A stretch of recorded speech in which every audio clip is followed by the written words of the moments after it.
your skills in the gaming. 1xBet. Respect from 1xBet. Respect from 1xBet. Respect from 1xBet. Respect from 1xBet. Respect. From 1xBet. Respect from 1xBet. Respect. Respect from 1xBet. Respect from 1xBet. Respect from 1xBet. Respect.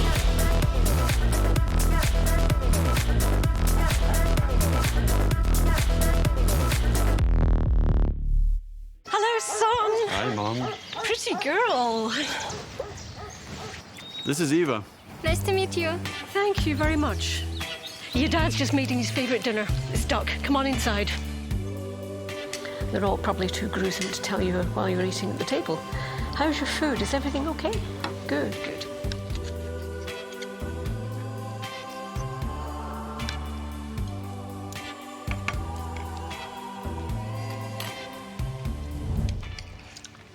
You seem to know each other.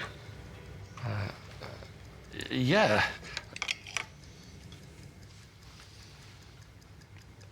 This is the new ambassador for 1xBet. Oh, I see.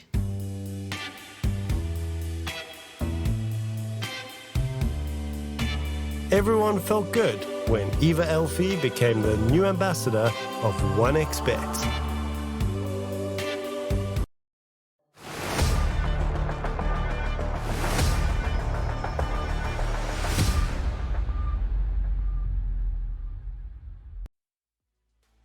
Welcome in everybody to another season of the RES Regional Leagues, and this time we're going to be back in Europe, and I'm going to be joined by Harry Freak today. So Harry, how are you doing this afternoon?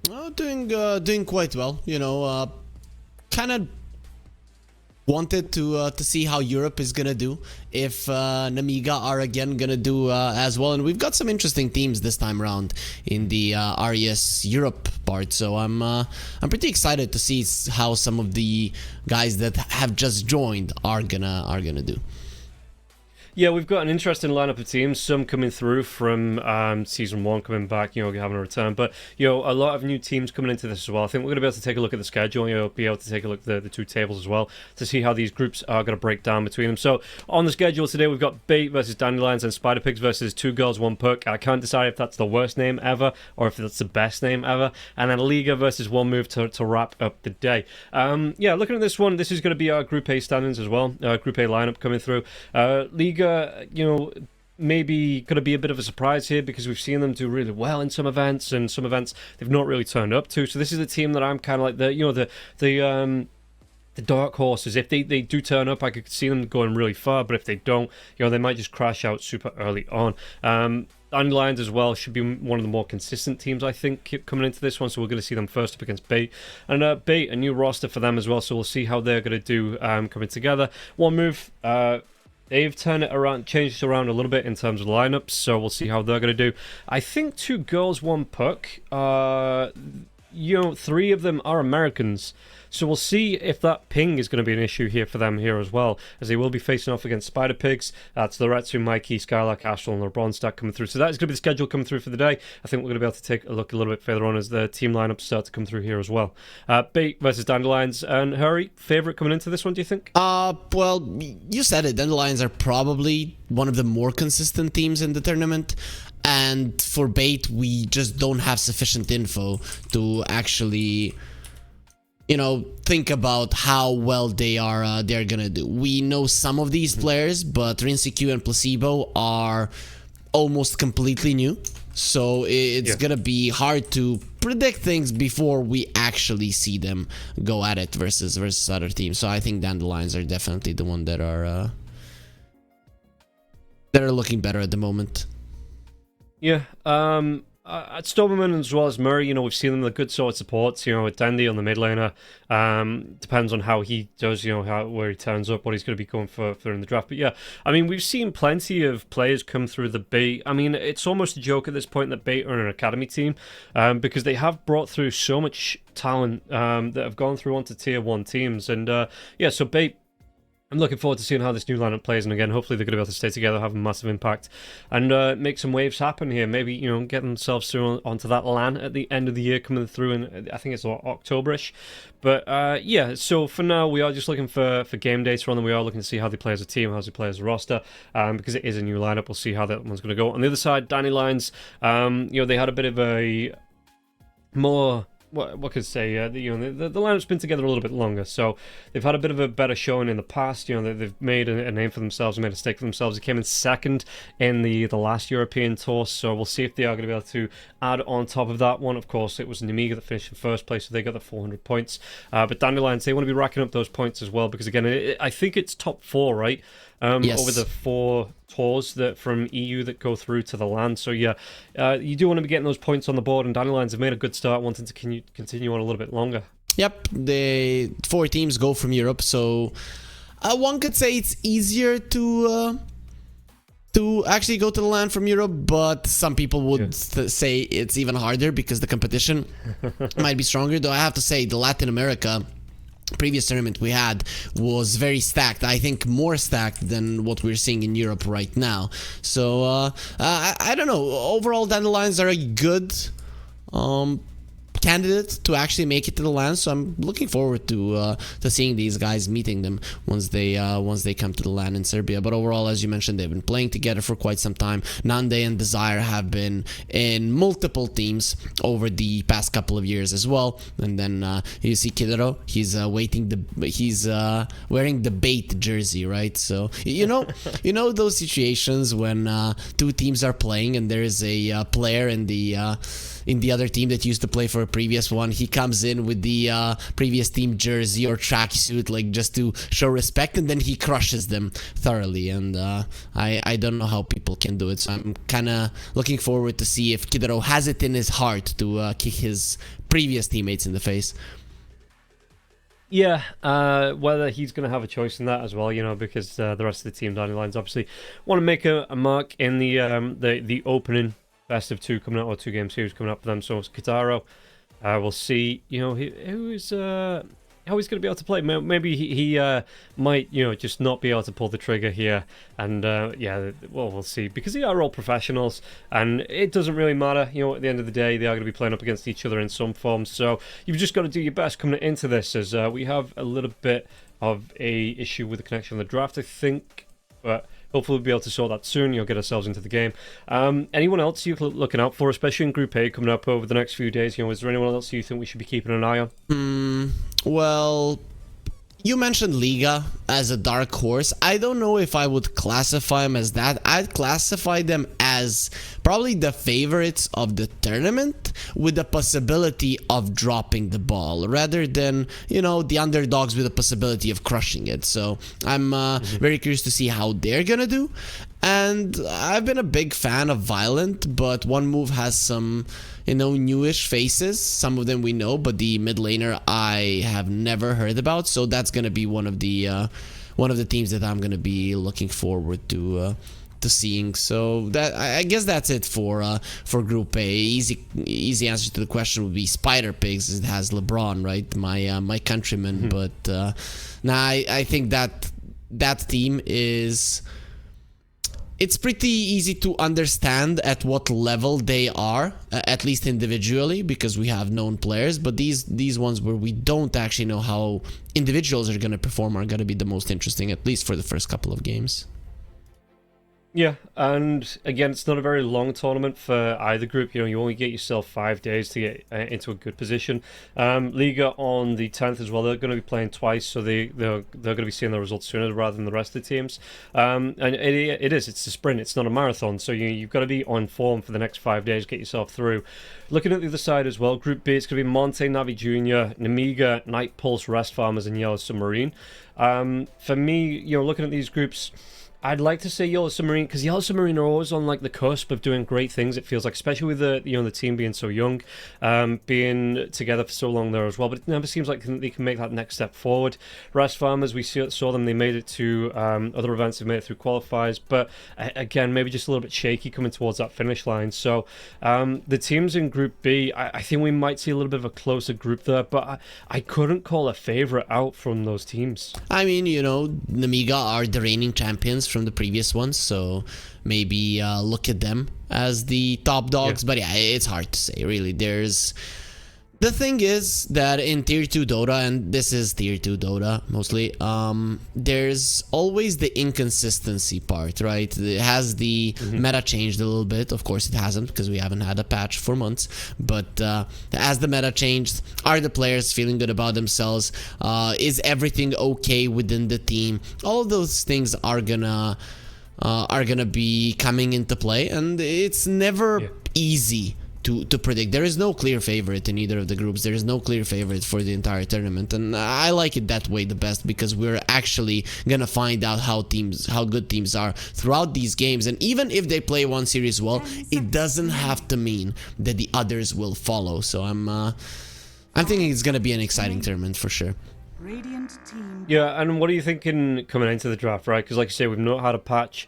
We've had a few days between the last big event. We've seen some differences, maybe because of one team being stronger on certain heroes than the other. So, are you expecting any surprises in this draft, or do you think we're going to be seeing the Kunkers again, the Marses, a couple of Magnuses maybe in there, but just kind of what we've been seeing all along in other regions? Yeah, mostly. I mean, the hero that has risen to prominence a little bit more than the others is this Coddle that just got banned out, and both Mobe and Dandy can most definitely play it in the mid lane. But, there were some changes in the heroes that are being played. Let's say Kunkka is picked a little bit less. Io has been making some appearances. People have finally started banning out the Disruptor rather than trying to find ways to deal with it. But in general, like all in all, not much has changed in terms of how Dota is being played. And then it just means that there's going to be some hero preferences from individual players that are going to be making the differences rather than big game changes that we're going to. Okay, well, we'll see how this one is going to play out in the draft. Like you say, we've already got a few bans on the table. The Chen, the Keeper of the Light, Disruptor, as well as the IO, all those you spoke about being banned away. On the other side, the Razor and the Enchantress being taken away from Bait. So Bait looking for this final ban here. And yeah, I wonder what it's going to be. And again, we've seen heroes like the Mars, they're those big tanky offlaners being fairly far forward. So I wonder, either they ban out the Life's a good counter, and immediately going for the Brewmaster here for Bait. Okay, that explains it, right? Lifestealer is one of the better ones, especially laning stage wise, dealing with the brew. Whatever support you get, you just go and you hit the fat guy, you hit him, you annoy him. There's nothing you can do about it. So when I saw the Lifestealer ban, I was kind of surprised. Now it makes a little bit more sense. This is cool, right? With this, you've covered all of your bases. You've covered the team fight aspect of it, the late game pushing aspect of the game, the control in the game as well. So everything rotations with this hero are quite nice. You have your Radiance builder. Everything is kind of set for you, though sometimes it's looked as a good thing, sometimes as a bad thing, because Dandelions now, they kind of know what kind of gameplay Bait want to go for. Of course there's some nuance, but in general with the Brewmaster you always play relatively same Dota. He farms, he needs the Radiance. Before he gets it, you have those openings that you can make something happen. So, yeah, do you think that this is going to be Dandelions looking for that early game draft? Then you're looking to take advantage of the fact that not only is the Brewmaster going to be farming up, but obviously when you get your core farmed up, your position 1 farmed up as well. Do you think they go for something that can hit them fast, try and take those tier 2s, push them back onto the high ground before the Bait draft really gets online? I mean, you're probably not going to be getting tier 2s, but you try to punish the enemy carry, let's say, or force out rotations and force out defensive brew splits whilst he does not have the Radiance, because he's not going to be playing too deep into your side because you don't want to die often as a Brewmaster before that happens. And then you try to utilize it. You force his TPs, you force his ulti, you back out, and then you apply pressure usually to his carry. But it definitely depends on the game. So it's something that can be exploited, but then again, not so much. That's why the Brew first pick isn't something that you look at, oh, they're gonna be able to punish this. Not really. It just gives you a lot of freedom in the draft on the side of bait. Okay, and Dandelions, they're going to go for the Gyrocopter as well as the Tusk. Could be that safe lane combo coming up for them. You know, I know Bowie has some thoughts on the Tusks, and you feel a little bit opposite. So take us through this one. How much do you like this Tusk pickup coming out for here for Dandelions? I mean, I think I don't see the Tusk as a great hero. I think Bowie's hate is way too big for the hero. But we had some casts, me and him, where the Tusk actually popped off. So he started respecting it a bit more. The way that he sees it is that he wants a hero that's very squishy so that the Tusk can exploit it in the laning phase. And there's a CM. So this wouldn't be one of those games where he wouldn't be too happy about the Tusk. I like it. If this is a double safe lane, this Brewmaster is in trouble. And I think that's actually a possibility. But even if it's like a position 4 Tusk, this Crystal Maiden could be in trouble. So I like it in general. Okay, and Bait gonna go straight for the Batrider here as well. Just seeing this one come out, you know, more than likely going to be the two supports here for the side of Bait with this Batrider as well as the Crystal Maiden. Some good control. You know, we've seen the jump ability there as well from the Batrider. It's getting to the point where teams, you know, that Firefly into the lasso drag back, you know, because the big problem it felt like early on was the flame break, but at the minute just being able to get yourself in, get yourself on top and drag the heroes away is a massive problem. So we'll see how the side of Dandelions are going to try and answer back into this one. And again, the Disruptor already been taken away. The Shadow Demon as well from the side of Dandelions, so they go straight for the Dazzle, so maybe trying to let the hero that gets lassoed outlive as the Omni Knight comes out here. So a couple of heroes we don't see all too often here from Dandelions, but something up their sleeves it seems like. Yep, with the Omni Knight you get burst, with the Dazzle it's something that Mobake plays quite a lot. You get pretty much a one laning phase. Very rarely do heroes do well versus the Dazzle. He can now push the wave quite nicely. And what you have made with this is that you are definitely going to be banging on the timing of the gyro. So that's why the Morphling comes out. Morphling is a counter to the gyro. Morphling does AoE damage when he is versus a gyro.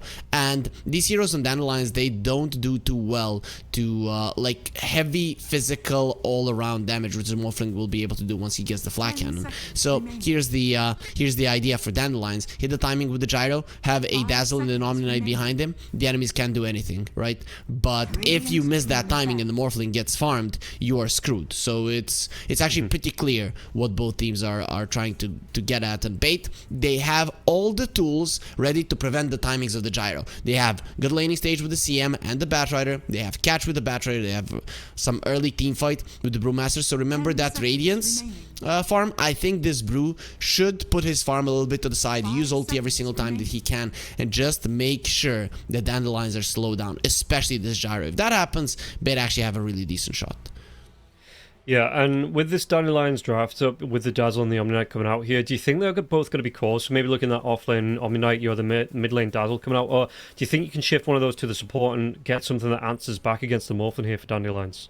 I'm thinking both of them are going to be cores. Doesn't have to be the case considering that they do have the last pick, right? But that's a little bit of mind games overall. I'm seeing Omni Knight as a definite core. If it's a support, then, you know, the Hammer of Purity doesn't really contribute as much as a spell. Dazzle could be mid, could be offlane. Offlane Dazzle for Tusk looks pretty decent. Mid lane Omni is also something that Mobe would be known for playing. I don't know if he does it, but it's the type of hero that he would like to go for. One of the heroes that he was very popular on was the Necro, and Dazzle, Omni Knight, Necro, in terms of laning in the mid lane, they're relatively similar.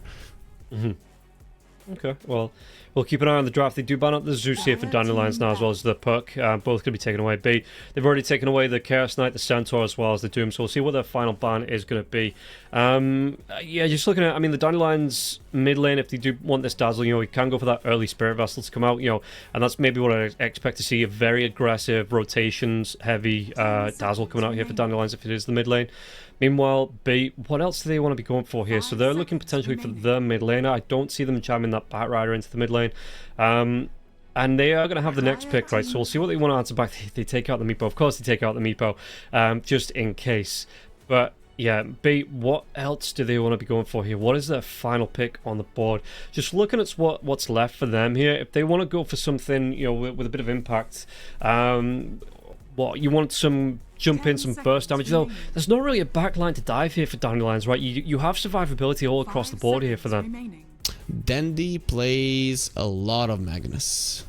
Yeah. I don't know if I would love to see it here, but it's actually not bad, right? Because you get a fast blink dagger and then your enemies cannot push towers. That would be fine. The only problem is that the dazzle will probably crush you, but that would be a cool hero to go for. Out of his 46 matches in the last 8 days, he has played 23 of Magnus. So if you're playing it that much, you might as well go for it in a competitive match. Yeah, I wouldn't mind seeing something like the Primal Beast either. You know, like you say, that just the big mid laner that can just take a lot of pressure. I think that's something that we've seen teams starting to do now. That, you know, the chunky heroes are back. If you can get like 2 or 3 cores, you know, or the Timbersaw even, because the Timbersaw's not banned out here. We've seen a lot of, or I've seen a lot of mid Timbersaw over the past couple of weeks as well. And yeah, this is those heroes that you're saying. If you can just outlast them in the fights, you know, just purely because you have a lot of health, a lot of armor, and the opponents spend all the spells, you can turn it around, you out-sustain them. So I wouldn't be surprised to see something like that in the mid lane. You're just another big body hero. And the thing is, does Dandy feel confident playing it? Any mobility type hero is actually quite good. That's why the puck was banned. And Zeus is good because he shoves out the lanes, right? That's the idea. Yeah. Plus he gives vision. I think bans from Dandelions were spot on. Those 2 heroes would have been amazing for bait, but they go for the Queen of Pain. Okay, in general, she's not gonna suffer versus anybody in the mid lane, but it's not ideal. So with the Enigma being picked up, what does this mean? I guess it's, oh, okay, it's Carry Omni, it's mid lane Dazzle, and it's a 5 gyro. I actually completely forgot about that possibility as I saw the Dazzle and the Omni, and I thought, okay, they're buffing up the gyro, they want him to do well. But Nande has been known to play these weird heroes on position 1 from time to time. Dandelions are a very cool team, and I think they completely changed how they want their lineup to go. In general, I think they outsmarted bait in this drafting phase for sure. Okay, so you starting with them then coming into this first game of the 2-game series? Yeah, I think so. There are some downsides to their lineup, in a sense that you do rely on the burst of the Omni Knight quite a lot, and then there's 2 mobile heroes and bait. But that burst damage can usually surprise the mobile heroes like the Morphling and the Queen of Pain, and it's gonna be very hard, if not impossible, once the Enigma gets the BKB to cancel out the Black Hole. So the late game on Dandelions is gonna be quite nice. Plus their laning stage is incredibly powerful, right? You might see the Queen of Pain, oh, she's gonna be fine versus the Dazzle. She's still going to lose, and that can be a problem in general. Plus, when you look at the burst damage of the Queen of Pain, are you really going to be able to kill anybody? That's the problem. And Bates, early game, they want the CM, Batrider, and the Co-op to be a killing squad. Very hard heroes to kill on Dandelions. If it doesn't work out, you're in trouble. Okay, well, we'll see how this first game of the new season is going to go between these 2 teams, and the first game in general here. Dandelions versus Bait, and Bait looking to make some impact here. Dandelions looking to continue off, from last season, and we'll see which team is going to come out on top. I think, yeah, if Dandelions can get a good start, you know, they can get some good items, some good impact onto Nande. I think I prefer that one, but I've seen too many Omni Knights, especially carry Omni Knights, that do get bullied a little bit, and they just don't have that catch-up mechanic coming out for them. So if they have some good protection on the sleeve, Dandelions absolutely can take this one, I think, early on as well. You know, maybe like a 25-minute, 30-minute game. But if they don't get a good start on this Omni Knight, it's going to be a real uphill struggle. And maybe Bait have it in them to take this game out. And having someone like the Brewmaster on their side as well, you know, it kind of solves that high ground issue coming out when you can just send the Earth Panda out, the Earth Spirit out to do siege damage. And the amount of siege damage that here the paneling does as well. We'll see how it is going to go. We are paused, guys, so don't worry, you're not missing anything as we get ready to get into game number 1. And yeah, this kind of sets the tone here for both teams getting into this series, because you don't want to be losing the opening series of the event, and we'll see which team wants it just that little bit more. looking at the two as well, I mean, Dandelions, you've got to consider the favourites just purely because of what they've done. But I think Bait, you know, they do have, like you said, a little bit of an unknown factor here coming into this one with the new. The new safe lane and the new off lane here as well that nobody really knows about. So we'll see what impact they're going to be able to have here as well. I want to see Q and his current MMR.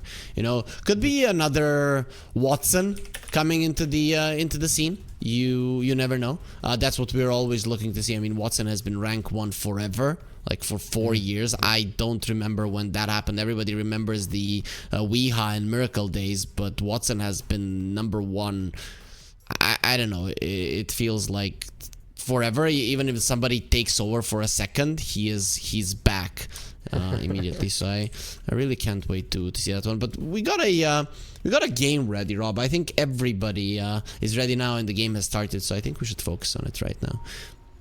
Yep, we'll be able to get ourselves into this one. Don't forget, everybody, you can use the QR code that is on the screen. Get yourself over to the 1xBet app, and you'll be able to see everything that's going on, not just in Dota, but all of esports and sports in general. We'll see how this one is going to go. And hurry, I believe there's a code to go with it if you want to get a bonus of 230% on your first deposit, either on the app or using that banner below the stream to click the website. And off the top of my head, I want to say it's 1xRLGEU.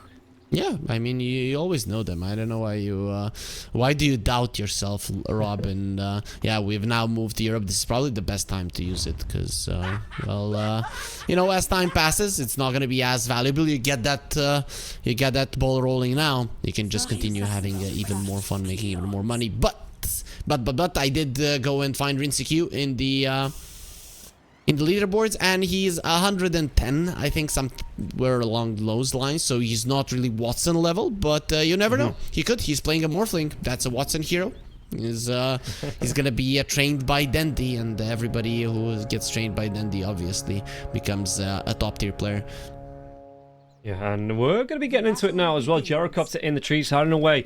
Won't be coming across the Bite Rider. The Bite Rider won't be coming across him here. There is still that smoke here on the rest of Bait. Maybe looking for this one because that was that ward down. Did it see Nandy coming through? It looks like it did. And getting towards his tier 1 tower now. There's not going to be a whole lot of aggression being put out here as Nandy is underneath the tier 1 tower. But there is still 4 heroes from Bait around, looking to maybe make something happen before they move off onto their lanes. They're trying to be annoying, shoving the wave there, and Q is starting off in the off lane. Yeah, I guess it makes sense because the Morphling hates playing versus the Enigma. The problem is in this lane, you are versus an Omni Knight. You can very easily get bursted down if you're not careful. Yeah, we'll see what's going to be coming through here in the bottom lane. You already see it. Well, the Frostbite coming out onto Kadaro. Kadaro trying to do what he can with the Rocket Barrage and Q taking a whole load of damage from this one. The Hammer of Purity has been used. The Blood Grenade coming out now as well. Morphling, he's going to be taking a whole load of damage from this one. Another Frostbite. Are they going to be able to trade off the first blood onto this one here? Q, he gets low, but he will get himself back towards that tier 1 tower. And no first blood. Well, we lose a couple of couriers here on the side of Dandelions, but no actual first blood coming out for either team. How does a ranged hero kill 2 couriers? How can you allow that to happen? I mean, one has died. He needs 4 freaking hits, Rob. I'm very surprised. I mean, Stomanen has always been impressive, but it has to be stated that Dandelions, that was a mistake of their own. Very nice Frostbite there to stop a deny. But overall, that's a solid one for Bait. You survived the aggression on the bottom lane, and you got some couriers. Everything is fine, but in terms of CS, of course, you are gonna struggle. That's kind of what we expected, though. Yeah, and you can see it's not the only lane struggling here as well. Mid lane, you've got Mobe coming forwards onto Dandy, and Dandy, he's just taking those poison touches to the face, and Dandy at level 2, you know, he's actually gone for that blink now, so not going to go for the level 2 Shadow Strike here. And yeah, Mobe, you can just see him just throwing the poison touches out, getting those right clicks out now as well. And Dandy having to defensively blink back here just to disjoint the right clicks coming out and get rid of that poison. He doesn't have a bottle on the Queen of Pain. That's a catastrophe, really. And under the tower, it's very easy to deny in these kind of situations as a dazzle. Very good animation, solid damage as well. This is a beautiful start. Mobe is very well known as a lane dominator, and Dandy hasn't been at his peak for a couple of years now. Let's put it that way. So he is gonna struggle versus this guy, especially in a matchup that doesn't go his way in general. What are you looking at then for Dandy? Are you looking for, jungle stacks and him getting the farm up with the screams, being able to farm up a little bit quicker, or do you want him to try and have impact in terms of looking for rotations, looking for ganks on the side lanes? I mean, it's definitely a Scream of Pain type of game. It's a spell that allows you both to kill and to farm. You just have to have it maxed out. At least he's gonna be getting his bottle, but this mid lane is already a disaster. It's not gonna change much, to be honest, Rob. It's gonna continue going this way. Okay, well, we'll keep an eye just to see what moves Dandy's going to make and how Moby's going to be playing this lane here as well. Whether he just looks for that quick tower push in, looks to really put Dandy under the cautious. Meanwhile, on the top lane, you see that Natty's going to be taking a little bit of damage here. Oh, and yeah, just backing himself away. Meanwhile, yeah, back in the mid lane, Moby, he's really looking to bully Dandy out here. Dandy does have that blink available in the next 6 seconds, but for now, just having to hide himself in the trees. Stay away from the aggression here, and Moby absolutely dominating this lane, over double the CS here of Dandy on that Queen of Pain. It really doesn't matter for him to kill Dandy. Just getting him away from creeps there, denying even the flag bearer. It's maybe even worse than the Queen of Pain dying. I mean, you have 9 CS. The Batrider is going to overtake you in that one fairly soon. And Palintimos, he's going to be the one that gets first blood here, taken down and traded off between the two teams, but he does pick up that first blood, so it's going to be nice for the Enigma here in the lane. And yeah, the Brewmaster, well, just not feeling comfortable in either lane, it felt like, and making that swap over will still go down. So we'll see how they're going to try and play around this one, what benefit they're going to get from this, and how that Brewmaster is going to try and play into these lanes. As EG, what do you want to be doing up against this, the Enigma in the lane? How do you play this one as Moby gets the kill on... Was that a rotation in? What? Yeah, but Kidaro did follow Mary, so it wasn't really a 2 versus 1 in the mid lane. But coming back to your question about the top lane is basically who gets level 6 first is probably going to be trying to kill the other guy. And by the looks of it, with Enigma being a participant of that first blood, and well, the Brewmaster dying, it's probably going to be the Enigma that gets level 6 first, so you can kill him again. Snowball's coming in onto the Batrider now as well. It's a lot of damage coming through. He does have that Firefly going, so going to be able to get himself up to the high ground now as well. Netley is going to be able to get himself away from this one. It looks like EG not going to be able to get the chase down, get that kill onto the Tusk, and both Palintimos and Tusk here. Desire, they're going to be fairly low in this lane, but someone, he's looking awful. Tasty shots come out here onto the Batrider. Batrider's going to go down. You can see that Desire going to try and do his best. Gets the kill with Snowball. It might cost him his life here, but he's going to be happy with this trade. He might not even go down. Does he get back? He does. He gets back to the tower. Yep, there's no chance there that you're thinking. He dodged the thunderclap, so the Cinderbrew didn't get ignited in time, and that was pretty much it for an attempted kill on him. The lanes are going catastrophically for Bait, and the thing is, they need a very strong showing in the early mid game. With lanes like this, that's not gonna happen. You're just gonna die. No. And you can see that in the mid lane, you've got both supports waiting around here. Neither of them have those ultimates up. And I mean, Crystal Maiden's only level 2. And this is going to be a big jump in, it looks like, from the side of Dandelions. Again, just putting pressure onto this mid lane and forcing these supports to be here in this mid lane here as well. It means that, the Omni Knight as well as Palintimos on the Enigma are going to have fairly free lanes here. And even with having 2 supports, you can see the pressure being put on Bait. Dandelions are giving nothing up for free. Yep, they're just going forward. The thing is, Bait are forced to bring in some supports to the mid lane. 4 stacks for the Queen of Pain to give her some kind of farm. And the thing is, with the Queen of Pain being so far behind, you cannot make a play. And then when Dandelions bring in their supports, it's again Dandelions getting everything Bait cannot stack. They have to protect their Queen of Pain. They cannot protect her. They're losing creeps. Things are going badly. The thing is, you have to play together with the supports, but you have to be faster on the map. And, well, we might see a little bit more action coming out. Rinse Q is going to be able to get himself away from this one. The Crystal Main is close, but it looks like they're just going to give up the Morphlin as the rotation from the side of Dandelions enough to get the kill. And really, it's not been a free lane anyway for this Morphlin. He's just going to fall further and further behind here. I'm surprised he didn't go for the waveform. You're playing versus a Tusk. You can also dodge some spells with it as well, like the homing missile, poison touch. All of those things do come in mind. So I'm very surprised that he got greedy enough not to put a single point in the waveform. I guess when the game is going badly, greed is the way to go. This is a bit too much for my taste.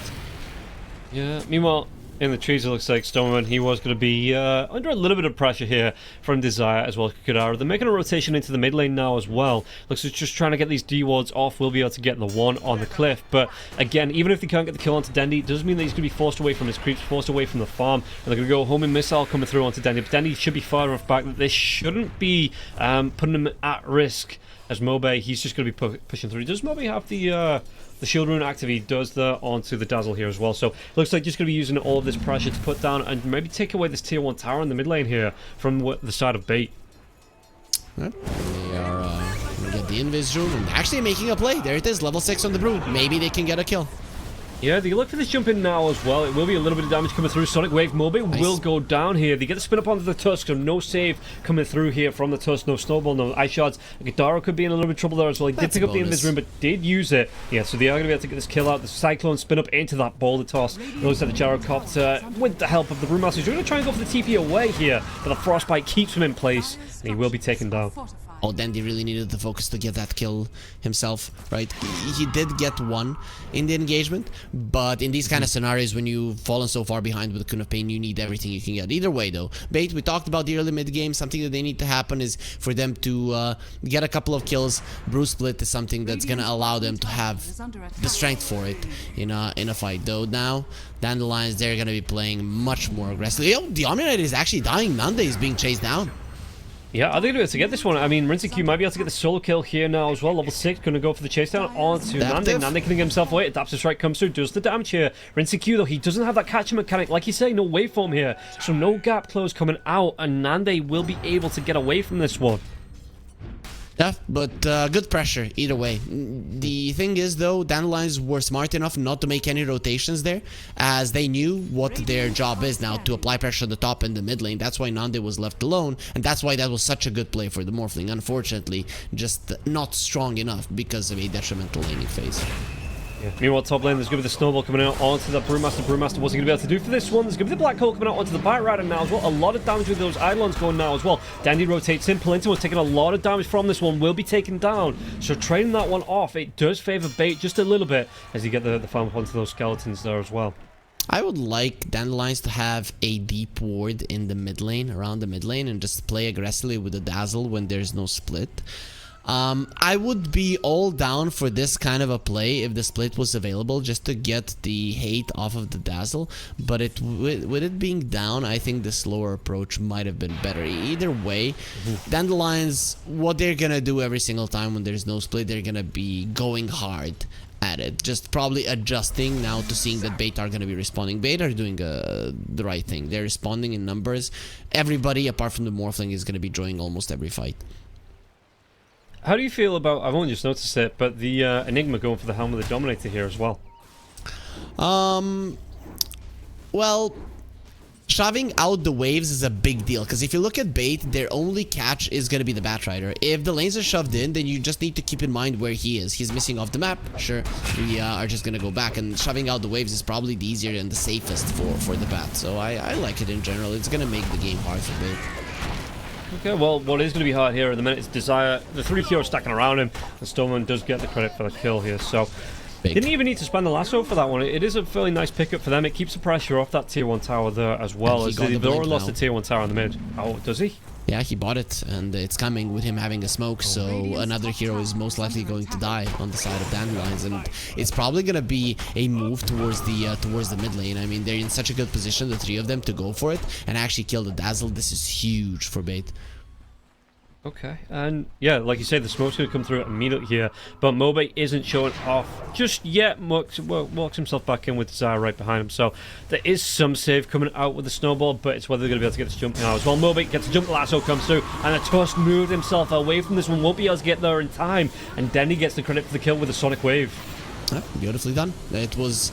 From the second they got that kill on Desire on the top lane, it looked so perfect. Like, that every single puzzle piece came together for Bait at that moment for them to make that mid lane play. So I'm kind of surprised that Mobe didn't play a bit more defensively, but you could say he was inside the tower. I really want to see, though, the Grave on this Dazzle. It's one of those spells that could make Bait's life miserable. So very, very greedy from Mobe in general. Meanwhile, on the top lane, there was an engagement coming out onto the Brewmaster. It's forced that split out there as well, so it's going to be about halfway through. They're going to be able to get the jump onto the Crystal Main on the backlines now as well. What can they do for this one? Murray White going to try and run himself away from Desire, and that Frostbite will be enough. Is it going to be enough? No, the shards here. And you've got that split. It's going to be unsplit now as well. A lot of damage coming through. Palintimos, Moby up here. Murray White should and will go down. Palintimos getting the credit for the kill. Yeah, finally, Dandelions are bringing the Dazzle and the Enigma together. Probably should have done it a bit earlier, understanding that Bait are gonna be playing together, because when you have a black hole and the Dazzle is in the vicinity, there's almost no way that you're losing a fight. The only way that it goes down is that the Enigma dies without getting anything off. With the Dazzle and the Tusk on your side, even now the Omni Knight joining in, that's almost impossible to happen. Okay. Mobe's getting close to that Axe here as well. You know, he's only going to be about 250 gold away from completing. So, what do you expect the Dazzle to... Oh, nope. Batrad's going to be able to get the Blink away.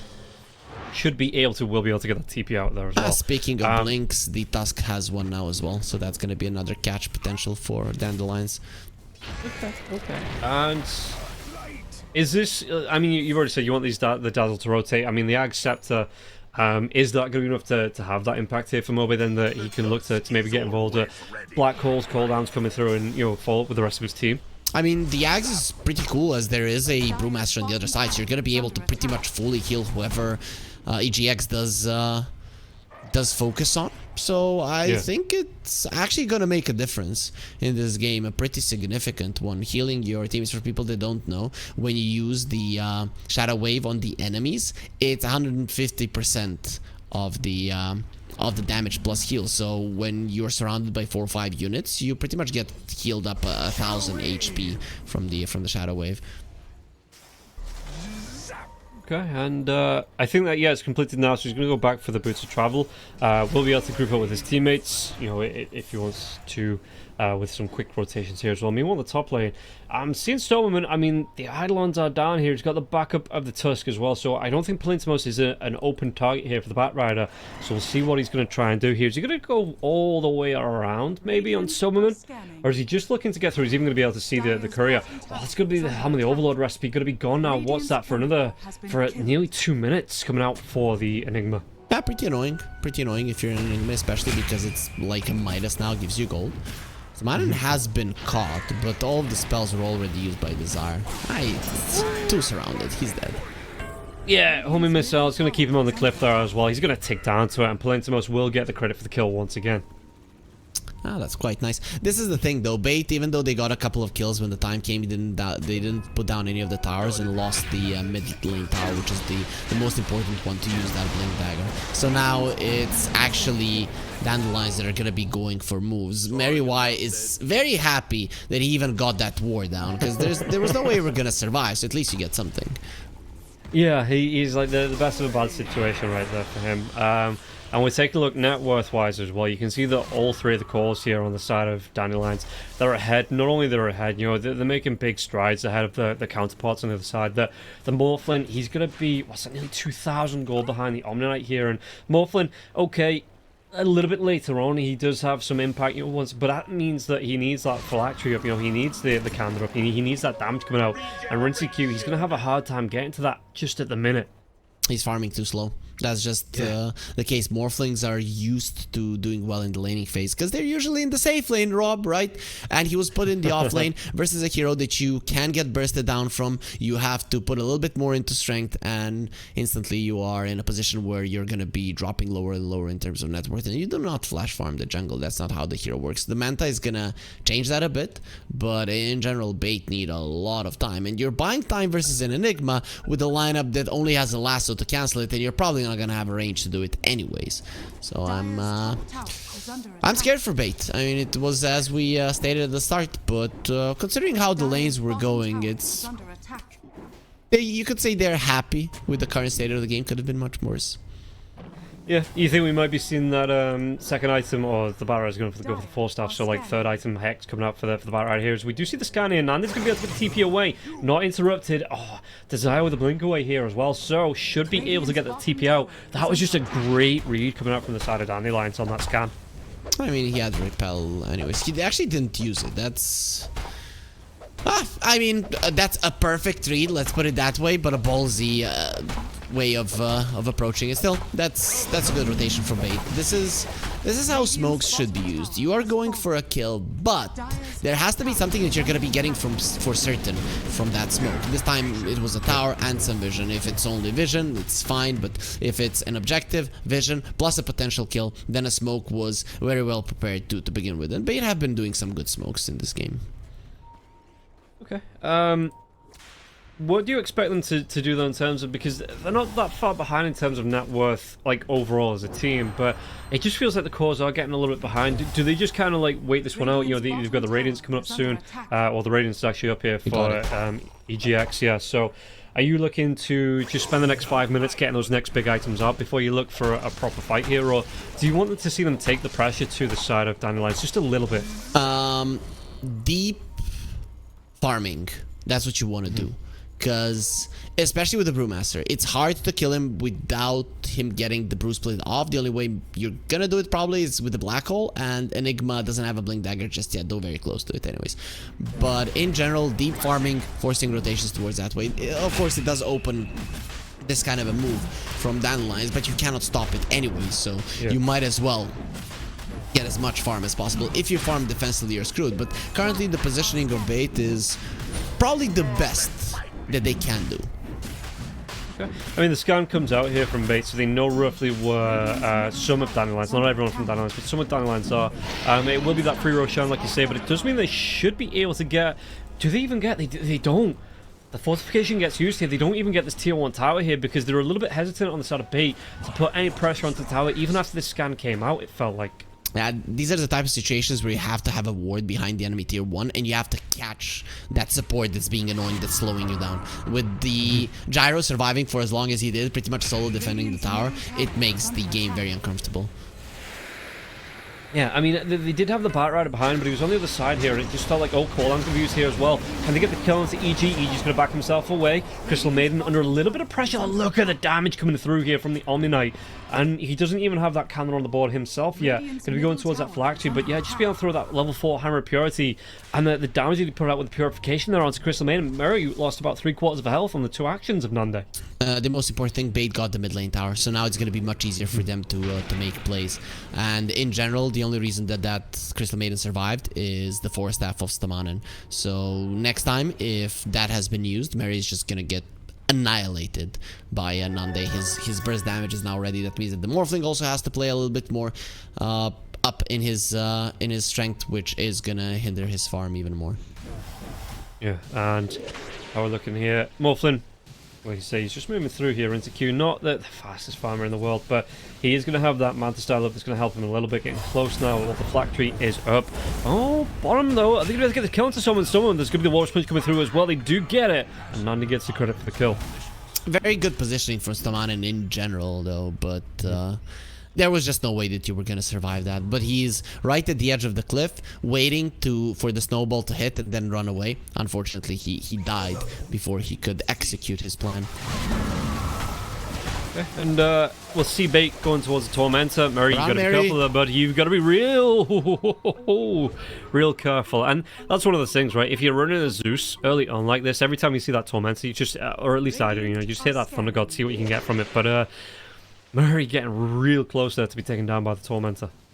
No, it happens to the support still. Very nice read when to run away. There's actually a lead for bait. Even though 3 cores of Dandelions are at the top of the network chart, bait is currently winning Mobe. This is the classic that we see with all the couriers. He gets it down. One of the couriers was missing at the start there and got moved away. This is something that does kill Dazzles from time to time. Not this time around. It was enough. Yeah, and we'll see as the game comes out. They're going to be able to get the counter Murray Y here. We've got EG farming up the ancient stacks. If you want to go for more though, because you've got Palintimos, he's coming in. He's not used that Helm of the Overlord just yet. Well, he's got the Dragon going actually. So yeah, there should be a lot more pressure onto the tier 2s. We'll see what Dandelions are going to be able to get out of this one. If they even want to try and make a defense onto this tier 2 tower, because with the Eidolons as well as that Black Dragon going, it looks like it's going to be able to do so much damage to this tier 2. This is what we were talking about. Bait aren't good at killing creeps in general. You need to bring in heroes that you don't necessarily want to show on the map, and that's why this item is so good. I mean, the read from Palantimos is amazing. This is not something that we see too often on the Enigma, but in this game it is great. Dandelions, I really like that they recognized it, probably in the drafting stage. Also comes through, there is going to be a really nice waveform here as well to get the kill, and Rinseq gets the credit, so good for the Morphlin, but still, the tower will go down. Rinseq just get the deny. There's going to be the black hole coming through onto Dendi though in the bottom lane. Can they get this kill? They will, and Mobe gets the credit for it. Really well done here from the side of Dandelions, just to get an instant, we'll take a tower then and get an instant response as Dendi. The rest of the other team had shown, and they were just like, okay, the Queen of Pain, if we can get this jump on, it's going to be a free kill here. Oh, and they're going to turn this one around Nande. If you're EGX, you have to run. Yeah, I mean, he's already got that. He's got the Earth Spirit moving away from this one. He's going to give it the kill onto Nande here as well. There's Omni Knight. What's he looking at? He's already got that Echo Saber.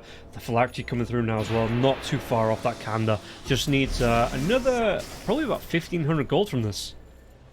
The nice runaway though from the Brewmaster. Speaking of Kandas, Rinseq is going to have it.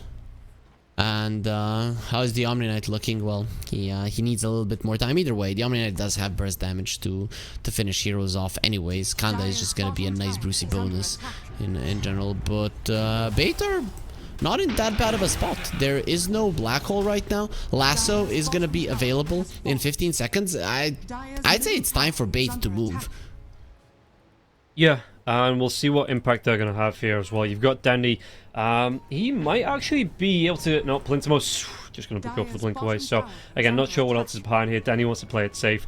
Not too far away BKB-wise here as well. He's about halfway in terms of gold. So, doesn't want to give up a kill before a death, excuse me, before he gets that BKB on board. I'm surprised that Bait allowed this to happen.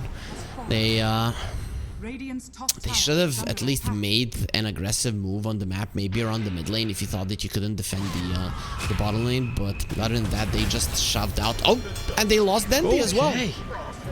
Yeah, not even going back behind your tier 3 tower's going to keep him safe now as well. The lasso drive back as well. There's going to be onto the Omni Knight. Can he get onto this one? Going to try and keep himself alive. There is going to be that Shell Grave coming out now as well. But the damage coming through Ego. What's he going to try and do onto this one? Shell Grave going to be wearing off to get the kill onto Nande. And the Aegis wore off there as well. So that's going to be a really nice one. Can they get the return around here? They do take the kill onto the Brewmaster, but it might cost the Desire his life. Another Shell Grave comes out, so he will be able to run himself away from this one on Mobe. Just trying to get the heal up. Frostbite comes through here onto the Dazzle, but no real fault from the side of Bait. This is the thing, if you're Bait, you need to be the ones forcing out DPs, because that's how you're going to be dealing with the split push. But if you allow Dandelions to be at your base and be able to do this, whilst also getting the kills, it is a disaster. Even though it's only a 3k gold lead, in terms of positioning right now on the map, it's going to be a disaster for Bait. They cannot smoke until they get some waves out on the map, and it's just not easy to do. Yeah, and... I mean, they keep that tier. I mean, I don't know if it was a full tier 3 that was being contested there. It was just the nice pick onto Dandy that, you know, kind of went a little bit iffy after that one because they did lose the Omni Knight. So, what's the Morphin is catching up onto the Omni Knight here as well. He's having a fairly good time here, Rinseq, going towards his BKB next year as well. So, going to be able to sustain in those fights just a little bit longer. Stoneman, he's got that blink, he's got the 4 staff, so that's his pick up and pick off tools. All acquired here for him. Murray White got the Crystal Clone now as well from the Shard. So, yeah, there's some good timings here. And that next Roshan potentially a minute away. So we might see a big 5-on-5 fight coming out here. Because all the ultimates are up once that Roshan respawns.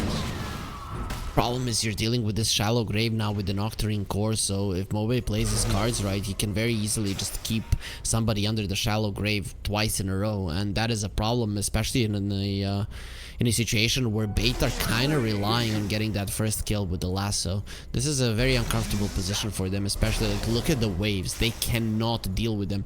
I'm starting to think this Brewmaster, yeah, okay, he has a Manta. Okay, that's very smart. Get the travels as well. That you have to make sure that these waves are shoved out. Just play the old alchemist approach. Which is the even older Nagasaran approach. Exactly. And an even older PL approach.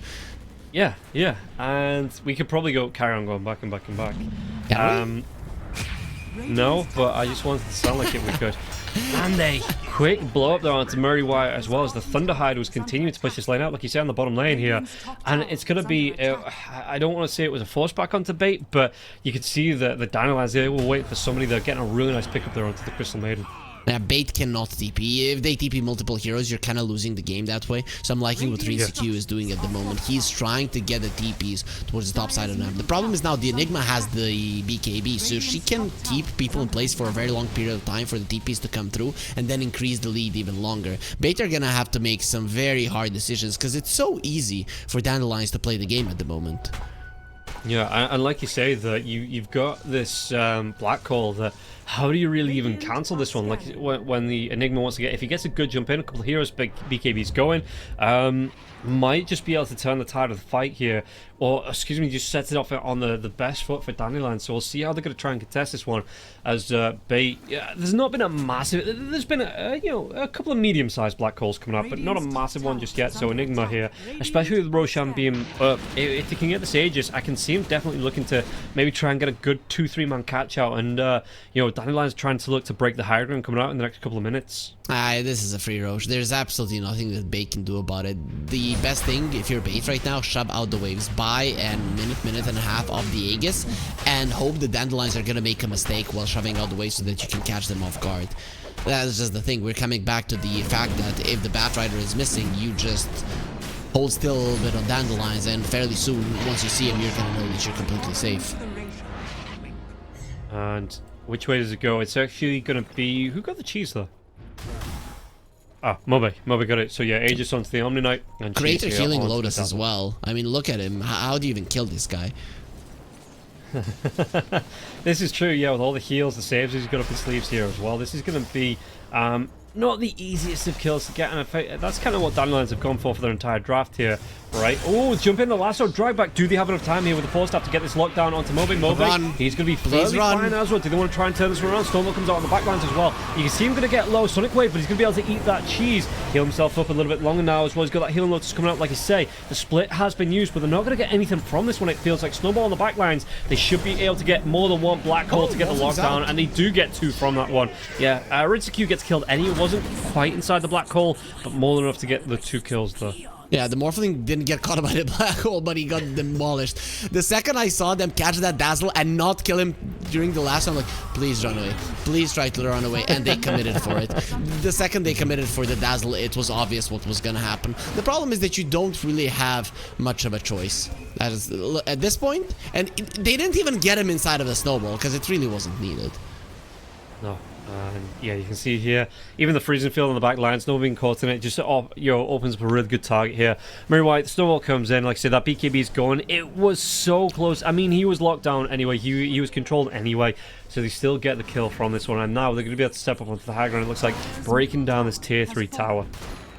The only thing is that their push isn't as like the fastest in the world, but it doesn't matter. You can just rinse and repeat, right? This is you have the Aegis. You're gonna have one more round of your spells, one more round of black hole to work with, and you are the ones that when you apply pressure, you can burst people down, so you can increase the gold lead even more. Still, the enemy tormentor is going to be coming back fairly soon.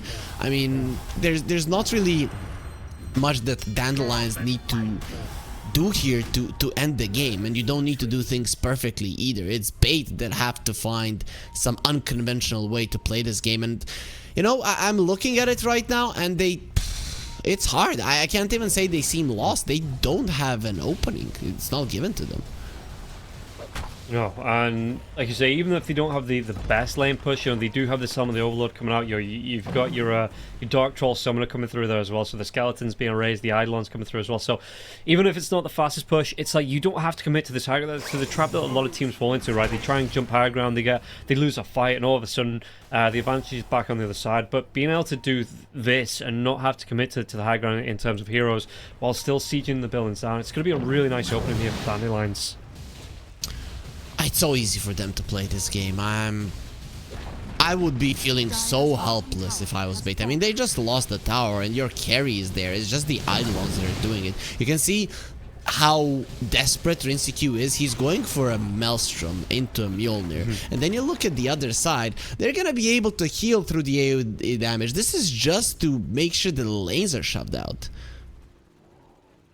And yeah, we'll see just if there is something up Bait's sleeve here. You know, if they're talking about something, they've got a plan of attack. Well, speaking of plan of attack here, Snowball Danny's going to pop that BKB though. He's got that TP if he wants to go for it. He's going to try and blink himself out. Yeah, go for that TP away. Punch. And nobody should be able to stop him.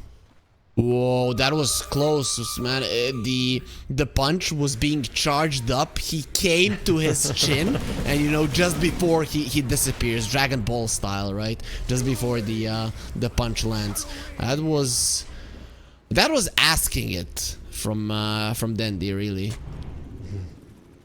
Yeah, just that instant transmission coming out just at the perfect time here, as we see. How's he looking? He's going for that Plasma. The Mage Flare on board, that's the BKB. Was that just the first charge of the BKB being used? It was, yes. So it's still a healthy BKB. It is, but your 9-second is just... I mean, wasted is a strong word for when you survived, but still it's kind of annoying. It doesn't feel good to have to use it like that. No, and nothing has changed, really. The only thing that has changed is that the Aegis is coming to an end. There's no cheese either. But this time around, Dandelions are going to be together rather than the Dazzle being caught and then everybody TPing and stuff. You can just go for the push. I don't think Bait have a response. No, and they're going to be able to get this jump in now. The Black Hole comes through. They're going to have that onto the Morph. And Sonic Wave's going to be used on the back lines, but it's a lot of damage. And yeah, he's got no buyback here, Rinseku. They've already taken down that big core split coming out, but you've got the Gyrocopter Lasso lockdown coming out onto Mobe. But Mobe is going to be able to survive through this one. Just heal himself through this one. And Dandy, he might just eat. No, BKB back to the fountain. But while this is going on here, you can see that they're going to lose a little bit more from this one. Murray White just goes down. That split is going to be worn off soon now as well. Tries to get himself out of this one. The Earth Panda does crumble, and they're going to lose a lane of racks, maybe even more from this. No reason to stop. Right, and you just saw how much of a difference it makes when there's so many units. The split is healing Mobe rather than doing the damage to him, because he's just using the Shadow Wave onto the Brewlings and getting himself up. He was close to death, and then suddenly 1/3 of his HP gets given back. It's brutal at this point. Bait, their lineup is reliant on getting the first kill, and you're versus a Dazzle lineup. It just goes to show. In the drafting phase, we talked about it. I think Dandelions, they outplayed Bait right there and then. Yeah, and they've got themselves 2 lane of racks from this now as well. It's a really good play here from the side of Dandelions. In fact, they might just be able to group out. There's a double damage rune in the river here as well.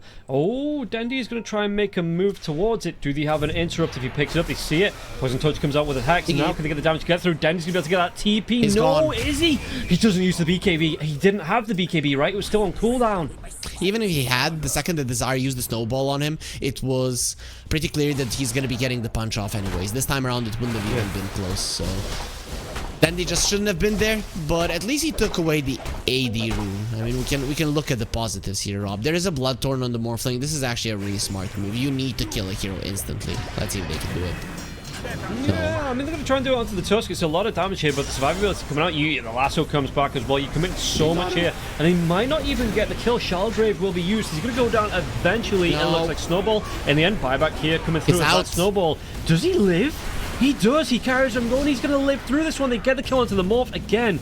Rinseku being locked down and killed off here, and you can see the panel is going to try and do a Black Hole in 10 used here, but it's going to be a big risk here. He's only got that Earth Panda left, and it's getting pretty darn low. Oh no, the Spirit Panda, okay, pushes itself off to the side. And, yeah, again, no Morphin for 50 seconds here. You've got that Black Hole back up on the side of Dandelions. They're looking for a big jump. They might just be able to end this game right here, right now. Look at that. PG taking so much damage. Without your Morphling, you're screwed. And look at that. The other 2 heroes of Dandelions, the Dazzler is farming. He's not even running to help. And finally, he's going to be coming in with the boots of travel. Now, with the Dazzle being here, you have no hopes of getting a single kill. So the wave back line is going to be the black hole now as well. Onto Denny. Denny's going to be locked down. This might be the dieback coming up for Denny. Denny is going to be dead, and they're going to be able to clean up. It looks like another lane of racks. They have not lost a hero just yet. Buyback comes through from the Batrider, but I don't think they're going to be able to do too much here. Yeah, the Harpoon drag back and Nande going to be able to get the kill. There is going to be that kickback now as well to the Brewmaster, who gets cleaned up again. Morphin's going to be respawning, but it's going to be all 5 heroes here. This is the last chance, Luna looks like, for bait. And the buyback's already been committed here from a couple of the heroes now as well. They get the War's Punch to kick back as well onto the Morphin. The Morphin, he's in no man's land. And the damage coming through. Moby's not even going to die from this now as well. And you just see Nande on top of Rinty Q. GG is going to be called here. They do finally get the kill onto Moby, but it's going to be too little too late as a GG comes out. They might even be able to get the kill onto the Brewmaster before this game ends. A beautiful performance from Dandelions in general, right? The way that they adjusted in the draft, they made me think, they made Bait think that this Gyro is going to be everything that they're going to be focusing on, and they're just putting it in the support role with Kiddo taking over and playing a completely different approach with just shoving in the waves versus a team that can't do anything versus it. That was just beautiful. I have to say that Bait did a good job adjusting to it after a terrible laning phase. They played the early mid game, but in a sense of how the game was set up and how the towers were falling, I don't think that Bait had any chance to win this game. Yeah, it felt like you say, Dandelions, they had it in the draft here, and they just capitalized on it every chance they got. And Bait, there was some good showings, but again, it just wasn't enough to keep themselves going here in game number 1. And in the end, Dandelions, they had the game plan, they stuck to it. They made a couple of adjustments, it felt like, and adjustments that won them the game at least. So we'll see if they are going to be able to win the series, or if Bait going to be able to put it back for a draw, because this is a 2-game series. There is that chance for the draw. No chance now for Bait to win it, unfortunately for them, but they can still pull it back. We'll find out if that's going to be the case right after this break.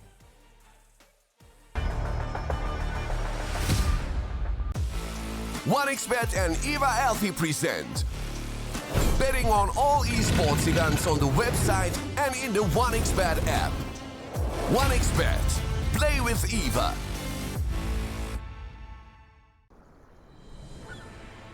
What if Kunka knew that he could not only play Dota but also place bets? Better than the best black hole.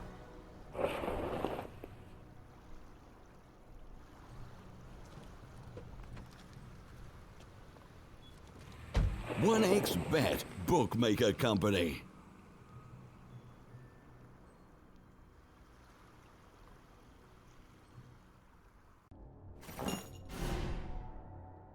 Chances of breaking items in a tournament match are non-existent.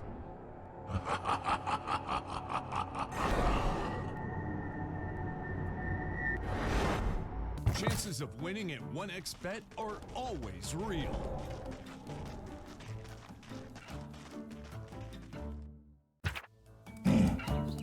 Join with me. At your service. Stealing Aegis from Roshan is very difficult.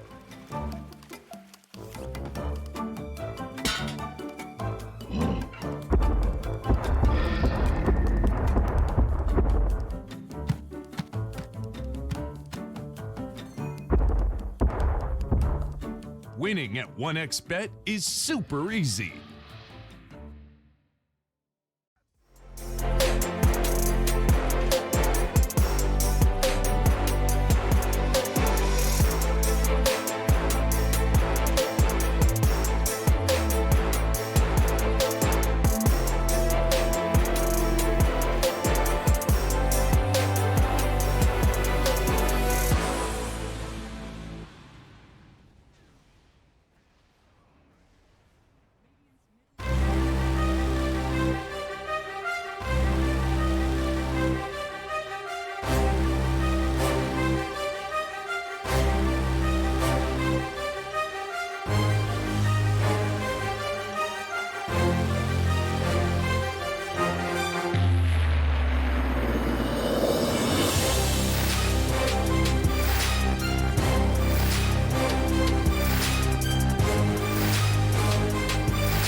Let's go.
Use your skills in the gaming. 1xBet. Respect from 1xBet. Respect from 1xBet. Respect from 1xBet. Respect from 1xBet. Respect from 1xBet. Respect from 1xBet. Respect. Respect from 1xBet. Respect from 1xBet. Respect from 1xBet. Respect.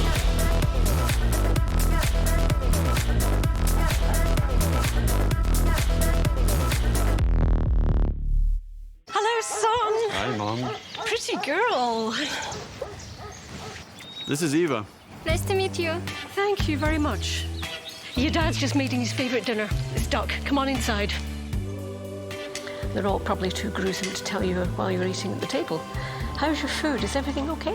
Good, good.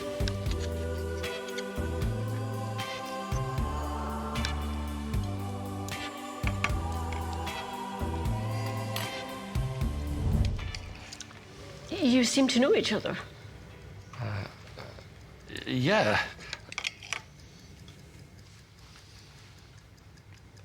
This is the new ambassador for 1xBet. Oh, I see.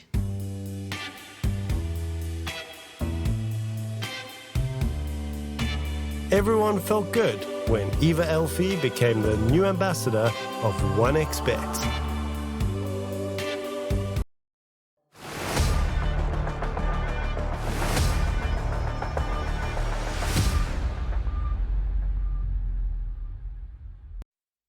Welcome back into game number 2 between Dandelions and Bait. And Bait in that first game, there was glimpses, there was, you know, some hopeful glimmers there for them, but it felt like Dandelions, they just had that game plan, they stuck to it, and they made it hard work in the end for Bait. So, look at this one, Hurry, do you think Dandelions are going to go down something like a similar path, you know, not broke, don't fix it, and try and draft that kind of, that pressure without pressuring themselves, or do you think they might try and shake it up here coming into game number 2? I think this game 1 was an opening for them to switch up maybe what they were trying to do from the start and pick up that Enigma. I don't think that in general you're gonna be allowed to get that kind of a now draft again. Even though Bait went for, you know, pretty classic lineup, you need to have a little bit more in wave clear, or you need to have a bit more in catch.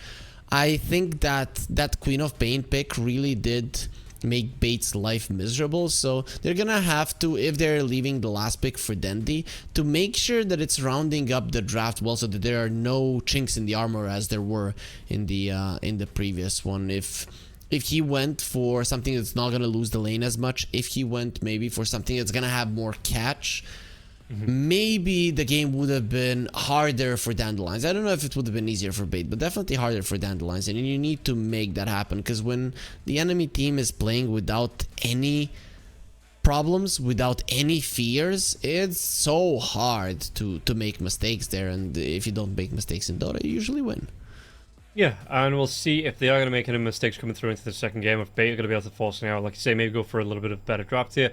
The building blocks, again, were there. They were ideas, but it just felt like Bait, they just couldn't get the execution off. And that was kind of the thing, right? The early laning stages when all 3 lanes were being pressured out. We saw Rinseq being chased back to his tier 1 tower, burning through all of his life. Denny couldn't even get close to that creep wave, and just the pressure that was being put on from Dandelions. So we'll see if Bait are going to have an answer back here in the second game. Maybe something a little bit different in their draft that gets them through into a comfortable position, because Dandelions, like you said, they just felt like lane bullies all across the board, and it really did pay off for them as we do get ourselves into the draft. So we'll see what these bans are going to be for Bait, if this is going to be the standard bans once again, or maybe they're going to try and change something up from game number 1. Yeah, we'll see. Though I don't think much is going to be changing ban-wise. Right, you seem to still don't want to play versus that Razor. It is, I think it's something that Nande, Mobe, and even Palantimos can play, and that kind of a flexibility in the first pick would be problematic. But yeah, so far nothing has changed from game 1. Yeah, just seeing the same bans. What was it? It was the IO and what was the 4th ban coming out in that last game? I can't remember what it was. I actually forgot. You know what? They're gonna ban the same thing, so we are gonna remember by seeing it again. Yeah, I think it was all supports that got banned out. Yeah, it was the IO, and then drumroll. Anybody? No. That was the worst drumroll in the world, but doesn't matter. I didn't want to say anything, just I didn't want to hurt your confidence here on future drum rolls, but Coddle. So yeah, Keeper okay. Light, yeah, don't want to yeah. hurt your confidence, but Keeper of Light is not generally a support nowadays, Rob. So And speaking of supports, we are going to see the Gyro Cups coming out from Bait this time, so it can be flexed to that support role, depending on what else comes out in the draft. So, yeah, Gyro Cups are going to be stolen away instantly here from the side of Bait, that first pick hero coming out.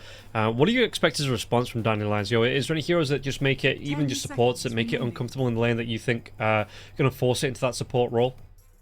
Not really. Gyro even picked up first pick. There are some specialists that are going to play it no matter what. It's really a hero that can deal with units. It's a hero that can deal with tanky heroes as well, because you have spells for everything, right? This is as good as it gets. The Tiny was banned out in the previous game, and we know the Desire is godly on this hero. He's one of those old school position 4s.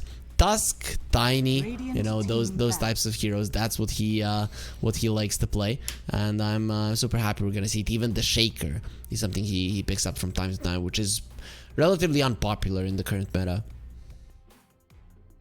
Yeah, and we can see on the other side it's going to be the Dazzle being banned out, because it did feel like Mobe on that Dazzle, you know, he just made the rest of the heroes untouchable. The heals, as well as the saves coming through from those shallow graves. Once he hit, I think it was around level 9, level 10, we got that shallow grave picked up. That, yeah, even the Omni Knight coming out for the saves here as well. It just felt like there was too much sustain on the side of Dandelions, and Bait couldn't get through it, so they do ban out both of those heroes. Even ban out the Death Prophet here, as this time it's going to be the Enigma being taken away from Dandelions, so not going to be picking that one up in response. Yeah, they see the gyro, they don't want to pick it up themselves. There is a possibility that Bait gets it. The thing is that Enigma might not be a hero for everybody, but considering that we don't know about EGX, RDM, XN, RDEM XN, yeah, that's a hard name to pronounce. Maybe there's something behind it, but we're gonna wait for somebody to confirm that for us. Either way, you know that you're not gonna be getting it, and you probably do value the hero quite highly, as you did pick it in the previous game, so you better just get rid of it. Yeah, and they go for the Shadow Demon Dragonite combo coming out as well, so if that's going to be the Gyrocopter core as well, a good couple of options to get that disruption off with the Shadow Demons, you know, create the clones of your allied team, help them push through, help them fight through here as well, and, you know, some good saves, the slowdown coming through as well. So Dragonite, you know, we've seen that hero mid, we've seen it off lane, even seen it a couple of carries, but not all too often, but, you know, definitely a core role coming out for him. So are you expecting this build up, especially with the Shadow Demon, you know, to be that quick Manta style into the Ag Scepter here for the Dragonite?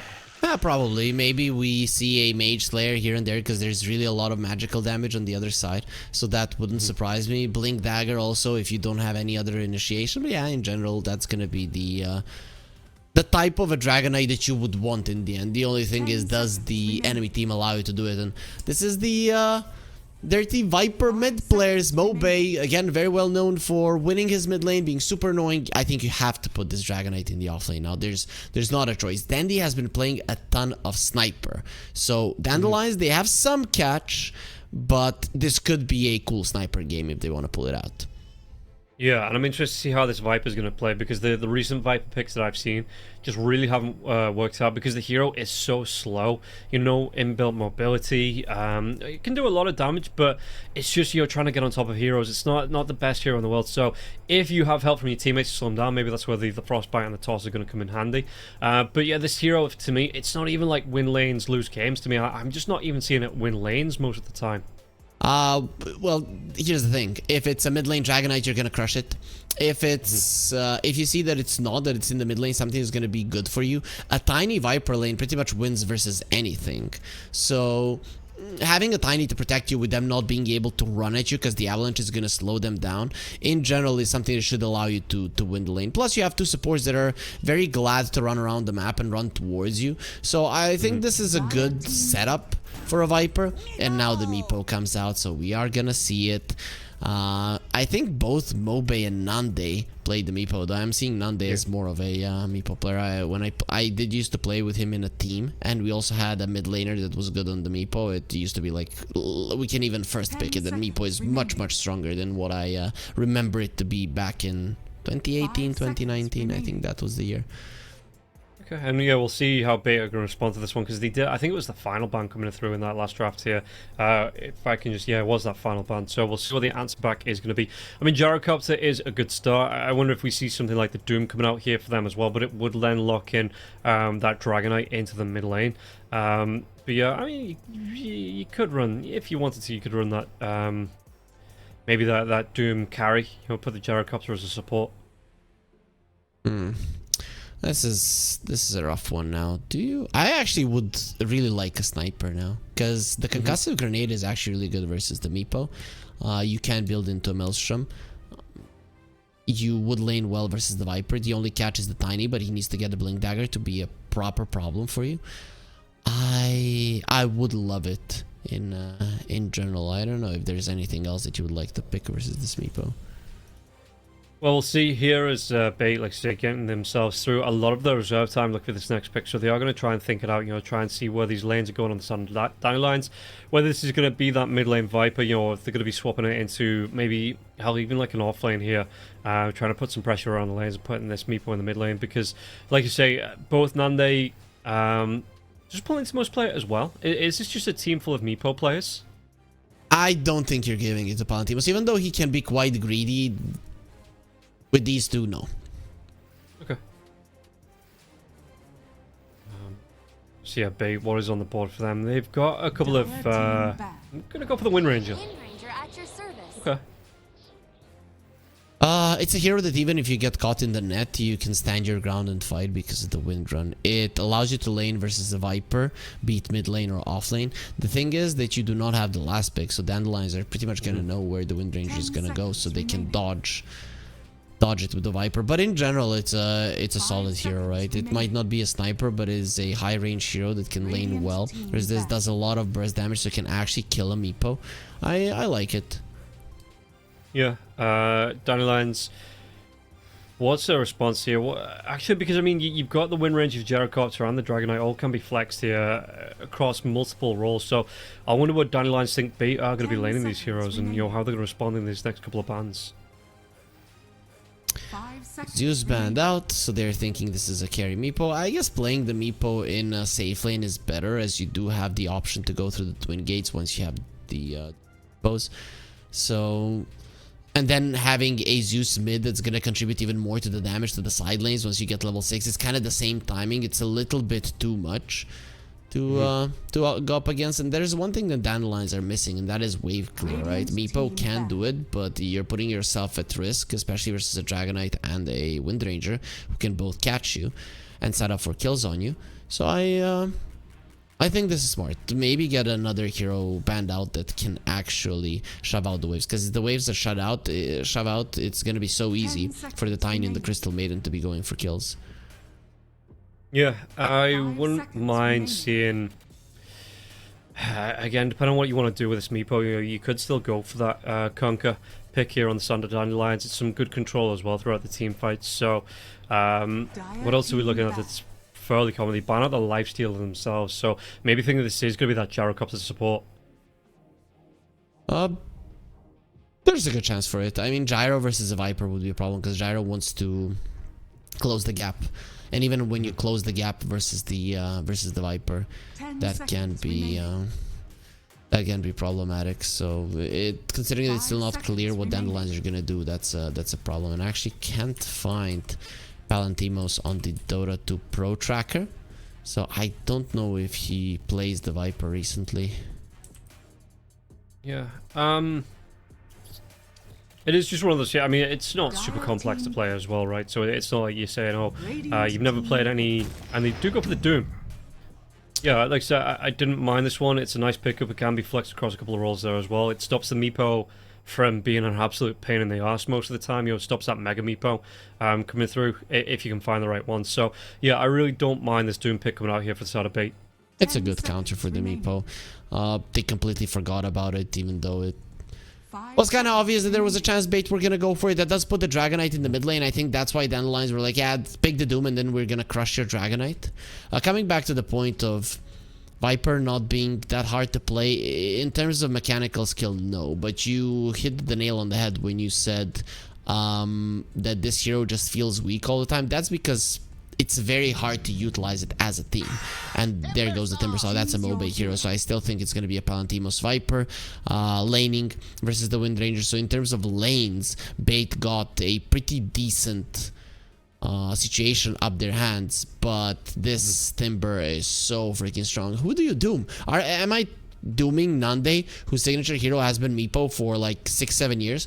Or am I dooming a Timbersaw, which has been MOBA's a signature hero for a very long time, even when he first made an appearance in the DPC Division 2. It's very hard. You're playing... Last time you were playing versus a better lineup. This time you're playing against too much comfort on the side of Dandelions.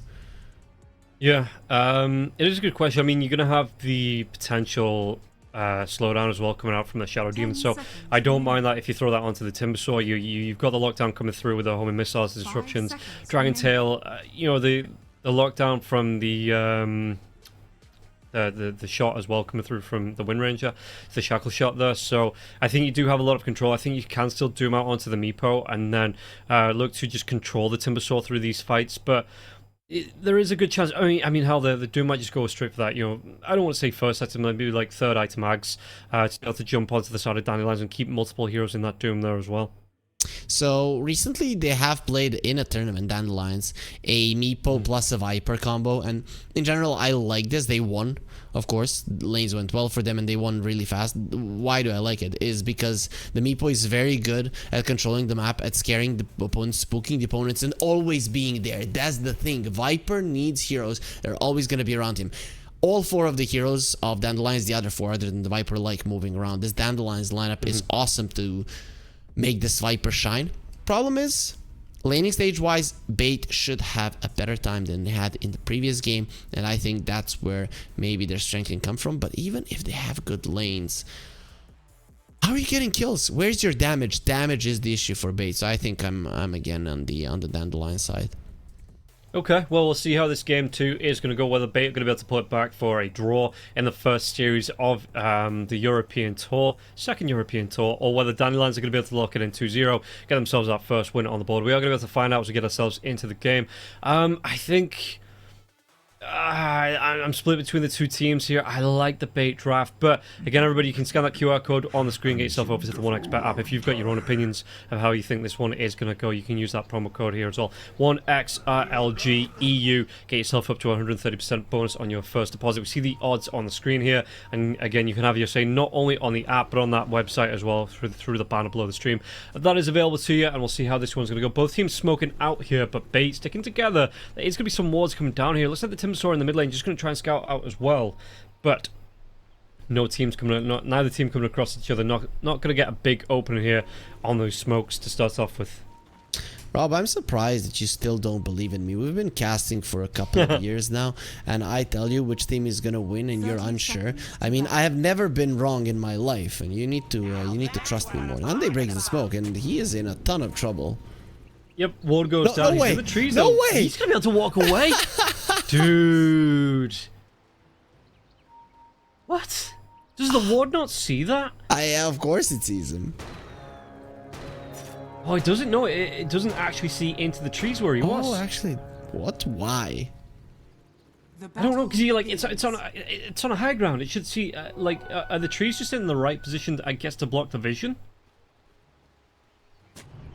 That should. Huh. No, they're just very high trees, it seems. I don't know. Okay, well, that's one way to start off a game, I guess, having to deny a ward there after you don't see the Meepo. That could have been an easy kill. Mary now is who's gonna be taking more damage here. Once Kidro gets into the tower, then you can start trading. That's just the advantage of the tower. So they're playing a 4 gyro and a 5 shadow team. I guess that's fine.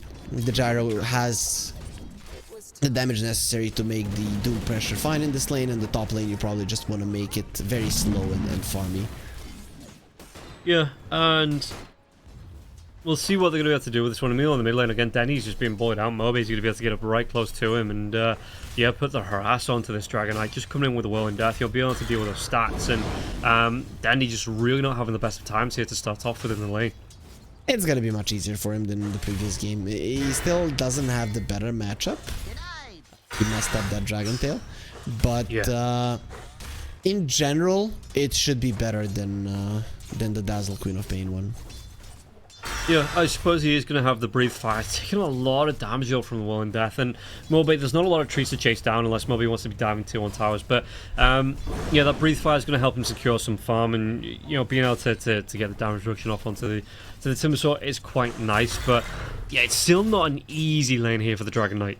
I'm super surprised he didn't get a point in the Dragon's Blood in the first 2 levels. Just wasted all of his mana, and that's not gonna cost him actually, because you don't go bottle with this hero. It's gonna be a long time before he gets much. Okay, he got a mango and has some sticks. Dandy understands what's up. Yeah, and we'll see how he's going to play around this one. I mean, he's just losing so much health, though, and you can see that Mobe, even with just with a 1 point into reactive armor, he's going to be able to sit further comfortably on the lane, and Dandy going to have so much trouble coming through. He does have to time these breathe fires really correctly to be able to get anything out of it. It's still a Dragonite. You get a Bracer, you have the Dragon's Blood, you're going to be healing enough, so it's not going to be a disastrous lane for him whatsoever. I'm just looking forward to seeing if Dandelions can make something happen on the top lane. What? That's 8 denies on the Viper. They wanted a slow lane, and Bait are getting it. The thing is, it's only slow for them.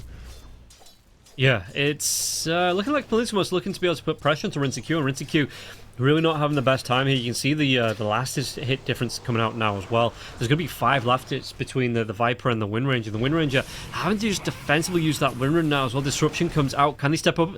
Desire just moves himself back, and looks like Murray White wasn't super confident about being able to put pressure onto Desire. So with the Viper rotating over, you can see that Murray was moving himself away here on the Shadow Demon.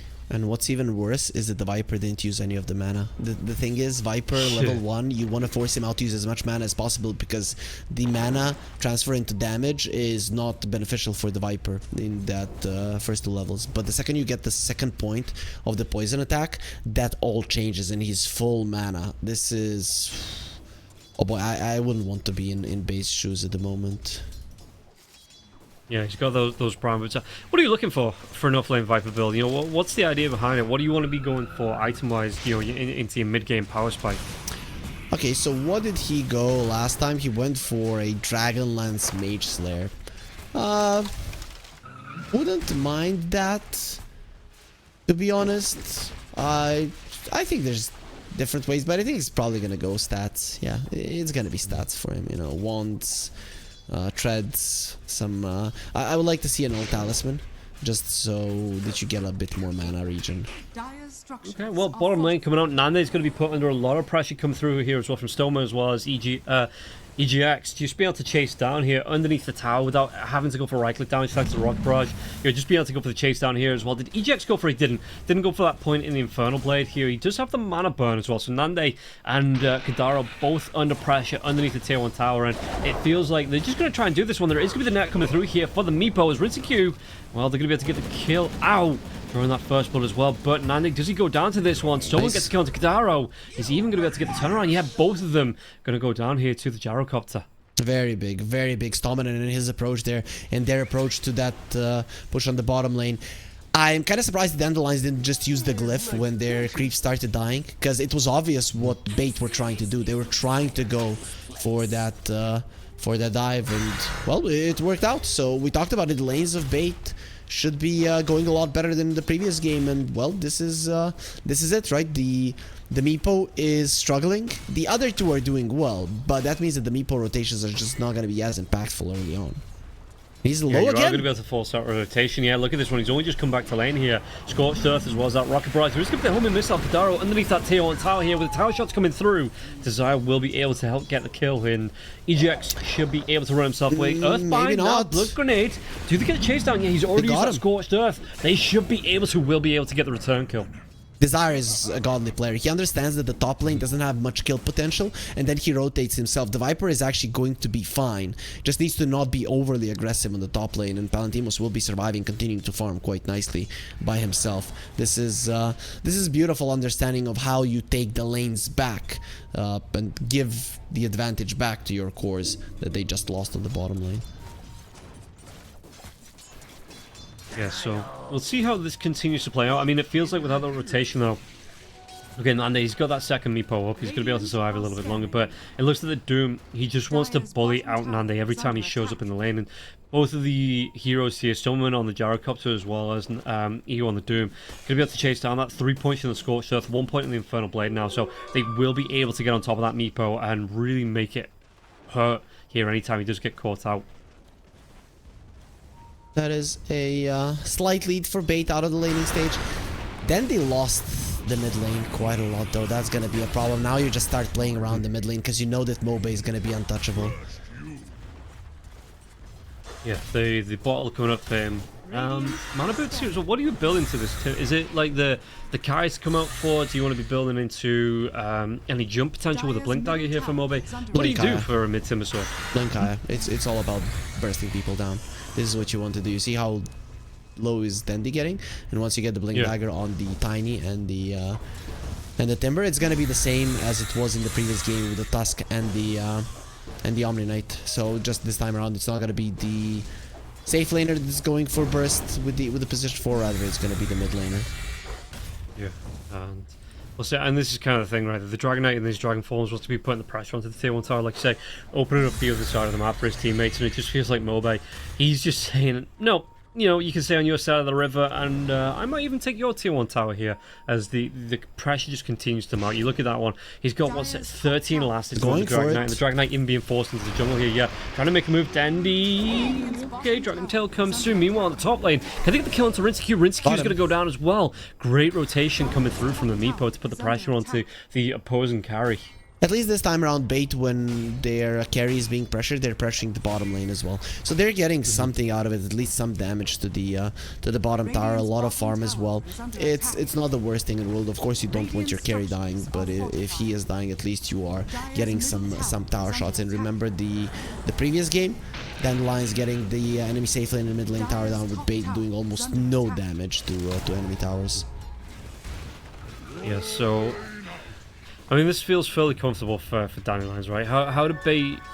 is this, again, just the same as the last game, where they just need to hit those item power spikes before they look to contest what Dandelions are doing?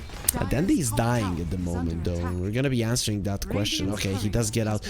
He had a lot of stick charges and, well, the Whirling Death that go around. I can't believe they're not dewarding this ward. But the way that you play now for Bait is that you have the Doom. You get the kill, you reset, you play the bottom part of the map once you get the tower, and then you just play on the back of those Dooms. Try to see what Dandelions are doing and mirror that on the other side of the map with the Dragon Knight. Apply some pressure to the towers yourself. Okay, we'll see how that one is going to go.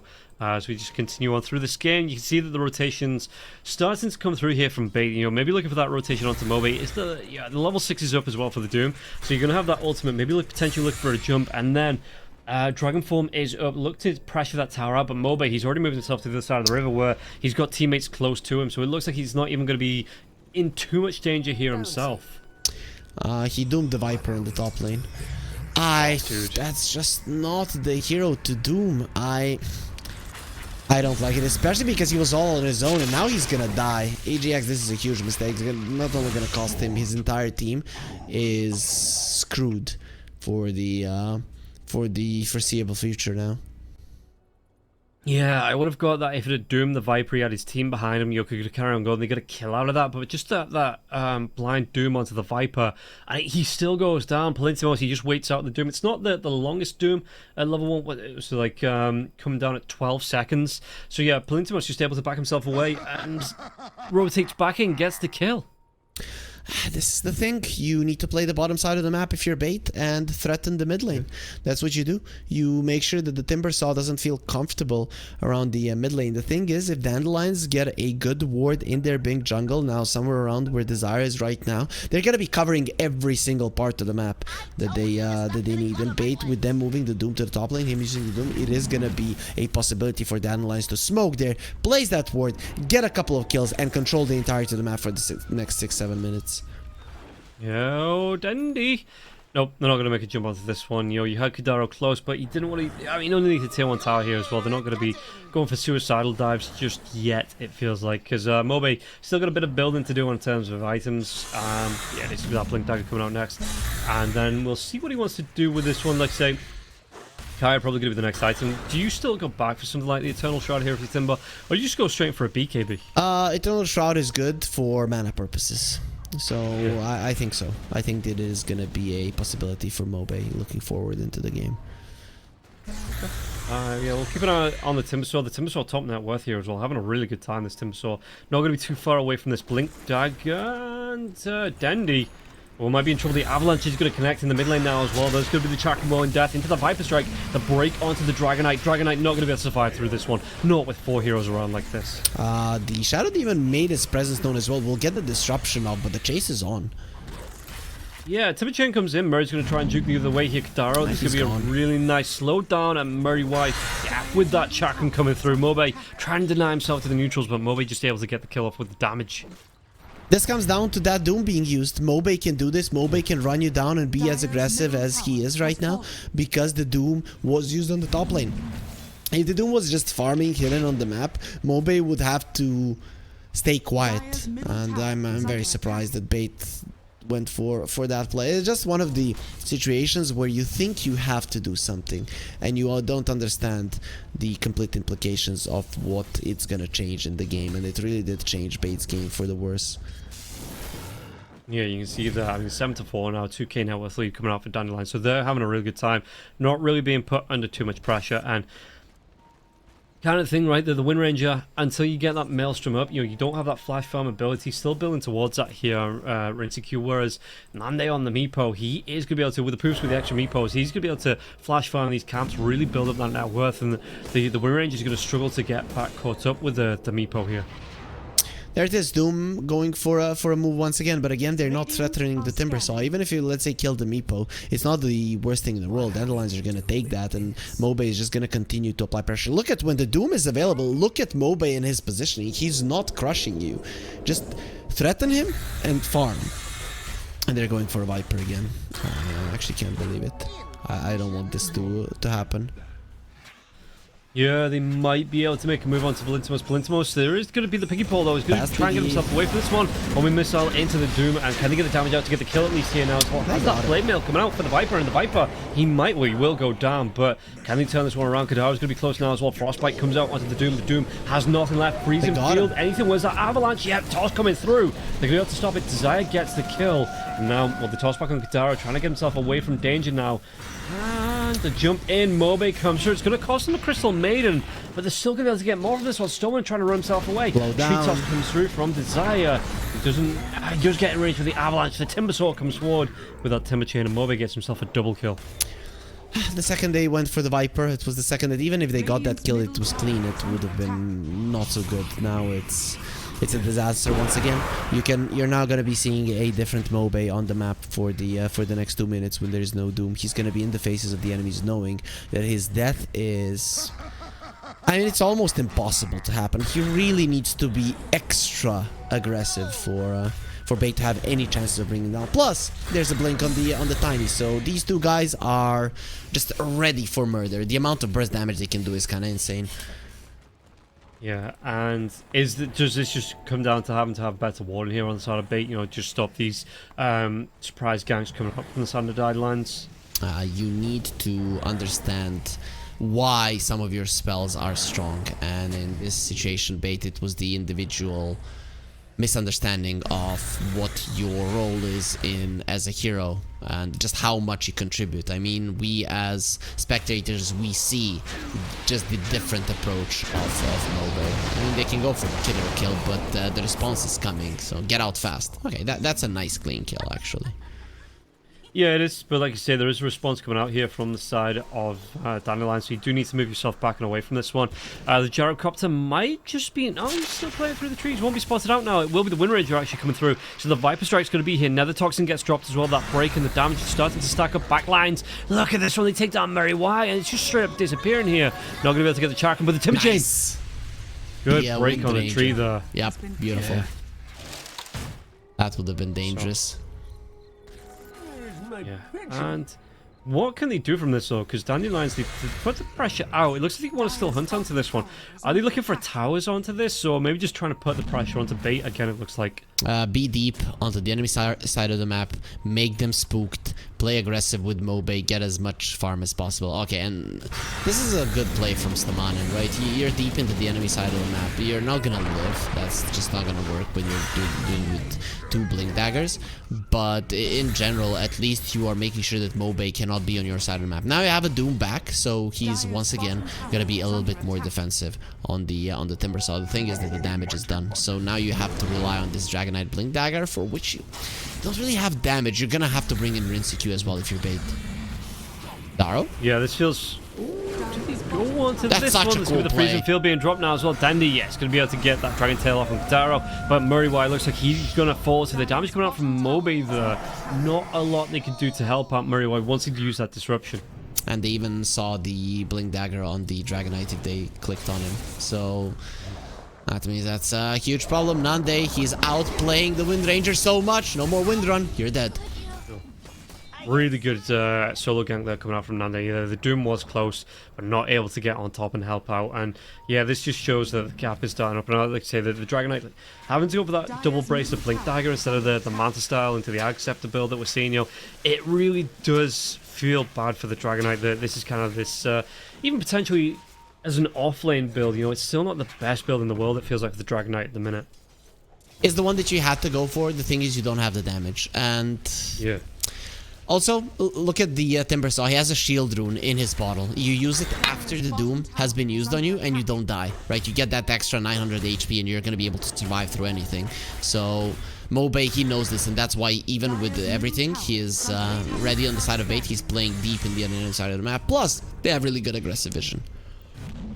Yeah, and if you're looking at this one again, it feels like the push is coming in on bait side of the map, and just Palintimos, again, the Shackle's not going to land here. Cooldown's going to be used. Homing Missile might catch up to him with that cooldown. He pops that Blade Mail, tries to turn it around, and look at the Stormwind damage coming through from that Rocket Barrage. But you've got 4 heroes around this time. Surely Inferno Blade is going to jump in. Mobe, they give the kill into Stormwind, even before Palintimos goes down. Forces out the BKB. Doom's going to be onto this Timbersaw. Timbersaw try to run himself away from this one, trying to outlast him, but it's still a lot of damage. A Power Shot will connect now as well. Timbersaw, though. GX, what are you doing? Outlast? Is he going to be able to turn this one around? And Eagle goes a little bit too far now. Mobe, Doom was off. They're going to be able to get the kill, the blink in. That's going to be the kill onto the Doom, and now Murray White, he might be the next victim of Mobe. Trying to use that disruption, keep himself alive, but Desire with the body blocks. Timber Chain comes forward, Will in death. Was that last chakram? Desire gets that last hit, gets the credit for the kill. And this was even with the Timbersaw using the shield rune before the Doom. So the Doom purged it off and he didn't have it. But in general, they just couldn't kill him. You can see that Bait are having damage issues right now that are not going to be resolved anytime soon. I don't want to be a Debbie Downer, Rob, but in this game, even earlier, I don't see a play for Bait. It's looking really rough, and now the Frostbite into the Viper Strike as well, just to get the run down, the break coming through, and then he just can't survive through that. They blocked him with the Cobbled. That was a really nice play from Kidaro, having the shovel.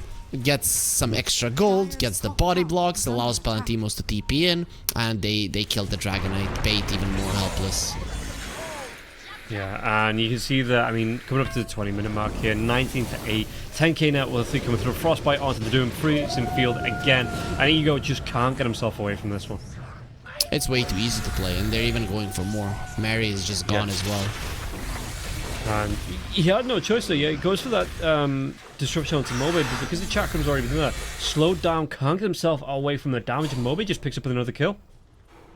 It's way too easy at this moment. You can see that the Dandelions aren't even focusing on getting the Roche, even though with the Meepo they would be able to do so. The thing is, you're farming so much and you're getting heroes as well. Bait cannot leave the base. This is one of those situations where you're forcing them to give up. And this is what we talked about. The combination of the Meepo and the Viper last time around, they won so fast, right? And it seems that this game will be no exception.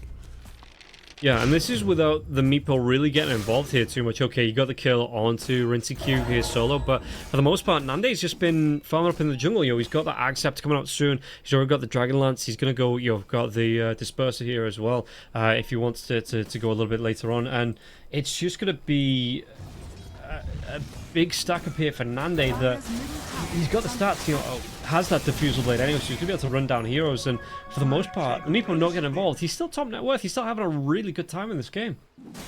He's having a great time. He's going to be getting the Tormentor as well. One of the heroes can definitely do it easy with the Ransack. He's really not taking any damage. So the other team, it needs everybody to get the Tormentor. Meepo, he does it on his own. But the thing is, when you do it on your own, you get a pretty shitty shard, it seems. And Desire is not going to be too happy about getting that at all. Yeah, having it's just the constant tree right here onto the tiny. So, I mean, it might be nice if he's getting in doing a few thwacks if he doesn't want to throw his tree out straight away. Yeah, if he has a sentimental value with the tree, then fine. But other than that, not really. Standy being chased down again underneath the tier 2 tower here. The chase comes out. He's going to be able to get the blink away. Shouldn't be taken, or maybe he is going to be taken down underneath the tier 3 tower. Moby, he just doesn't care. Going to be the Doom again onto the Toss Viper. What can away. he do for this one? The toss away now as well. Yeah, and he might just live through it. He is going to live through that one as well. You can see the Doom duration. It's most of the way through, and they might be able to set up for something. The one the shackle comes through, but it's only going to be onto the illusion. Doesn't latch onto anything now. Anyway, Moby gets a counter very well. Chase down behind this tier 2 tower once again. They should be able to, will be able to get the kill on the Doom. And yeah, it feels like this is the last stand for them already here as the Gyrocopter. He's going to be cleaning up next. Nande get himself on the board with a triple kill. Not a good stand though. It might be last, but it's not good whatsoever. They lost 8 heroes there. 7. Sorry. Yeah, we're talking X-Men 3 quality last stand. You know, not like a Butch and Sundance last stand. And GG's already been called 22 minutes into the game. Dandelions just too overwhelming here for Bait. Yeah, I mean, last time they had a better draft. I think this time they had a better draft than the Lions as well, but they had even more comfort in their picks. Even though Dazzle and the Omni Knight are very comfortable for them, I don't think it compares to a Meepo player that has been a Meepo player for 10 plus years, and Mobay getting very well known on his Timber. Plus Palantimos is a pretty good Viper player. It was just an easy series. Dandelions came in as the favorites, and they showed why. Yeah, and that means they are going to be able to take this series 2-0. So they get the first win of the second season in Europe on the board. We're taking a quick break. We're back in about 10-15 minutes here for the second series of the day. But for now, that is the first series, so we'll see you after this break.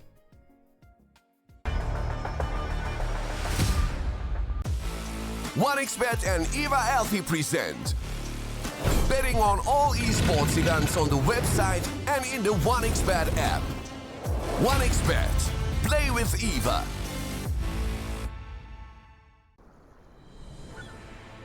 What if Kunka knew that he could not only play Dota but also place bets? Better the best black hole.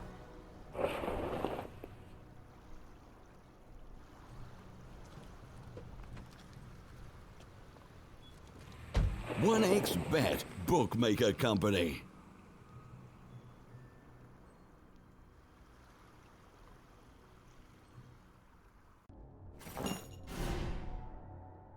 Chances of breaking items in a tournament match are non-existent.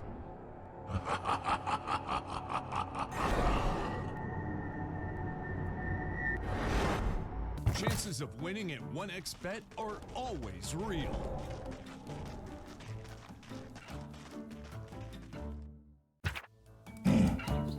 Join with me.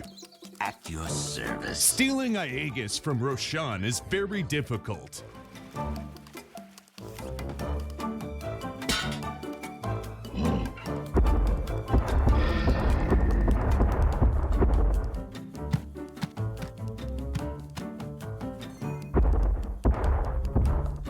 Winning at 1xBet is super easy.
Let's go.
Use your skills in the gaming. 1xBet. Respect from 1xBet. Respect from 1xBet. Respect from 1xBet. Respect from 1xBet. Respect. From 1xBet. Respect from 1xBet. Respect. Respect from 1xBet. Respect from 1xBet. Respect from 1xBet. Respect.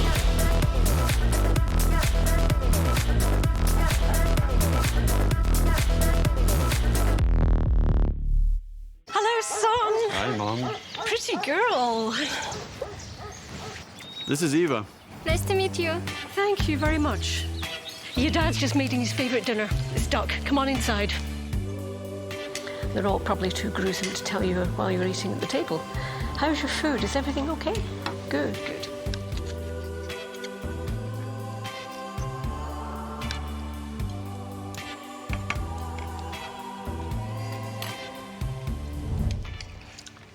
You seem to know each other. Yeah.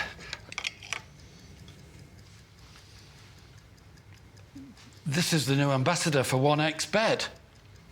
Oh, I see.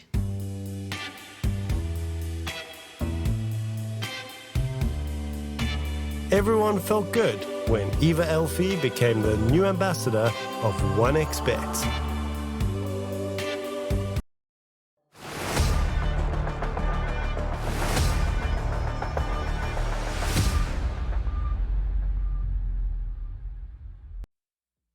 Welcome back in, everybody, to the second series of the day. This is going to be Spider Pigs versus the 2 girls, 1 puck lineup. And coming into this one, we just saw Bait go down 2-0. So we've already got our first win on the board here. Dandelions going to the top of the table just purely because no one else has played. So we'll see if anyone else is going to be able to even that one up, or if we're going to see our first draw of the just the pure European region. And Harry, what are we looking forward to here in this series? Have you got any thoughts on these two teams coming into it? Any favourites? Anything we should be looking out for?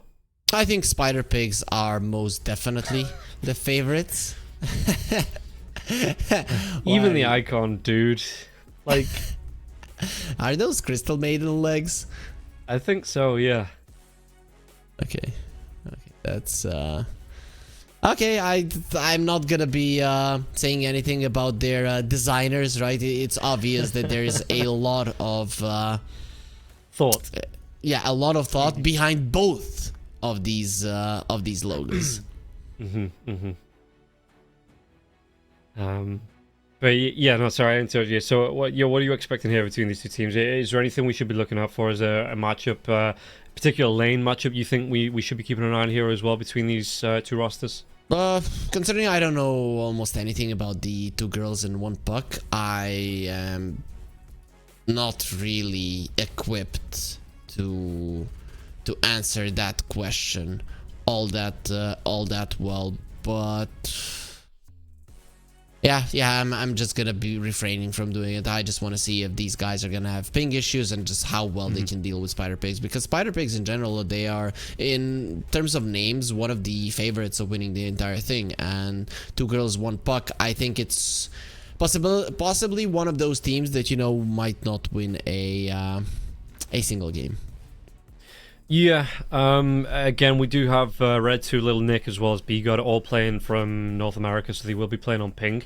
Whether, that's going to be I mean, that's kind of the thing that I'm hearing about the American players, though, that they are playing on the EUS servers, just like, they've made that jump over. That's where they're spending most of the time, so maybe they're going to be used to the ping issues here, and, it's not going to affect them too much. Maybe they're, it's like Goku with the training weights, they're going to be able to pull them off and going to go Super Saiyan in the official series. Yeah, maybe that's the play. But in general, if I would play on the American servers, I would have like 120, 130 ping, which is not by any means unplayable. It's quite playable, not really that big of a deal. You get used to it after 1 or 2 games. Let's say if they are more on the East Coast in America, they would without any issues have really good ping, depending on the internet. I haven't never been in the US, so I don't know just how good the internet is there. I'm gonna guess that not in every part of the country that the coverage is amazing, but either way, I would assume that their ping wouldn't be an issue, might be even below 100.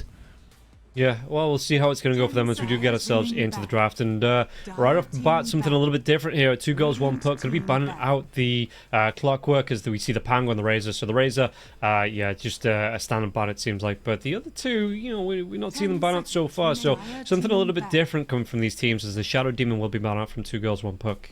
LeBron does tend to play the Clockwork from time to time. I would still not like it as a first pick, unless you're going for something like a Primal Beast. So I'm very curious to see if Spider Pigs are gonna ban it, or maybe they pick it. I mean, these 2 bans of 2 girls, 1 puck, they're literally screaming Primal Beast, right? The 2 biggest counters of the hero. So I would be very surprised if Spider Pigs don't pick it up or ban it out themselves, and they don't ban it out, so maybe they pick it. Yeah, on the side, Spider Pigs are going to be banning out the Disruptor as well as the IO. So we'll see what this final ban is going to be for 2 girls, 1 puck, and whether they're going to try and, like you say, go for that Primal Beast right off the bat. Because there's going to be some big heroes getting through here, it feels like. So they do ban out the Chen, which means the Keeper of the Light is available to them. That Keeper of the Light mid pick, it's incredibly scary with the Solar Bind into the Spirit Vessel into Dagon builds. That's what I'm seeing. Pretty much, there's no variation on the build. It's the Soul Bind for the extra damage, Spirit Vessel Dagon into an Octarine Core into a Dagon, and you just run heroes down with that one. Even these team fights, you really are an absolute menace. So I wonder if that's something that 2 girls, 1 puck are going to consider picking up here as that first pick. They're taking their time. I really thought this was going to be a Primal Beast 100% first pick, but they're thinking about, in these kind of situations, you can maybe go for the tiny. You can maybe think, are they baiting us into a Primal Beast? Do they know did we want to pick it, right? And I don't think either. It was probably a bad read from my side, even though these heroes are good. Versus a Primal Beast, it seems the 2 girls 1 puck weren't even considering the hero early on. No, but it does mean that if they want to, make room for them to pick it up a little bit later on. Primal, not really a high priority on the ban list, so it feels like, the Tiny, they wanted it a little bit more. Wanted to make sure they got it here in this phase. So maybe they do go back for that Primal Beast a little bit later on. As Spider Pigs, what is their first pickup going to be? Going to be burning through a little bit of reserve time here, but again, Radiant team back. Gyrocopter, Gyrocopter's up there, keeping the lights available. Kunka's available here as well. We're seeing Centaurs and Mars is still available here too. So they go for that Gyrocopter first pick here, Spider Pigs. Yep. Spider Pigs started off as a full Balkan team. I don't know if it was full Serbian. I think not. I think it had Mitch in it. So this does bring back memories. So what used to happen is, I don't know if you remember Elements Pro Gaming, right? It was mostly usually Serbian and Croatian players, and mixed with maybe bringing in somebody from the side from time to time. And then when Elements would drop the team, if the results were bad, they would transfer back to Spider Pigs. So it was their unofficial, unsponsored name. So I'm really glad to see it once again, with LeBron probably being the owner of the team still. Yeah, I'm just looking through the history now. Elements Pro. So what off to cool guys? Back to Spider Pigs, and looking at the original roster: Gogi, Monty, Mitch, Milan, and LeBron Dota there. So quite a lineup coming through in 2016. Yeah, for sure. I mean, Milan was a part of our first tournament here, the Southeast Asia one, right? In the RLG series. Now he is in his coaching days with Nouns, so that's why he's not with us any longer. But we did get to mention him there once again, as this is one of his teams. I'm kind of curious if he was casting this, if he would start get teary-eyed, if he would get some get nostalgic and stuff like that. Do you think he's the type of guy that might do it? Oh, from the interactions I've had with him on panel, and casting alongside him, I really don't think he's sentimental. I think he's all about the here and now.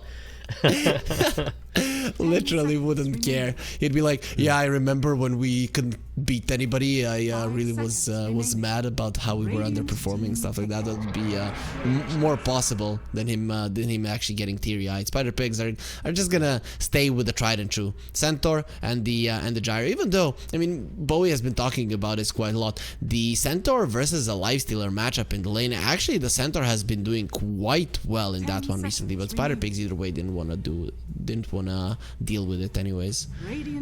Yeah, maybe it's coming down to the way the build is. 2 girls 1 puck to go for that Kunka. Just being able to go for the extra burst damage that comes out when you get that Veil on board. So it's like if you can bait out the rage from the lifestealer, then you get your double edge out, you get the stomp out afterwards. It does make it hard for the lifestealer, because the lifestealer is not going to be able to lifesteal back once he's been stomped up. So it's a decent amount of burst damage, and then you can just walk yourself away, because you do have that really good move speed on the Centaur there as well, and that's even before your ultimate comes out. So yeah, I can see why it's starting to trend in favor of the Centaur at the minute. Yeah, for sure. I just want to know who's going to be playing this Gyro, because Spider Pigs, Astral has 1 Gyro game recently and LeBron has 0. So I don't know if they want to play it as a support. I guess LeBron will take the fall for his team. But one thing that both of them have been playing quite a lot is a Bane. I would love to see a Bane played with a team that actually has all around understanding on how to play with the hero. Yeah, and that was something that we were seeing in South America, I think, before the in the last one. The Bane was coming out a little bit more and more. It was starting to build up as 2 girls 1 puck, going to be able to get the techies on board. Again, really nice. Just the burst damage that comes through as a support as well. High damage. I'm pretty sure I'm expecting every single hero that's been drafted so far to get a nerf when we finally get that new balance patch on the board. So there's going to be a techies. That's probably going to be a 5 techies, unless it's a mid-tiny, but I'll be surprised if this is a mid-tiny and then offlane Kunkka. Still a possibility, but when I see the 2 heroes of Spider Pigs, they're not really easily bursted down, so having a core tiny probably wouldn't be as beneficial. Maybe with the techies you can bring people down, but in general I would like for this to be a support tiny, just being annoying, tossing people back, and and stunning them rather than being that burst type hero that we know and love when he's played as a mid laner. Yeah, and I think this helps out when you get a Kunkka pick like this, because I usually see the Bane is actually going to come after Spider Picks, so there we go. But yeah, usually when you see the Kunkka pick at the minute, it's that Blade Mail into the Ag Scepter, into a BKB, and it just feels like, to me, if you're relying on that as a damage core, the damage does start to be lacking, because you are more looking for the interrupts here. So having a techies on board that can kind of follow up, can make up for that lack of damage that the Kunkka's not going to be outputting, because it's not the old Kunkka where you see the Battle Furies coming out, you see the Daedalus is coming out, building up and doing a whole lot of cleave damage. So having that techies to follow up is a really nice pickup for me. Meanwhile, on the other side, the Spider Pigs do get that Bane, and yeah, the amount of control coming through, so you are going to be able to get lockdown, you're going to be able to get the sustain coming through.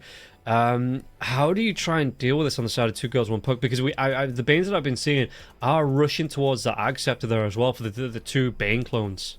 This is a really good Bane game, right?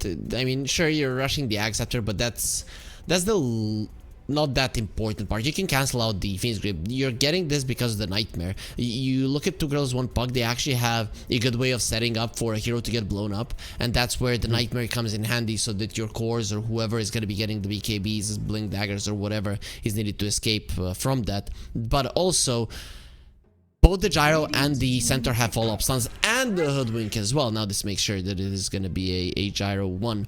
So every single hero does have a follow-up stun, meaning that Bane is going to be a great setup for these kills, right? And when you look at 2 girls 1 puck, they have tanky heroes, but the damage of Spider Pigs is insane. Sleep into Sharpshooter, into the Centaur damage, anybody dies.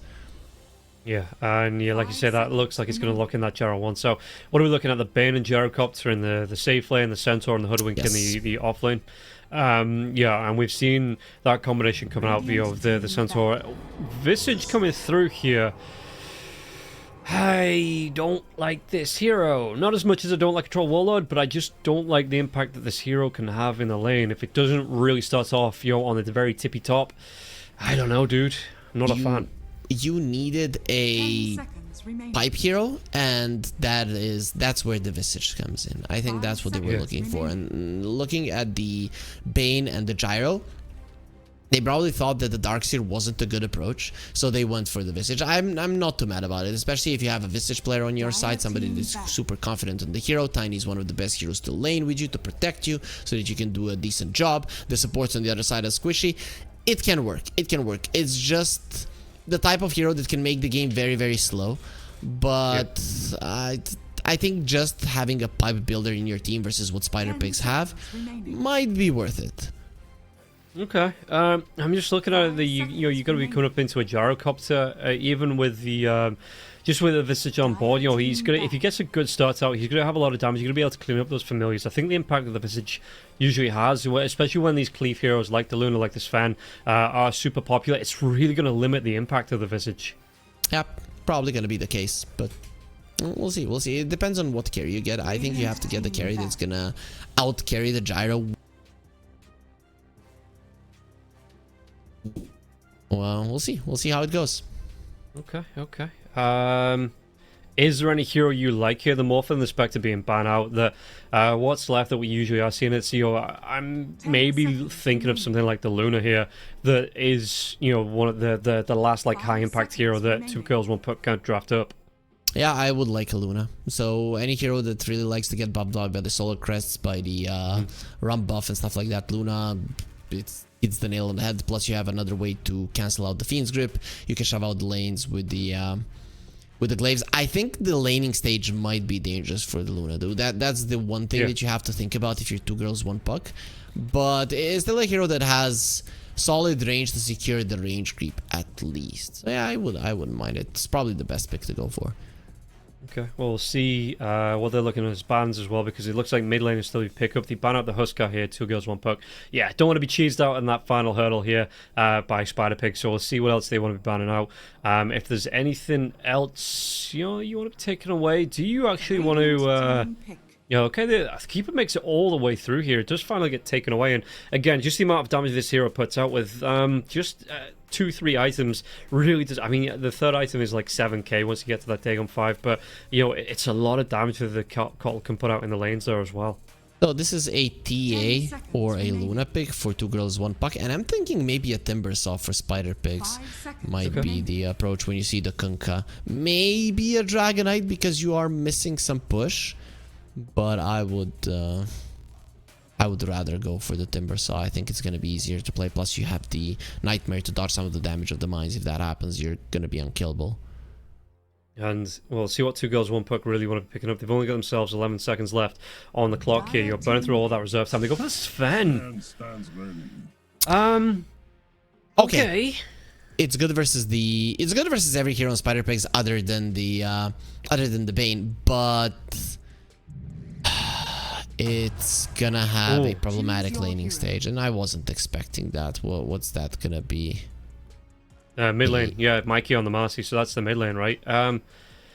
I like the Sven, just not in this draft. I think there's too much that's going to be controlling him up. There's too much that's going to be able to kite him around. Yeah, he gets a good BKB, but if this game goes long, he's down to a 6-second BKB. There's just too much control on the side of Spider Pigs for this Sven to be able to be reliable damage, it feels like, in the fight here for 2 girls 1 puck. If a Sven is super strong and buffed up, and you don't have to pick up you don't have to BKB instantly in a fight, and you can get kind of a little bit then BKB just when you are sure that you're gonna hit. If you're buffed up by the run buff and the Visage auras that he is probably gonna get, I can see this Sven working, but I'm very curious about this Marcy in the mid lane. I mean, in general, the mid lane Marcy is something that Mikey plays a lot. Has 6 matches, 66% win rate in the last 8 days. Plus, I think it's gonna have, I don't want to say the same, but similar effect as a mid lane Omni, right? You're buffing your carry and you're running in, you're relatively tanky, you have some burst potential, you have some catch potential as well, but also laning stage wise, you get a couple of those sidekicks and you just punch the Kunkka in the face. It's gonna be quite nice to see if a hero like a Kunkka that pretty much doesn't lose the lane against anything might struggle versus something this unconventional. I would have probably preferred like a Dragonite or a Timber Saw, but this makes things interesting. Either way though, I see Spider Pigs as a favorite. I think they have everything they need with their lineup. They have ways to kite the Sven, they have ways to catch, they have ways to outplay their opponents, so I'm pretty confident they should be taking it. Yeah, I'm kind of feeling the same. You're going to have this Gyrocopter that's going to be able to output the damage that you're not really going to be able to get on top on with 2 girls 1 puck. And don't forget, everybody, you can use that QR code that's on the screen. Get yourself over to the 1xBet app or use the banner below the stream to get over to the website. Not only esports, but full sports there as well. You're going to be able to take a gander at, take a look at, and maybe bet on if you want. As the odds, massive difference between the two teams. And again, the promo code is 1XRLGEU. Get yourself up to 130% bonus on your first deposit. And we'll see how this one is going to go. The smoke coming through already for 2 girls 1 puck, and yeah, those were some big odds between the teams here, Harry. How do you feel about those? I feel like they might know what's up, because this Spider Pigs lineup is pretty strong. Though, going for the first blood. Yeah, they're going to try and go here. Stormhammer was used, but they're going to be able to get the Centaur Storm coming out now as well. The flat cannon already picked for the Gyrocopter, and they've already got the body block, Woe's going to go down, and might be more Woe adding up. Mikey will fall here, but can they get anything more from this one? Be God, he's going to go next, and it looks like they may be able to chase down. Little Nick's going to try and do what he can here, but the body block's coming out from LeBron. They take down Skylark at least. They're trading off here. 2 for 3. Spider Pigs coming out on top, and they might be able to get more onto this one. Pima slow down the blood grenade. The 2 supports going to be able to do the job, and LeBron gets another kill on the board. So it was Retsu that got the first blood. He killed the enemy carry. They got 4 kills, traded in for 2. The enemies have a Visage, so you want to start out really well, and you did not. I mean, it was a beautiful bushwhack. Look at this, 4 heroes, and then a rebound. It was impossible for 2 girls 1 puck to actually win that fight after that bushwhack.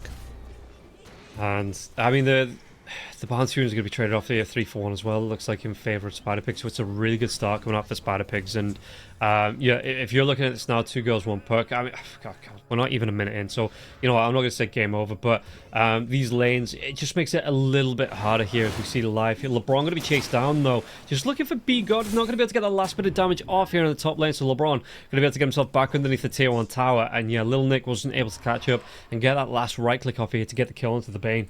LeBron has a salve, so now when he's back up and when it comes down to the trade between a 0 armor hero and a 4 armor hero, we know how it's gonna go.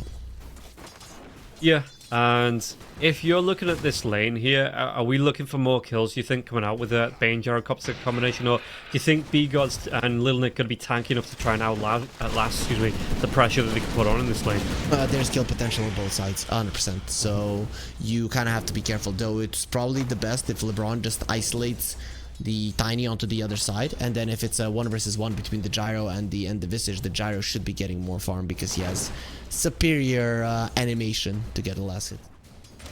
Yeah, and let's see how they're going to try and play around this one. Meanwhile, you know, we've got the bottom lane here as well. It's going to be another double bushwhack coming out onto Woe with the double edge, and yeah, Woe just has to back himself away. The stomp was used there into the double edge, and it is a little bit of Woe here for Woe. He's really not having a good time on this Sven up against the Centaur.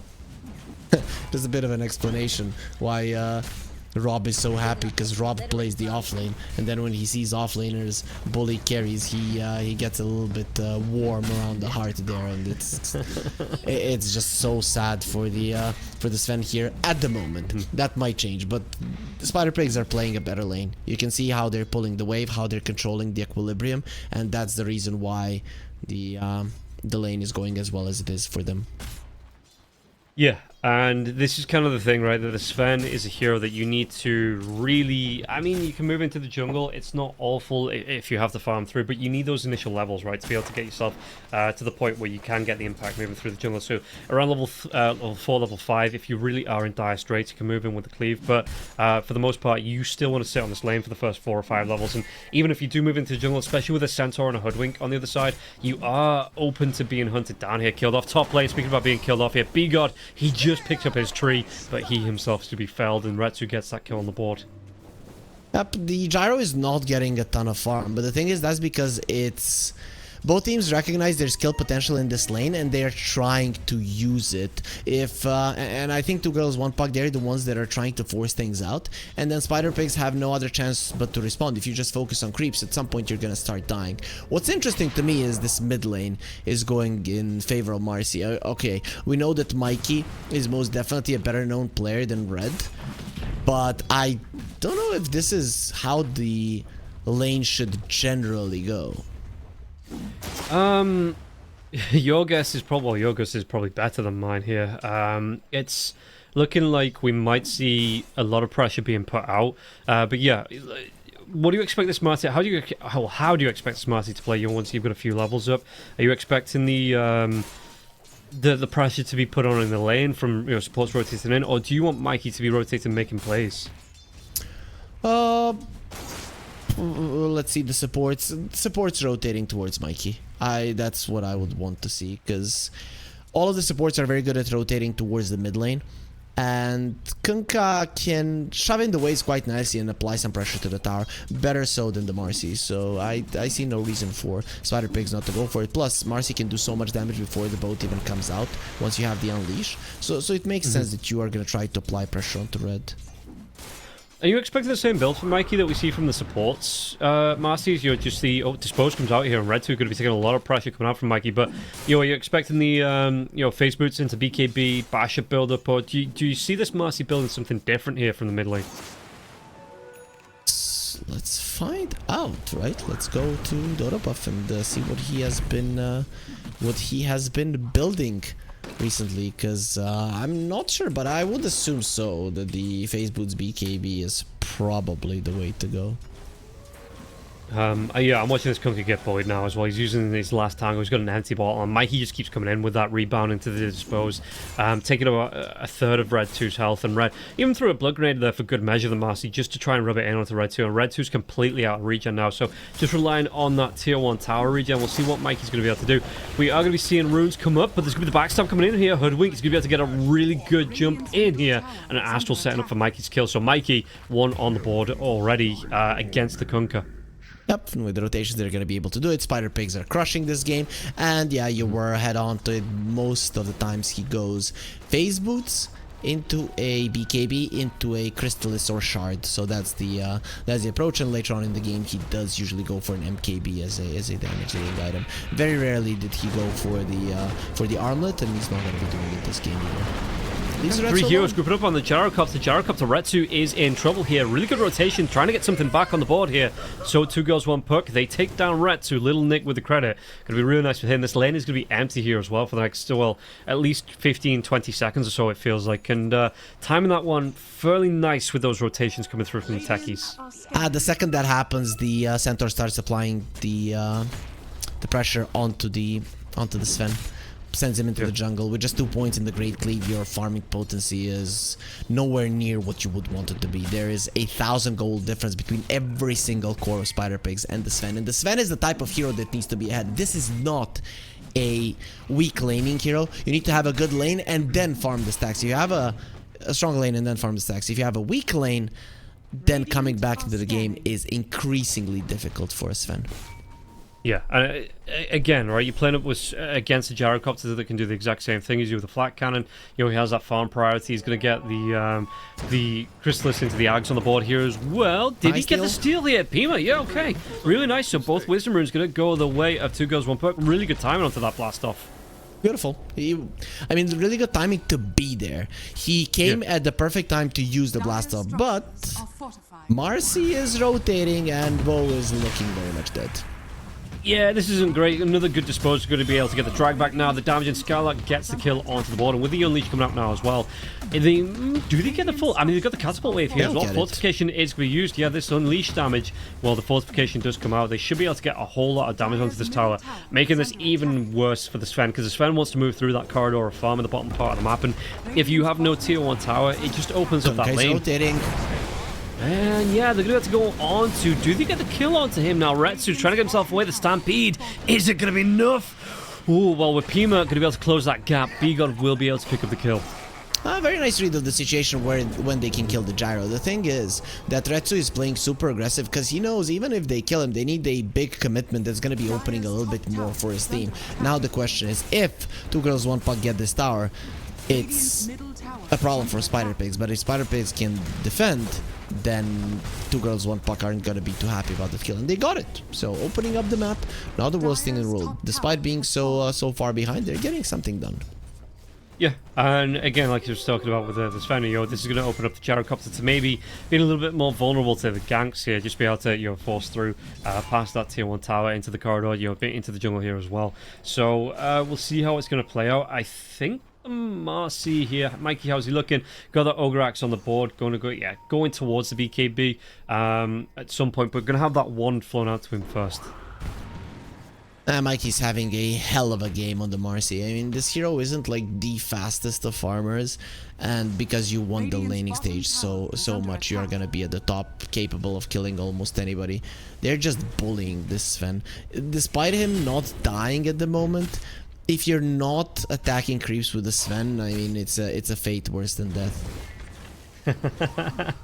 Yeah, it's not great here. They might be able to get the pick off though. On to Pima. Pima's going to be dragged back. The taser will be going out to blast off. Skylark, he was waiting. He had the angle. It should still go down. Mikey, just one more right click, and Astral actually gets it with the blood grenade damage now as well. As the rebound onto the Kunka. What, do you want to fight him into this one now as well? X marks the spot, comes out. God's strength will be used. Disposed back into that poke though. Toss is going to come through. Astral going to be taking a lot of damage. Mikey might go down. He will go down, and Will gets the kill. Stick around maybe just a little bit too long as the avalanche comes out here. Astral, he might go down next. What have they got here? Astral through the trees, trying to do what he can to juke and jab himself away from this one, but he's not going to be breaking too many ankles, just look like his own. And yeah, look at him to give over the last right click over to Woe, so Woe gets himself a double kill. Huge, getting the Sven back into that game. this all is possible because of that Wisdom Rune steal. The supports of 2 Girls 1 Puck, despite being behind in gold, they have got good levels, and that is what is important. That's why they were doing so much damage, and basically why Spider Pigs were doing such a low amount of damage. Usually when you have this kind of an advantage, you are the ones that get the extra Wisdom Rune, you are the ones that get the level 6s on your supports, and it's 10 minutes in, both of your supports are level 4, and that is what makes the difference. Imagine a Fiend's Grip and a Sharpshooter in that engagement. It just instantly turns it back the other side. Yeah, now we can see that the Sven going to be able to do a little bit of catch up here. How's he looking net worth-wise? I mean, he's the lowest of the course, so he's got a whole load of catching up to do here, the Sven. But being able to get the kills like that will be a really nice help for him. Going towards the Echo Saber as well, which is going to help him out. You can trust that with the Gyrocopter. The Gyro's already got that Falcon's Blade on the board. It looks like he's going towards, with the Power Treads, going towards that Chrysalis, and maybe has that flying out on his courier. Yeah, has that completed out now, flying out, so it's going to be really nice for Red too. Yeah, increases your farming potential. There's a rotation here, and they got Lil Nick. Yeah, you're not getting out of this one. No, you are not. You can hope for his familiars to leave, the general area of this one, but yeah, the hero himself isn't going to be able to escape. Might keep rotating towards the bottom. The Unleash is going to expire, so it's not going to be a problem. But look at it. He has 1600 HP and a shield rune. So let's say, remember the earlier fight in the Radiant Big Jungle when they brought down Mikey? With this shield rune, it's not going to happen. So I would assume that Spider Pigs are going to be playing deep in the enemy territory. Look at what Mikey is doing. He understands the commitment needed for his life to get taken away. Yeah, and we can see that, I mean, Spider Pigs in general aren't scared about, invading the other side of the map. It feels like the Centaur's playing really far up away from his tier 1 tower. Speaking of invasion though, there is that smoke gank coming out. Do they get the grab? The Hoodwink just a little bit too fast here, scurrying away from the Kunker, and the Kunker not going to be able to get that X-Mart off to get the kill onto the support. Ace Rune for Red, that's gonna allow him to catch people a little bit easier, and especially when you're playing versus a Stampede, that's gonna be a big deal. I'm really curious how 2 Girls 1 Puck are gonna be using this. They need the Kunkka and the Visage to play together, but it's so hard to get them close to each other. Okay, they're bringing the Visage bottom. That without the Kunkka, you're not getting this kill most likely. No, he does have that Stampede available. The Blink Dagger is only a couple of 100 gold off here as well for the Centaur, so he's not going to want to risk anything. He's going to go for that full safe farm underneath the tier 1, so he can Stampede himself to safety. Maybe even look for his teammates to TP in, to help him out if a gank does come through here. So you can see the Skylark. He's just playing this one. I mean, that's kind of what you want to do. You got your next big item coming through. You don't want to take any risks here. So playing that one really close to the best, and it does work out for him as the Gyrocopter farming these stacks out as well. So going to get close to his own Accept. Are going to have that one up fairly soon. Going to be a really good time here for Red 2, it feels like. That was the opening. That's the opening gone from 2 Girls 1 Puck. Now the both supports, Spider Pigs, have their level 6s, and it's time to move. It's time to utilize the net worth advantage that they've accumulated. And they are hunting through. They're going to be moving through the corridor looking for the Sven. The Sven, though, on the other side, he's just past the triangle into the second corridor. I don't know what. I've not come up for a name for this one yet because, might still be. They lose Little Nick once again. Jump comes in. Little Nick going to try and do the best he can, but the Sharpshooter will be here. And the damage into the Stampede. In fact, they might get a bonus from this one. B-God does show up. Bo only going to connect onto Mikey now as well, but there is going to be that Nightmare coming through. Trying to keep him from going this one as well. There was a Taser coming through. Mikey's going to try and get himself right back into this one. Once that Taser wears off, they get 2. Should be 3 with Red 2 now as well. Red 2, yeah, even behind the Taser tower, not going to be able to get himself away safe. Really good set of kills coming out for Spider Pigs. Yep, that's just a reveal of the level 6s. It's much different when there's a Sharpshooter, it's much different when there's a Fiend's Grip, and we saw it in that fight. I also like how they just kept the Kunkka in with the Fiend's Grip and focused on the other heroes, as they knew they're gonna be getting him once everybody else is down. Beautifully done by Spider Pigs, but also, Rob, coming back to it, the new areas where their ancients have their names. One is Graveyard, and the other one is the Statue area, so you need to learn those, Rob. Do I though? Yes. Okay. I like okay, that sounded, like little kids when you tell them something and then they think for a second and like, yeah, fine, that makes sense, even though no explanation was given. It's I might learn it. I might do. I'm still sticking to corridors though for the big areas of farm. As we do see the smoke bomb and smoke rotation coming through here, it might be able to make a move. But Mikey's got that BKB going already. Is he going to try and make something happen with this one? He has the unleash once again if he wants to use it. He's going to try and use it onto Little Nick, and now there's going to be a really nice pushback coming out. And it looks like Little Nick, he lives. But Retsu's getting involved now as well. There is going to be a salve onto Little Nick. Little Nick's going to be healing up not for too much longer here. Flat Cannon will cancel this one from B-God. He might just be the sacrificial lamb here as the rest of his team do get away. It's not even going to be able to pick up the bouncer in here. Mikey does get that one. And, okay, BKB used here for Mikey on the Marcy. But it's still going to be, you know, a fairly good engage here for Spider Pigs because they're now going to be able to take down a tower as well in the mid lane. I don't know why he used the BKB though. He had the Bane behind him, so he was always going to be able to do it. So in my mind, that was a mistake. So 2 girls, 1 puck. In a sense, how bad it could have been, that's pretty good. It's still bad, but it could have been a lot worse. And yeah, so you look at this, you know, you 6k up, you've got, what was that, 8 more kills on Spider Pigs as well. You're taking down objectives whenever you want to step up for them. Are you looking to a Roshan sometime in the near future, or are you just happy, like, you know, carrying farming up, looking for the fights as they happen, and just looking to get a couple more items up in your sets? If you are... I mean, both teams are farming their big carries, right? If you're the Sven, you want that BKB before you fight. It kind of the same is true for the Gyro, so it's probably just gonna be fighting between the other 8 heroes around the map, or Spider Pigs, therefore heroes murdering the 4 heroes of 2 girls 1 puck, I guess. Yeah, and Mikey's got a damage rune here in his bottle as well. He's got that BKB back up, going towards a Chrysalis of his own, so he's going to want the extra damage coming out from the Unleash. Level 2 on that Unleash now as well. I wouldn't be surprised, like you say, just to see them hunting, but, you know, to see Mikey and maybe the 2 supports move into that Roshan pit, try and take this Roshan down while the rest of 2 girls 1 puck are busy. I don't think you need to, maybe with a Sadie rune, but you probably don't see your lineup as a lineup that needs Rosh, and then why would we do it? We're very good at catching, we're very good at killing, we have low cooldowns. Oh, the jump, you're going to be able to time that one perfectly with the rebound. The Phoenix Whip comes out now as well, and that was just a great setup onto Woe, who's like, oh, you know, look at this one, it's a double stack underneath on the tower, don't mind if I do. Well, you know who minded?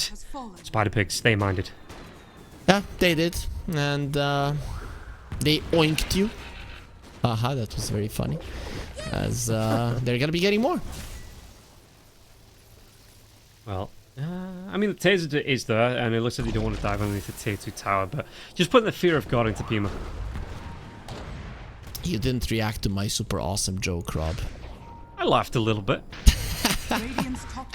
Okay. That's me just not seeing your face was seems to have been a problem. There will be an arcane rune on Mikey, and you know, Unleash is a big part of what he's doing, but him jumping in and using the dispose over and over again really has a big part of these catches. Speaking of, Astral gets caught. I'm actually surprised LeBron didn't try to save him a bit with the nightmare. Oh, he actually did, and it wasn't enough. No, but it looks like Arcane Rune coming out here. Marcy, Mikey wants to go for more here. What are they going to do? Skylark tries to get that blink in. Stomp not going to be here. Whoa, pops that. I was going to say the Thunder Gods, right? Just pops the God Strength there as well. But what can they do for this one? Centaur Warren taking a lot of damage. That's that Stampede. Going to pop it now. Might still be able to get himself alive. And Mikey gets that drag back now. Unleash coming through with the crits as well onto the Sven. The Sven's already used that God Strength. And yeah, look at this one. Whoa. He is going to be turned out. Even runs himself into the Stomp. So Mikey on the triple kill. Give him the full rampage here. Pima getting low. That's going to be 4. Surely Red 2. Yeah, the rebound. The pullback now as well. One more volley. And Mikey gets the rampage. Oh, it was so beautiful. Everything was beautiful from the side of Spider Pigs, but it just goes to show the difference in gold there coming into play. Sven comes into the fight. He's not doing nearly enough damage. There's Crystallis on the Marcy. There's Crystallis on the Gyro and nothing else. Like, no damage items on the Sven on the other side. He's just standing there hitting a Centaur who has 17 armor and an Eternal Shroud. This guy's not gonna die. So that was just the beautiful read of Spider Pigs, that they knew that the enemies didn't have enough in the tank to fight them.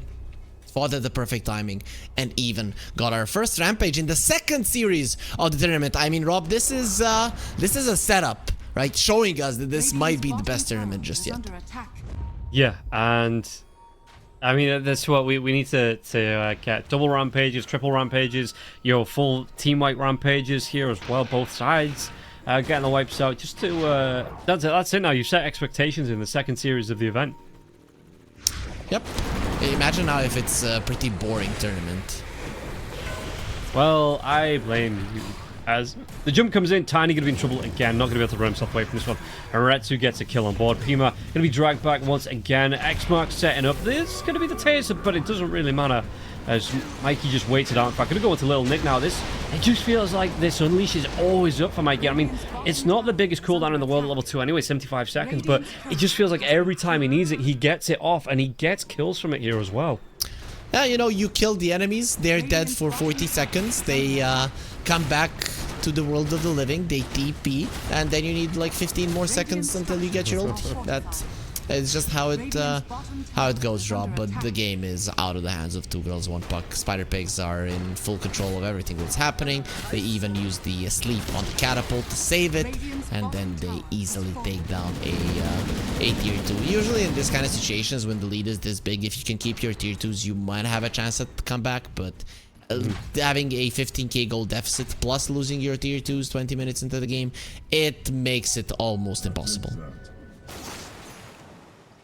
Yeah, and looking at this here as well, we see Mikey, double Wisdom Rune picked up here for Mikey. Going to be able to use the bottle charges as well, get his mana back, and yeah, get himself up to level 16, so no big deals for him. Going to be close to the full Daedalus, it looks like, here as well. Just needs to get the Demon Edge, I think, because so the recipe's already on the courier, so they are going to be able to move into this Roshamp head. The scan comes out here for 2 girls 1 puck, but they're not going to be able to do anything about this. The best they can do is get some objectives, maybe put some lane pressure out, because they aren't getting here in time to contest this one from Spider Pigs. This is genius, right? Just before the Kunkka is going to finish his Aghanim Scepter and the Sven gets his BKB, so the biggest timing of 2 girls 1 puck, they're not only going to be dealing with a 15k gold deficit, they're also going to be dealing with an Aegis. So your timing, you're ready for battle, and then for the next 5 minutes you're not really ready for battle, so it's a really big problem. Also, Marcy, we talked about her shard. Mikey got it some time ago. We didn't really touch upon it, but being able to jump from anybody, it's almost impossible to kill this girl. 9-second cooldown on the rebound. And yeah, like you say, just being able to swing around the fights, you'll be able to cast it on enemies. And oh, okay, no jump. Yeah, he's just gonna be jumping around. You were already mentioning the Unleash is always available with the Arcane Rune. It's gonna be even more available. The full rotation of the runes just came over, so that's why there was another Arcane. And yeah, look at that, the dive, the distance on the dive there as well. He gets one. Gonna have the BKB. He's gonna be able to get B-God now as well. This is gonna step up onto the Kunkka. And the Kunkka gonna be able to make short work of this as well. Even through the Blade Mail here, Mikey gonna be fine with that one. Has that sidekick going. And for me, 14-2-9. He's been the MVP of this game, it feels like. For sure, for sure. So, I have a question, Rob. You're playing Marcy versus the Techies. Techies disarms the Marcy. How do you disarm somebody who just punches people? What, you mean like past the taser? Yeah, she doesn't have any weapons, so how do you disarm her? You just make a hands feel heavy for like... That's it, like the electric shock comes through from the taser and it just stops all feelings to the arms for a few seconds, so she can't lift them up to punch. Radiant's middle tower is under attack. Makes sense. Man, that's actually a smart answer, Rob, and I always expected it from you because you're a very smart guy. So thank you. That's why I asked. That's why I asked you. I didn't have an answer for it. Well, you know, the more you know, and every little helps. And a third saying that I can't think of off the top of my head. Is there really a third one? Astral is looking very much drowned here. Oh, nope. LeBron is too good. Yeah, he's still going to go down, it looks like, but it's going to waste a little bit of time. And I wonder if with the Aegis now, if, you know, Spider Pigs still want to fight onto this one. The Avalanche is going to stop that stomp in its tracks here. As Forstaff out, B-God, but there is going to be that Stampede coming through from the Centaur to chase on to B-God, and B-God, he is going to be straight up deleted there. Man, I'm loving the Marcy Naruto run, that you don't even have to use the Unleash to have it there. Yeah, it's I mean, everything about this hero is just well designed, it feels like. And I'm glad we're seeing the Marcy picked up a little bit more because, you know, I think it's a really nice, it's a great concept hero here as well. It maybe gets a little bit of a tweak in the next balance patch so we see it a little bit more because it is always fun to watch. I mean, this hero, for the time it has been in Dota, it has gotten so many tweaks, right? Yeah. Techies, this guy was changed once, like in a sense of what he does ever since he was added in the game of Dota, which is forever. And then Marcy, she gets added to the game, and in just a couple of years, she's changed a billion times. Well, we'll see if there's going to be a 1,000,000,001 change on the horizon coming up. Is they're going to make a jump in, get the kill onto Pima, and even with that tidal wave coming back, yeah, the Centaur Warren not really too fussed. Nightmare going to keep him alive a little bit longer now as well. He is starting to take a whole lot of damage. Gets that stomp off, and the Marcy's going to be in onto this one. Kunkka going to be dragged back by the Dispose. What else can they do for this one? Give the full staff away from Red 2. BKB from Mikey will be wearing off. Stormhound will connect, and yeah, he is going to be thrown back. The X mark. It's not really going to matter because Little Nick gets the kill before that gets the drag back out now. So while this is going on though, Retsu, he's just standing his ground, has that Aegis for another minute or so, and yeah, he's going to have that Satanic. He's not going to be too afraid here of standing his ground on the high ground. The blast off comes in. Bane's going to try and do what he can with the Nightmare, and he should be able to get the kill onto the techies, but not before he takes down both supports here with the help of Little Nick. Retsu doesn't care. He's too strong. Yeah, he's just like, cool, I'm still going to stand here, I'm going to take your buildings, and you really can't do anything against this. And yeah, again, still has his Aegis for 36 seconds, so he's not even going to be too bothered about going down. Maybe needs to be careful about the toss back from the Tiny, so now he's going to start to respect that, back himself away, but stuck around long enough to get this full lane of racks in the mid lane.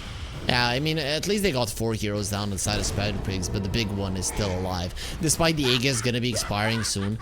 Right, so it just means that he can go for a push once again. And when you're playing versus a Tiny, the mid lane is the hardest one to get, as the toss back into tier 4s is quite an easy thing to do. But now with that being down, I wouldn't even be surprised if Spider Pigs just go for a push. Though, then again, knowing LeBron, he's the type of guy that is gonna say, guys, believe me, I've lost too many games. Let's just wait for Roche. Let's wait for it and then win easily. So yeah, some more ballsy teams will do it, but I guess Spider Pigs are gonna have more disciplines probably. Well, we will see how it plays out here, as it looks like it's going to be... Is that a Daedalus for the Gyrocopter sometime soon here as well? It looks like it is. Recipe coming in. Going to be putting out even more damage now as well. And yeah, Retsu, this Fen got so far behind in the lane. Never really started to recover onto this one. Retsu, X-Mark, trying to clear up the creep wave. But yeah, Retsu just wants to push into this one. Again, he's looking at it. It's not quite double the net worth, but he's still got, what's that, nearly a 10k net worth lead against this one, and Sven really didn't get the opportunity to catch up here, it feels like. That is going to be a Tormentor stolen, Shard for Astral, pretty good one with the Boomerang, even more magical damage will be coming through. Gyro and Marcy, they still do some magical damage, so every single hero with Spider Pigs is going to be buffed up by that Boomerang. Yeah. And you can see that, I mean, have you just play this one, like say, maybe not, slow might be the wrong word, but you know, they're being cautious, they're not overcommitting here, like, even in that last fight, you know, they made sure that the Gyrocopter didn't spend that. Aegis was able to carry on pushing onto the base, but now X-Mark coming through here, Retsu, though, if he really does need it, has that BKB, going to try and do what he can. Avalanche, where's that toss going to come back into? It's going to come back into the Techie's minds, but he just pops that Satanic, gets all of his health back, and now Mikey jumps in. They take down Little Nick. Little Nick is gone. No buyback. The Tiny has to buy back into this one. And it's going to cost them a Satanic. They can wait here. Satanic and a BKB can wait for that Satanic to be back up here. BKBs could be a problem. Rex, so nice blink away. Yeah, you can see the cooldown being used as well. The Gyrocopter wants to force this one in. They should be able to get a second lane, and there's no tier tower in the bottom lane here now as well. So Satanic coming out onto the Gyrocopter. Gyrocopter is going to be able to survive to this one once again. Yeah, he's just got so much lifesteal onto this one with the Satanic, and it looks like it's going to be woe going down. Wouldn't be surprised to see the GGs being called after that wipe.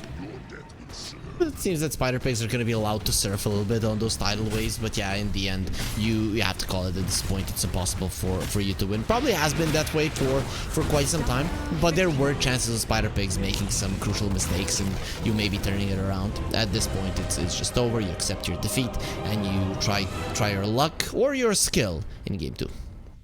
Yeah, and that is going to be it for game number 1. Spider Pigs coming out very Well, I mean, I want to say comfortable there. There were some skirmishes, there were some good fights against 2 girls, 1 puck, finding some alright pickoffs, but they just really didn't have the impact that this lineup was. I mean, to be fair, I wasn't even expecting them. Visage and Sven weren't the pickups for me here in this draft, and yeah, Spider Pigs, I think they punished them and really put 2 girls, 1 puck on the back foot, and they never really got back on the front foot. Yep, not really. It came down from the mid lane, right? You're sending the Kunkka to the mid lane. You're playing versus a matchup that you don't know and that Mikey obviously does because he's been playing a solid amount of Marcy. And then not only does he win the mid lane versus a hero that very rarely, if ever, loses the mid lane, but his rotations are not something that you're used to, and then you just crumble on all sides. Also, I mean, just in the laning phase, when you lose all 3 lanes, it just goes to show that there is a difference in skill, a difference in class, and Spider Pigs coming in as one of the favorites to go into the playoffs versus a team that's definitely an underdog. It's all but certain that they should be getting the win in this game and in the entire series as well. Yeah, so we'll see if that's going to be the case in the second game here as we take a quick break. We're back in about 10 minutes to see the game 2 of 2 girls, 1 puck versus Spider Pigs. We'll see you after this.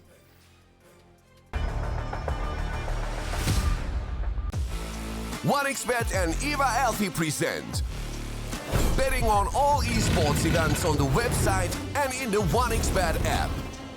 OneXBet. Play with Eva.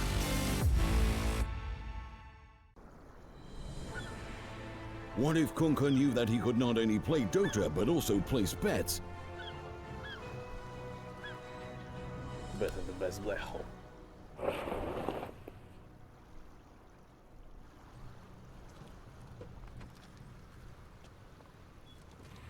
1xBet, bookmaker company.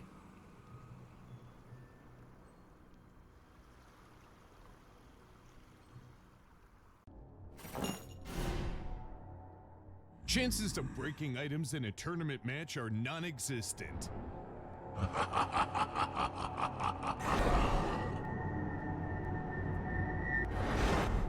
Chances of winning at 1xBet are always real.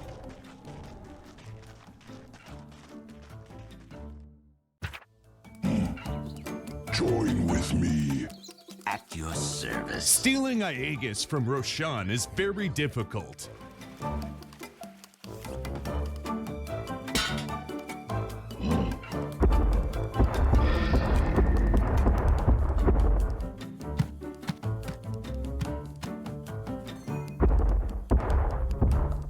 Winning at 1xBet is super easy.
skills in the gaming. 1xBet.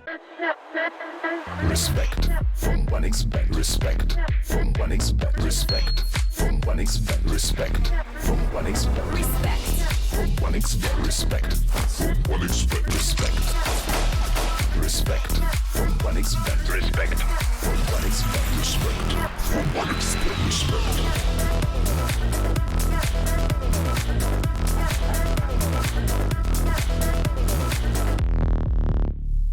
Hello, son. Hi, Mom.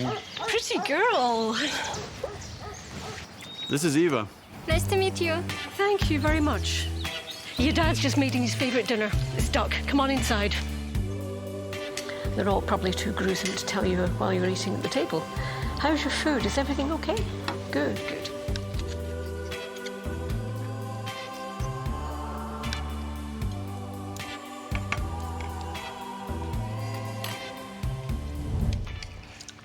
You seem to know each other. Yeah.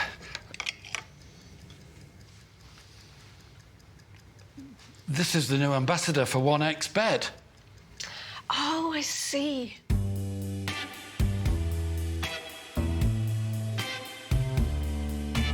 Everyone felt good when Eva Elfie became the new ambassador of 1xBet.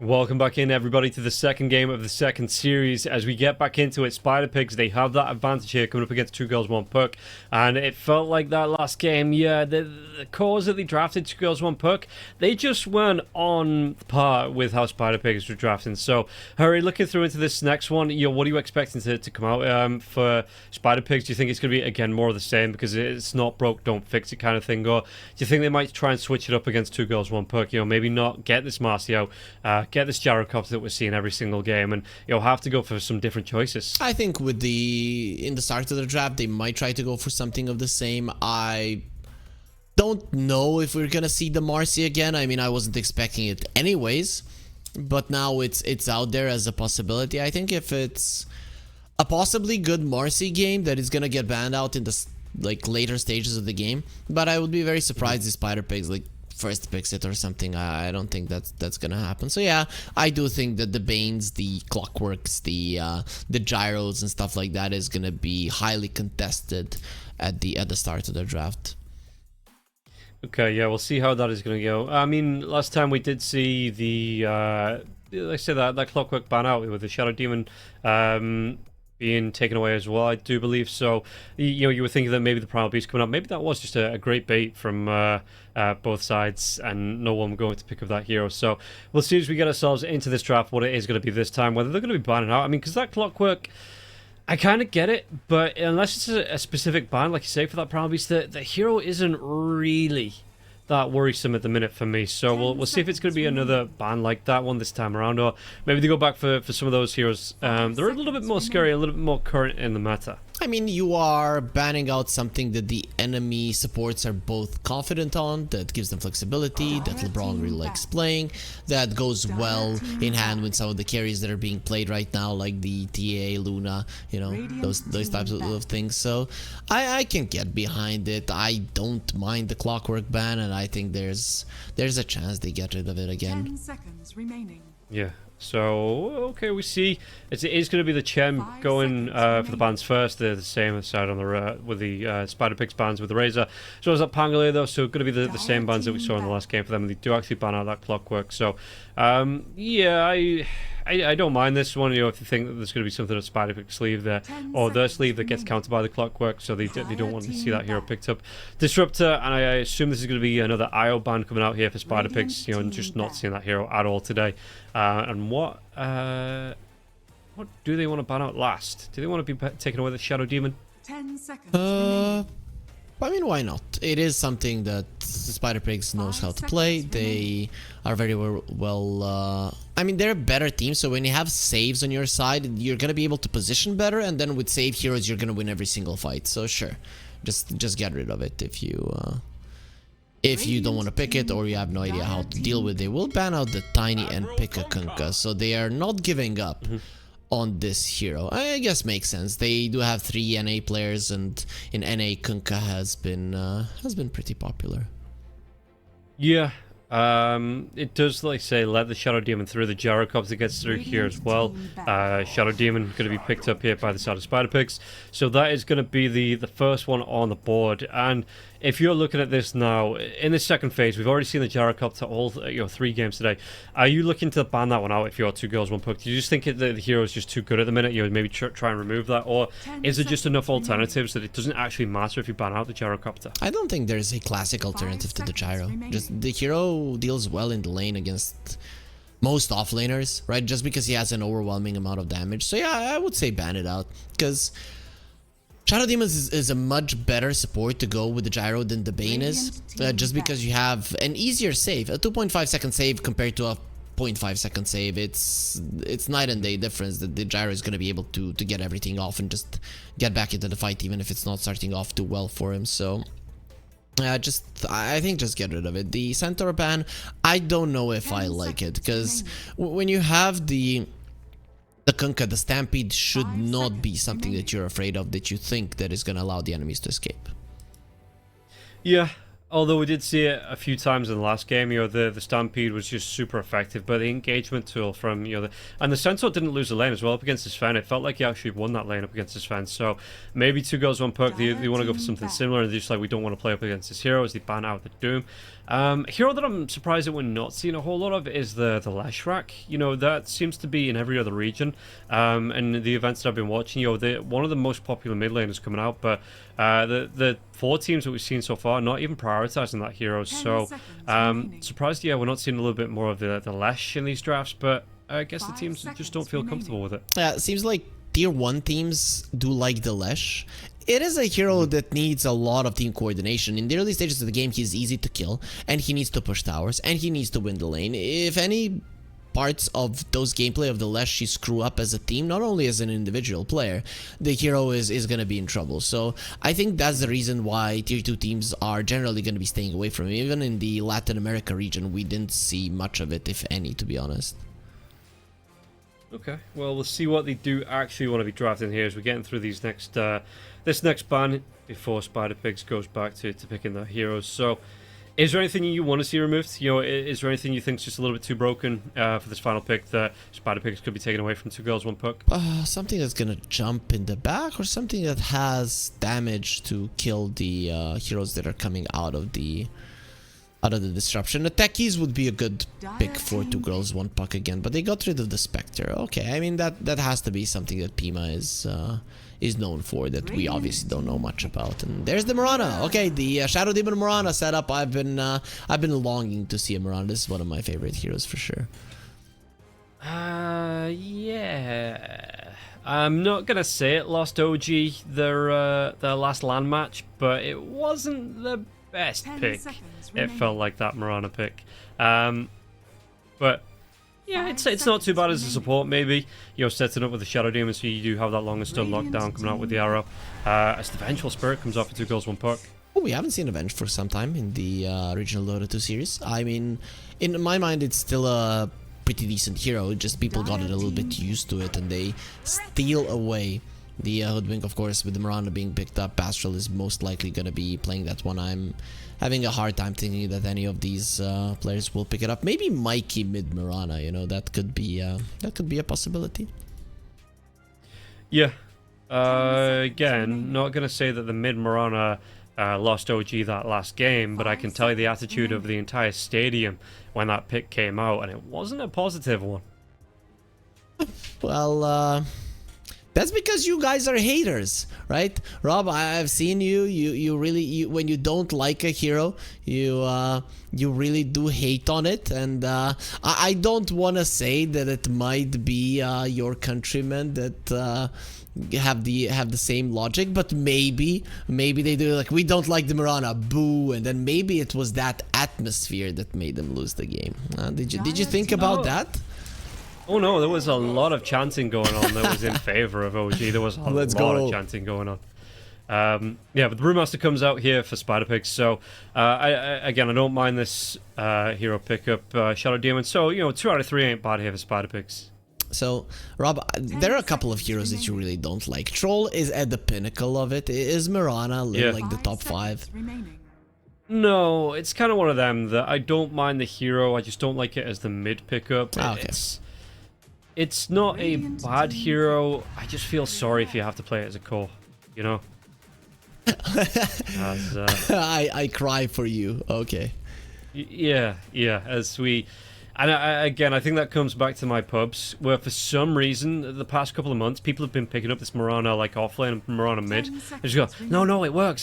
Yeah, no issues. It works. And I'm telling you, dudes, it does not work. Pick something else. As the Luna does come out for Spider Pig, so a really good combination with a Shadow Demon, and just a really nice hero to have in general. I mean, you have 2 worshippers of Salamene. The goddess is definitely going to be on their side, so that's pretty nice. But in general, Spider Pigs have a really cool lineup. The one thing I don't like for their lineup is the lack of lockdown, but it's not a classic lack of lockdown. At least you have a way to cancel out the TP on each and every one of your heroes, and that means that at least 2 girls 1 puck won't be able to dodge every single time. It's that big AoE lockdown, that easy to hit stun that you are missing, but it doesn't mean that the lineup isn't playable. Okay. And 2 girls 1 puck, they go straight in for the morph. How much do you like this up against the Spider Pig draft already? Because do you think it's going to get bullied a little bit in the lane up against the Brewmaster with the Mirana on the sidelines here? Or do you think it's going to be a fairly comfortable lane here for the morph? Comfortable lane for the morphling for sure. I mean, you have really good damage, good animation. You don't really care about the Brew. He cannot harass you on his own. The Venge can deal with the Mirana, and if you're in a 1 versus 1, you should have the damage advantage and actually come out ahead in that lane. So I like the morph in general. Plus, it's a hero that has very high damage, base damage in general, meaning that the Venge aura really does benefit him quite a lot. Okay, and we see Spider Pigs. Well, they're not going to have the Cottle on board here this time around. What are the next couple of bans going to be? It looks like 2 girls 1 puck looking for an off laner, unless you want to shift the Conquer there, and Spider Pigs looking for a mid laner. 10 seconds remaining. What? 2 girls 1 puck. They've banned out the Doom of the Centaur themselves. So Spider Pigs, what else do they want to be taking away here? Maybe something like the Mars, which is a good combo with the Hoodwink in the offlane. Just make sure they don't get overrun like that.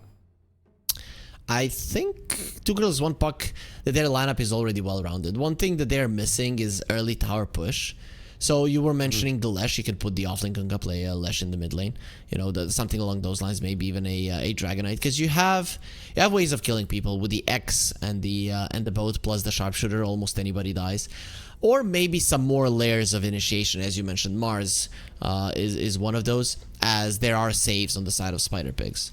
So those are the 2 approaches that 2 girls 1 puck can go for. Either the a layered initiation, so something else is going to be jumping after the X is used, or tower push. Yeah, so they do actually ban out the Mars here, Spider Pigs, not all the ones that went through. Is there anything else you like in that engagement role then? As the Night Stalker, it'll be the next one ban out actually. I don't really think about that hero all too often, but it does have a habit of cropping up when you're least expecting it. Yep, and it would equalize the vision part. Speaking of vision, 2 girls 1 puck could go for Zeus. It's a mid lane hero that doesn't get countered too easily. And on the side of Spider Pigs, I think mobility heroes are what they want. Puck Storm type heroes are probably what you would like to go for if you're Spider Pigs. Okay, and 2 girls 1 puck, they have, I mean, it's coming through into the next ban phase now. They have about 50 seconds to think about this next ban, but they have the pick right afterwards, so they're obviously going to be thinking about what they want to be picking up here as well. And seeing, what is left in the pool here for them. It could be... You can ban out the Dragonite. I mean, it's good setup for the arrow, and it goes well with the Shadow Demon later on in the game. I just don't think that Spider Pigs need that. I think they need damage, but if you're afraid for your lane of the Kunkka, because the Dragonite can do well there, then you could get rid of it. Okay, well, let's see what it's going to be here on this ban. They're going through all the reserve time here to think about this final ban, so yeah, definitely deep in discussion. I'm just looking potentially... Like you say, if they maybe want to shift things up, put that Conqueror in the off lane up against Looney, you've still got...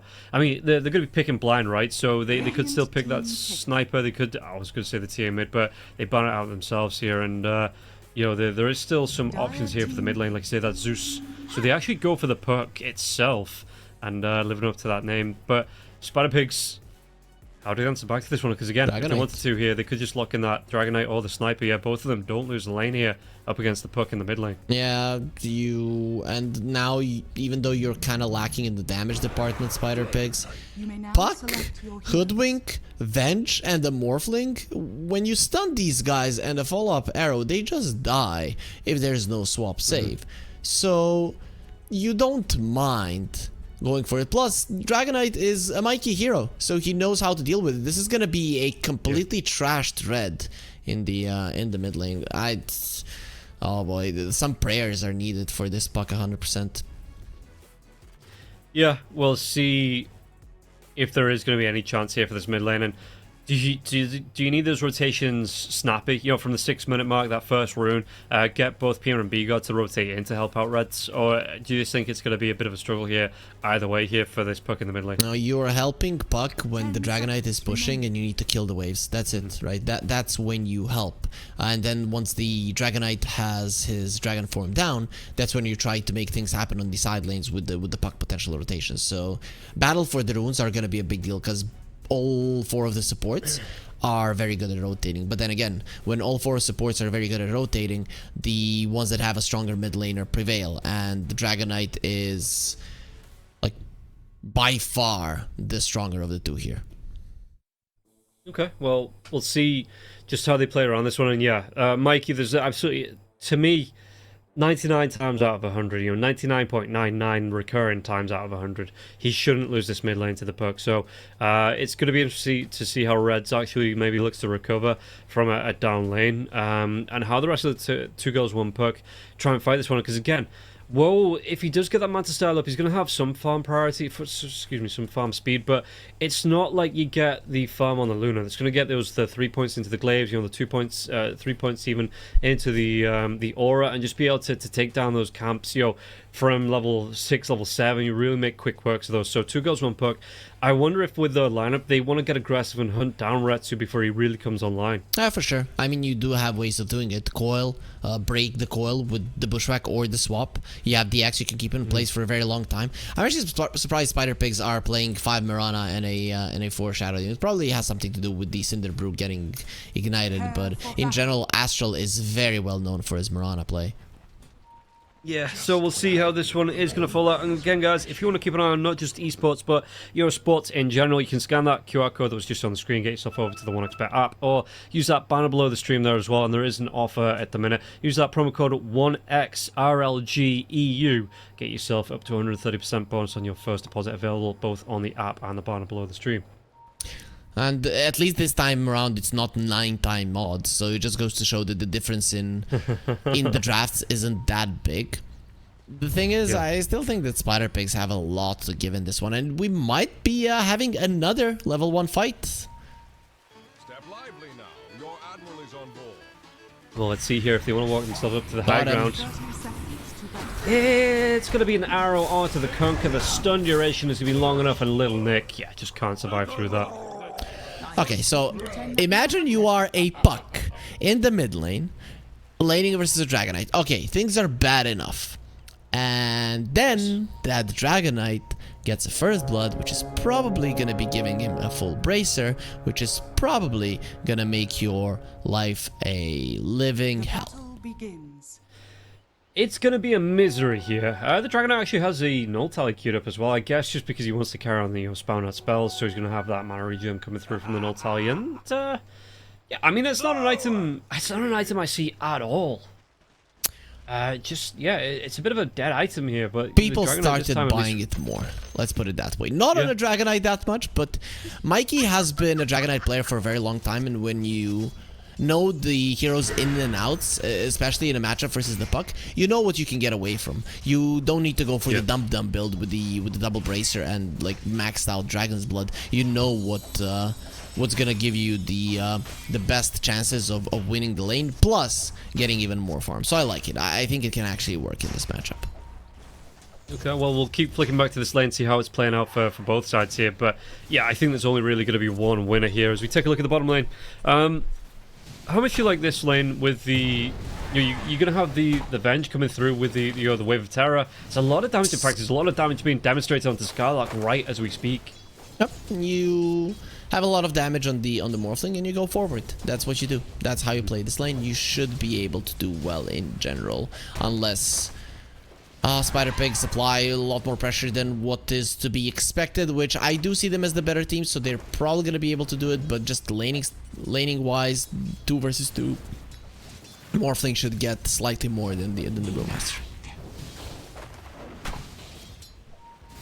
Okay, and yeah, and I do think there's some killability here in this lane. You know, even without still having that disruption save, there's still the availability. Speaking of, it's going to be the top lane. Leap comes in from LeBron here, trying to put pressure onto Bigot. Bigot has to back himself away. The Bushwhack, it connects onto Mirana, but Mirana, if he needs it, has those two. Well, has one leap now. As yeah, the damage coming through though. Do they get the kill onto this one? LeBron might even get away. He doesn't get hit by the cleave from the Tidebringer. LeBron's going to live all the way through that one, less than 30 health, but he still carries on kicking.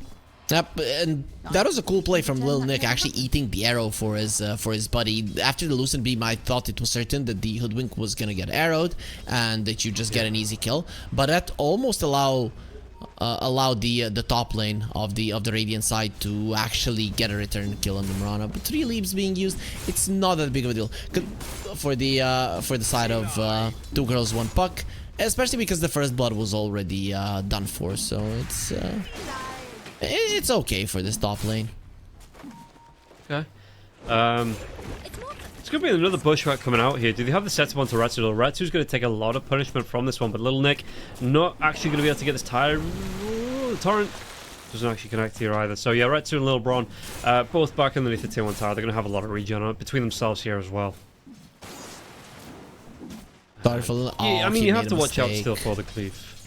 Okay, the second creep is not gonna get denied. Okay, that's good. If both of those range creeps got denied, that would have been a disaster for Lil Nick here. It probably shouldn't happen. No.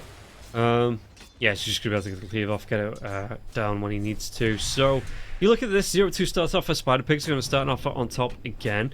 Is there any lane you're looking at that's great for 2 goals 1 puck that you think, oh yeah, they're going to get a couple of kills, they're going to be able to find some farm, they're going to be able to put the pressure on the Spider Pigs? Or is this again just feeling like a little bit of a lane domination coming out on all 3 lanes here for Spider Pigs? I mean, if you look at it, Spider Pigs are only dominating the mid lane, and even there the puck is getting something, so it's much better than in the previous game as we expected from the picks. But I think the Morphling should have had a little bit more than the Brewmaster. I think the laning equilibrium from Spider Pigs, their understanding of how to control it has just been better in their off lane than the safe lane of 2 girls 1 puck. Okay. And meanwhile, the bottom lane, they might actually be able to make a chase down onto Pima. There's going to be the slowdown coming through. Blood Grenade into that clap now. The damage coming through. Even the Magic Missile could be used, but the Brew, is it going to be up for the Shadow Poisons? It's just barely not. Under 100 health on the Vengeful Spirit. Yeah, they saw that the illusions were expiring, so there was nothing to tank the tower, and you don't want to dive. There's no need. Okay, with the Glyph, you actually do want to dive. Yeah, there's going to be the Magic Missile once again. Wave of Terror comes through. Pima might just be able to break the vision through the trees, get himself away from this one. And yeah, Skylark couldn't find the kill. Yeah, he thought he was being juked. Oh no! Woe is dead! Excuse me? I was like focusing on you. Oh yeah, Pima's fine, Pima's fine. What the hell happened? He stacked him up, and the Morphling wasn't morphing into strength, then he got disrupted and just died during that disruption. That's not good.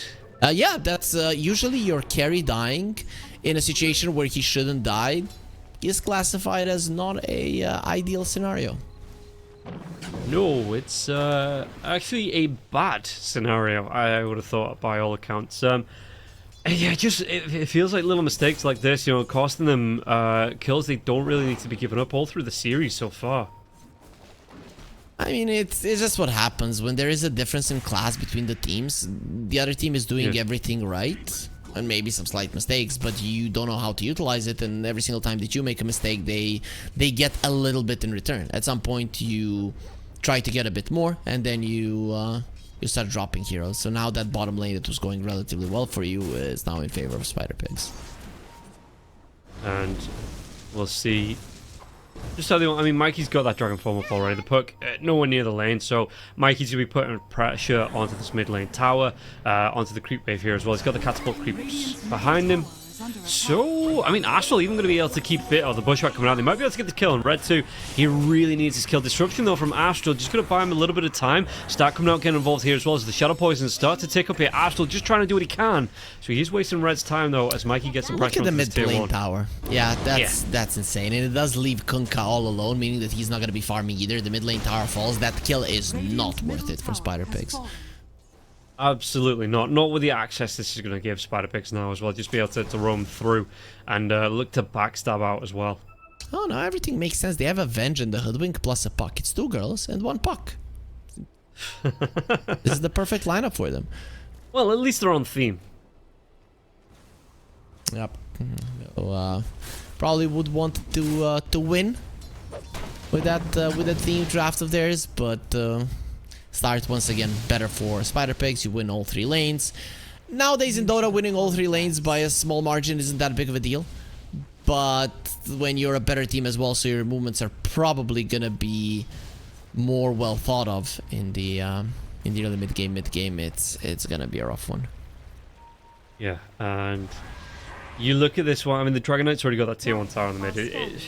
It just opens up so much. You can see the wards going down here on the side of Spider Pigs as well through the Radiant Jungle. Just trying to keep vision, trying to keep this information. And Astral, I don't think he's really been sat on the lane for what, the past 2 or 3 minutes. He's just happy to wander around like this and look to make these rotations happen, look to set up. And yeah, it really is just by the pure fact that he's missing off the map, making things a little bit harder for 2 girls, 1 puck.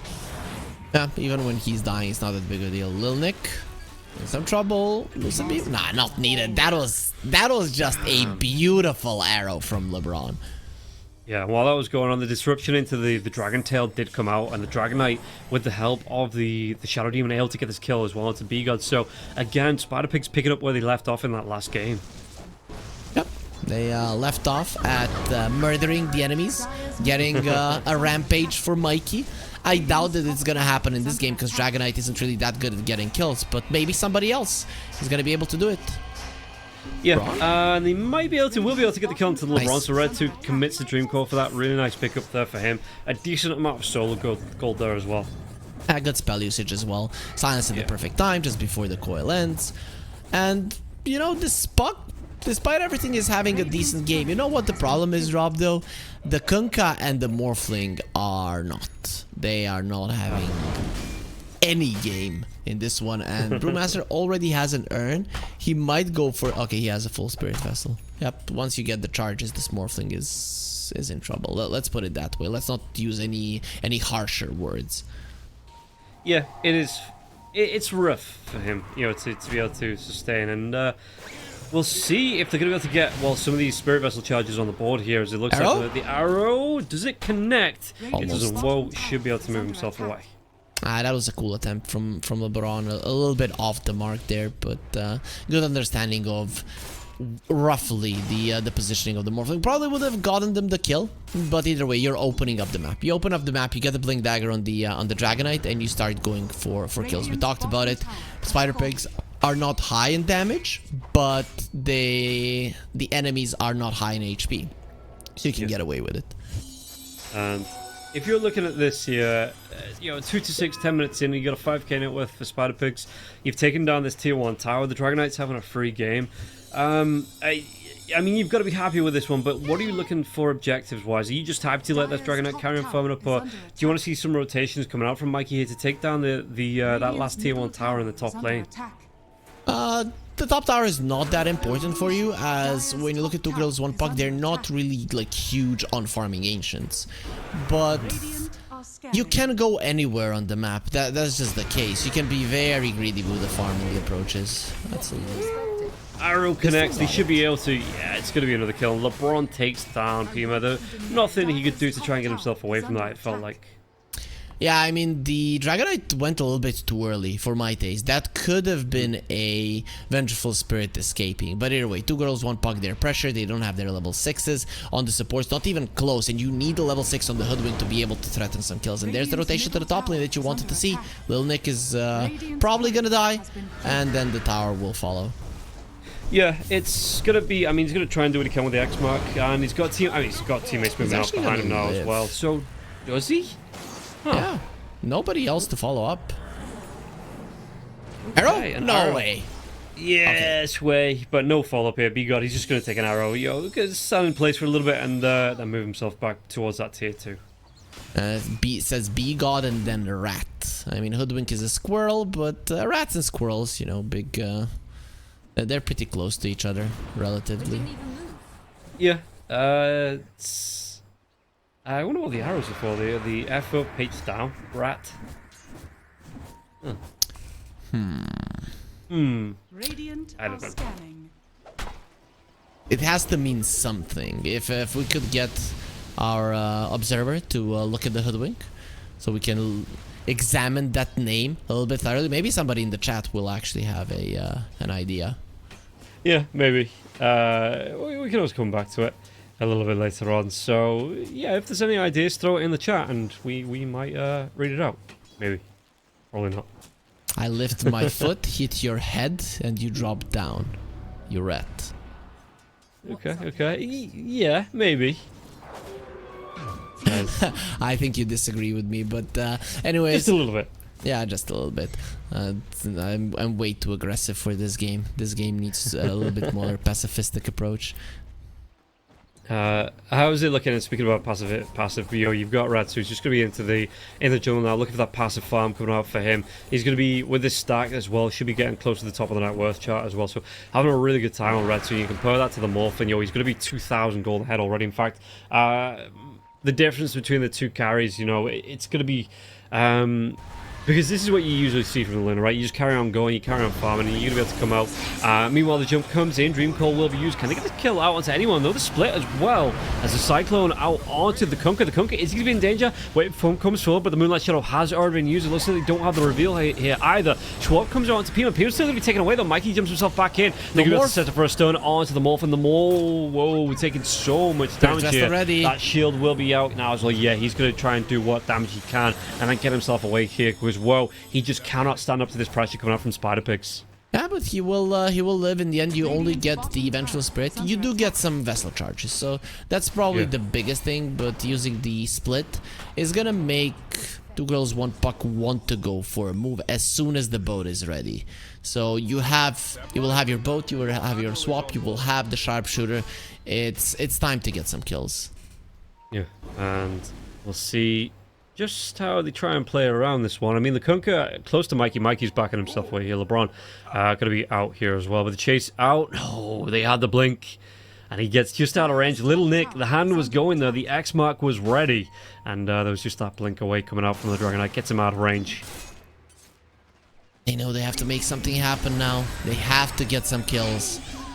Yeah, Dream Coil is going to be used here, but they just immediately break it. The swap's going to be out now as well. The arrow flies through onto the Hoodwink. The Hoodwink already has that sharpshooter tracking. They might be able to, will be able to get the kill onto the Dragonite. It looks like a Little Nick does get the credit for the kill. Can they try and trade anything off from this one? Pima, Blood Grenade comes out onto the Vengeful Spirit. Vengeful Spirit going to try and do its best to run away from this one. Starstorm going to be used here now as well. Blade Mail comes out. The tree for the Bushwhack still standing, and Astral gets the kill onto Pima. Now the chase is out. Retsu even going to get involved in this now as well. Yeah, Spirit Vessel onto the Kunkka. Well, Shadow Demon, arrow, it connects. Perfect timing on that one. And LeBron what are you doing? Gets the kill. And yeah, look at this one. Whoa's down into the backlines, but there is going to be that Spirit Vessel coming out. Really nice bushwhack onto the two cores, but Whoa will still go down through that, and Retsu gets the credit for the kill. Why? Like, why did he go that deep? I mean, the second he went for that, it was clear that he's not getting out. He was just thinking, I'm gonna get this kill, and what then? That is when you don't think too forward into it. You have to approach Dota like chess. You have to know what your next move is not only gonna do it that second, but also what the implications of it. But that was very easy to predict, not gonna lie, and should have known what's gonna happen. Your win condition is dying. This Morphling is 5.2k net worth. He needs so much time, and your versus Luna lineup, Rob, that time will never be given. No.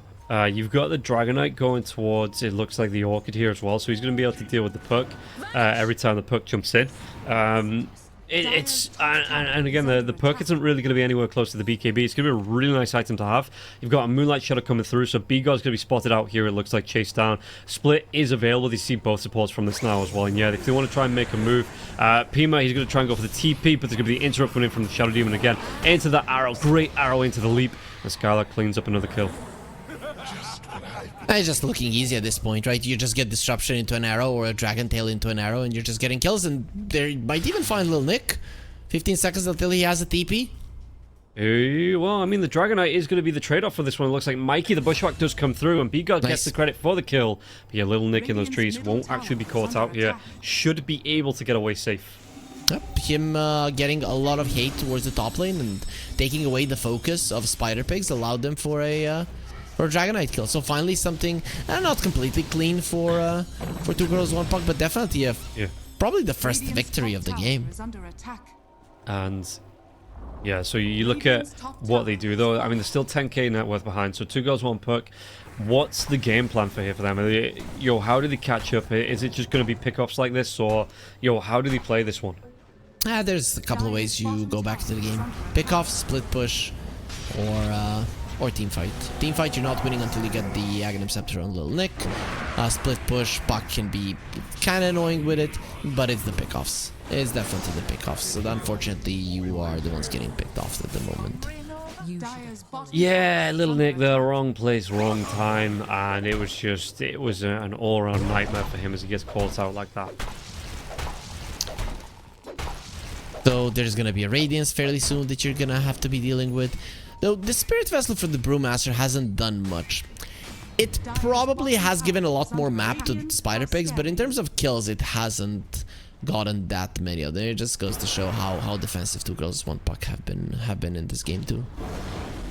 Yeah, and you can see, I mean, there's a smoke rotation coming out from Spider Pigs here as well, so they really don't want to slow up this momentum. Even technically 4v5, the last couple of fights have been Retsu joining in a little bit later on. How is the Luna looking? Top of the net worth by a decent amount here, going towards the Shard. Mask of Madness, Manta Style, Dragonlance already up here, so having a really good time onto Retsu. And yeah, meanwhile on the other side, the Morphlin, he's not even really finished off this Manta Style. He's going to be a ways away from it. In fact, he's going to be a lot longer away from it now, as Mikey gets to jump on him with that AD rune, gets the kill onto Woe with the help of LeBron. Yep. If there's no swap, these two kill anybody, especially when there's an AD rune, and even the leap away before the X connects. There's not going to be any returns here. Now, Moonlight Shadow is going to be linked up to the high ground now as well. Gets that stun off. The arrow's going to be off the mark, but still gets the kill. And I think that was the Orchid Sounds coming out onto the B-God there as well. So X-Mark onto the Dragonite just stops him from catching up onto the Hoodwink, but not much more. Mikey has the Orchid, so it's way too easy to get the kills. This Morphling really needs a Manta, or he might just be dying to a Soul or Dragonite looking forward. Yeah, and then the jump comes out again. B-God, they're going to be able to get another kill onto this one, even pushing it on to the tier 2. Retsu is here to join them as well, and it looks like with the Shadow Demon Illusions, they want to continue at least putting the pressure onto this, tier 3. And yeah, I mean, why not? They're going to be able to force out Fortification for a tier 3, not even 20 minutes into the game. Yep, and the puck is being hunted on the top lane. The thing is, Retsu is pushing, and it's giving a false sense of security to the girls 1 puck. This is the thing, you stop pushing the top tier 1. It's your first tier 1, okay, second tier 1 of the game, but the only one that's gonna allow you to really invade some area, and it's still being delayed just by a little bit of a pressure in the mid lane. Goes to show how powerful Spider Pigs are at this moment, just how helpless 2 girls 1 puck are. Yeah, I mean, you can say, it's going to allow them to invade, but what's the point of invading there if Spider Pigs are all on your side of the map? They're pushing down the bottom lane here. They're going to be able to put pressure. I mean, the fortification has already been used, so they're going to be able to stack up, maybe put some pressure onto this tier 3 tower bottom now as well. You've got the Dragonite going towards the Manta Style. He's got that Dragon Form up, going to go right back into the mid lane, deal with this Catapult wave here as well. And 2 girls 1 puck. It's all about skipping the waves now. They can't. You now have to fight. This tier 3 will die. Then with the glyph, you're not going to be able to kill the creeps, and you're versus a Luna. So if you don't fight, you're just going to be losing the Raxes. And you see, they smoke up. They're missing on the map, and Spider Pigs are slightly afraid, which I think they shouldn't be. There's nothing that stops them here. No, they're going to be able to get the sound source of the Kunker now as well. Do they want to go for any more into this one? The split comes out. Fortification going to be used here by the side of 2 goals, 1 puck. But you've got Rat too. As soon as this fortification wears off, you've got Skylark now in the split form as well. They're going to be able to deal with these racks, and the jump comes forward. It looks like Pima might be under a little bit of pressure, but they are definitely going to be able to get at least a lane of racks from this. A PC lane of racks, you just back out. The thing is, 2 girls, 1 puck, they have to fight right now, but if you get out of the base, you might just actually die. Yeah, Swap comes in. They're going to try and do it with the cannon. This one. Look at the damage coming out of the Pima. That's even before the boat gets thrown in. They get the kill onto Pima. Red 2 goes down. The silence from the Orc are going to help do work here. LeBlanc taking some damage from this one. But yeah, just look at Spider Pigs. They're ready to run over. And 2 goals, 1 puck.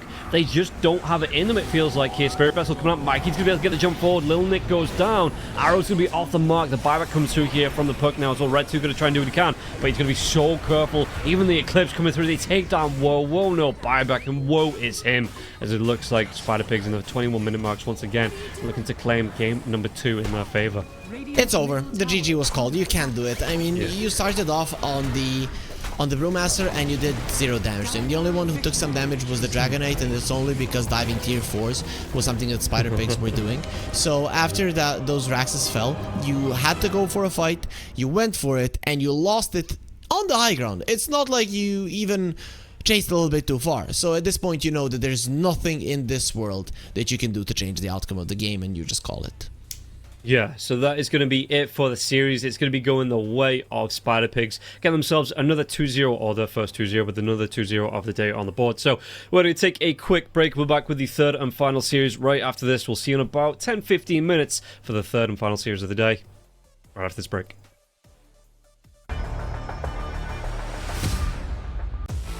OneXBet and Eva Alfie present betting on all esports events on the website and in the OneXBet app.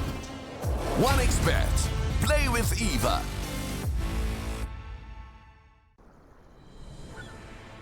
What if Kunker knew that he could not only play Dota but also place bets? Better the best black hole.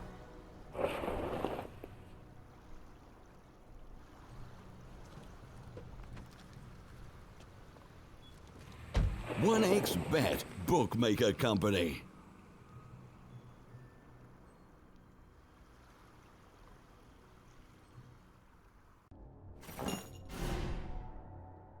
Chances of breaking items in a tournament match are non-existent.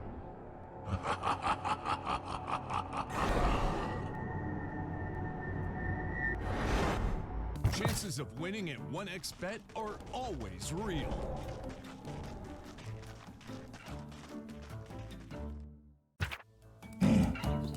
Join with me. At your service. Stealing Aegis from Roshan is very difficult.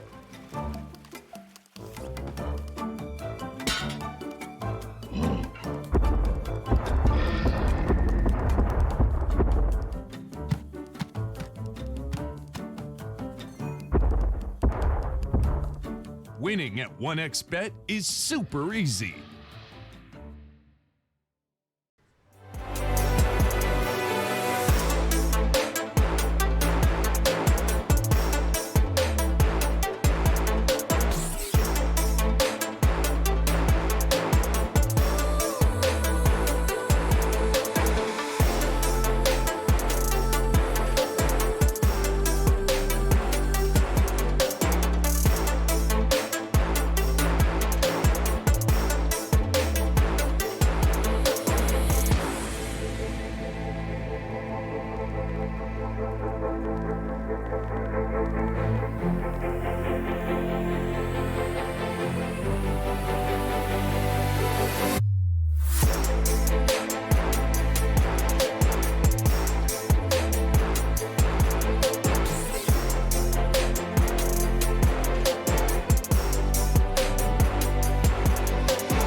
Let's go.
skills in the gaming. 1xBet.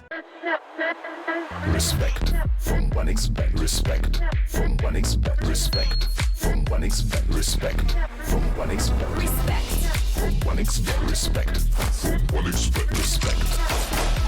Respect from 1xBet. Respect from 1xBet. Respect from 1xBet. Respect.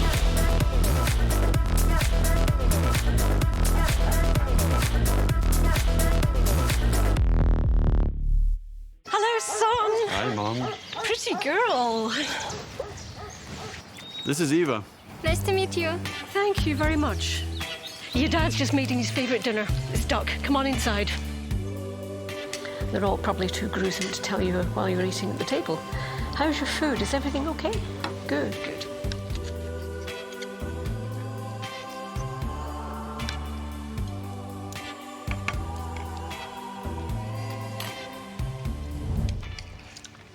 You seem to know each other. Yeah.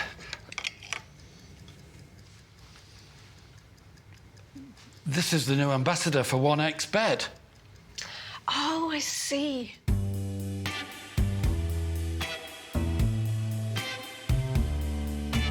Everyone felt good when Eva Elfie became the new ambassador of 1xBet.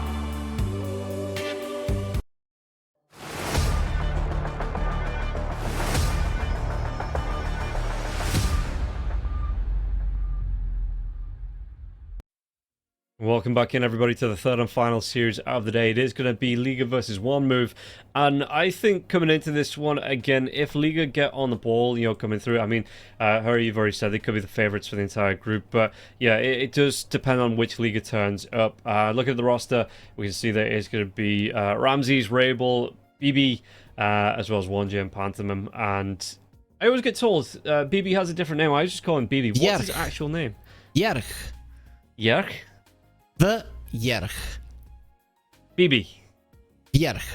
You see, this is BB. This B is actually a V in Cyrillic, right? So it's V, right? And then the P is actually an R in Cyrillic.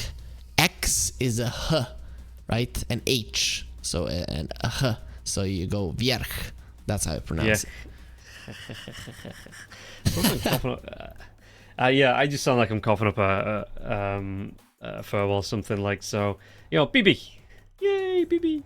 But yeah, you're looking at this one. Yeah, I don't think Violent is playing for Liga. I think Violent is actually playing for One Move.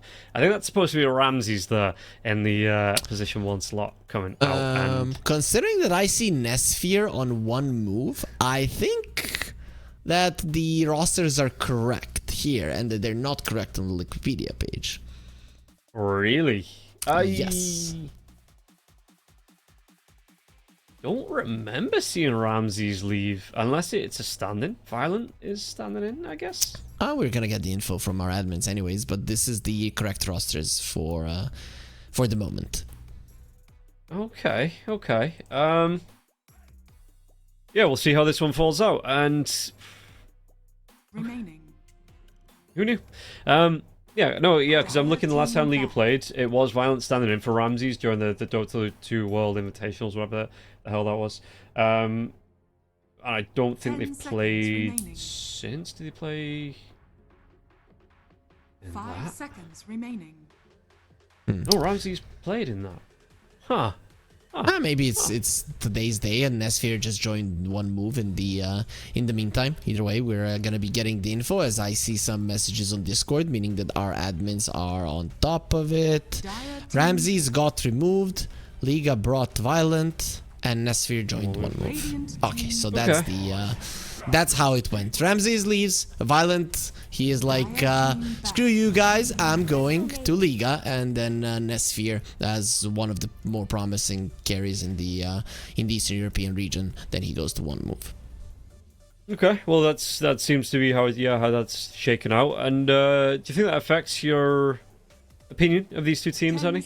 No, might affect yours as I don't think that you regard Violent as highly as I do, but I regard him quite as a good player at the moment. But in general, maybe it's a bit of a downgrade for Liga, at least experience-wise. But I think form-wise, Ramses is not at his best at the moment, and Violent, he is, you know, either at his best or close to his best.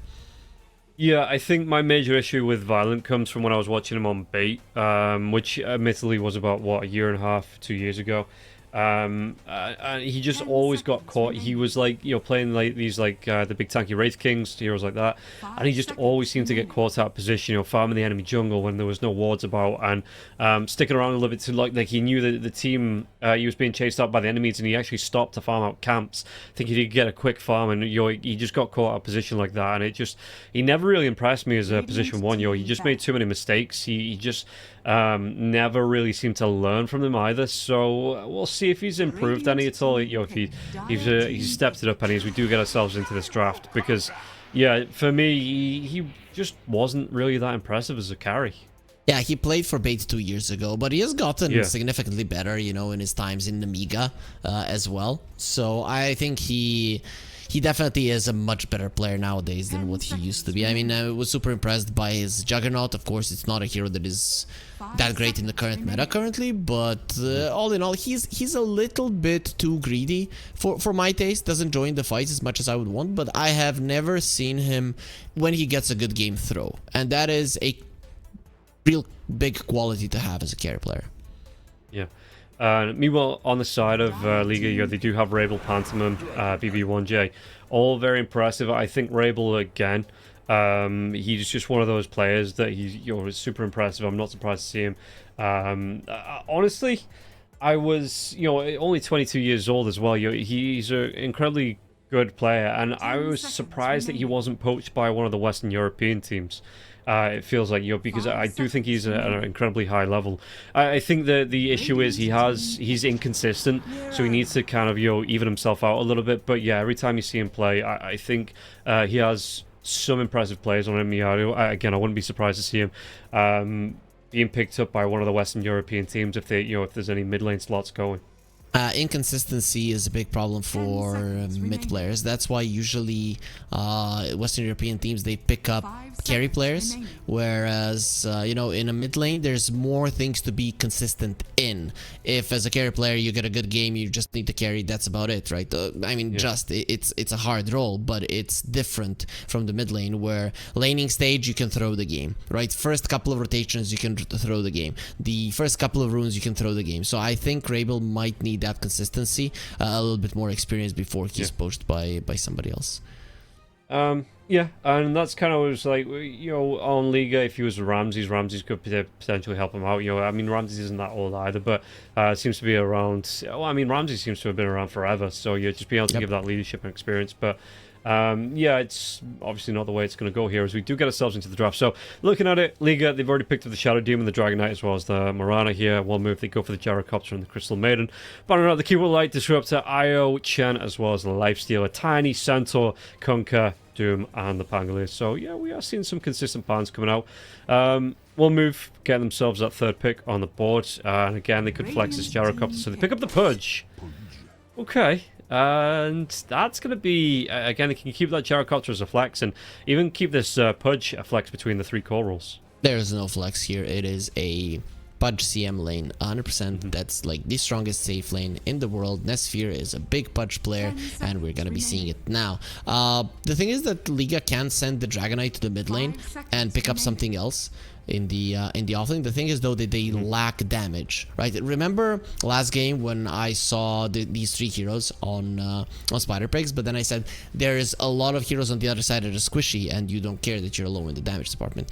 One move, they have a squishy Crystal Maiden, but there's always going to be a very tanky Gyro and an even tankier Pudge in front of them to protect them. So Liga, they need a damage dealer. Those usually come from the mid lane, meaning that you're going to send the Dragonite in the off lane, meaning that he's going to be in trouble versus these two. So one move, they've actually gotten themselves some nice heroes here.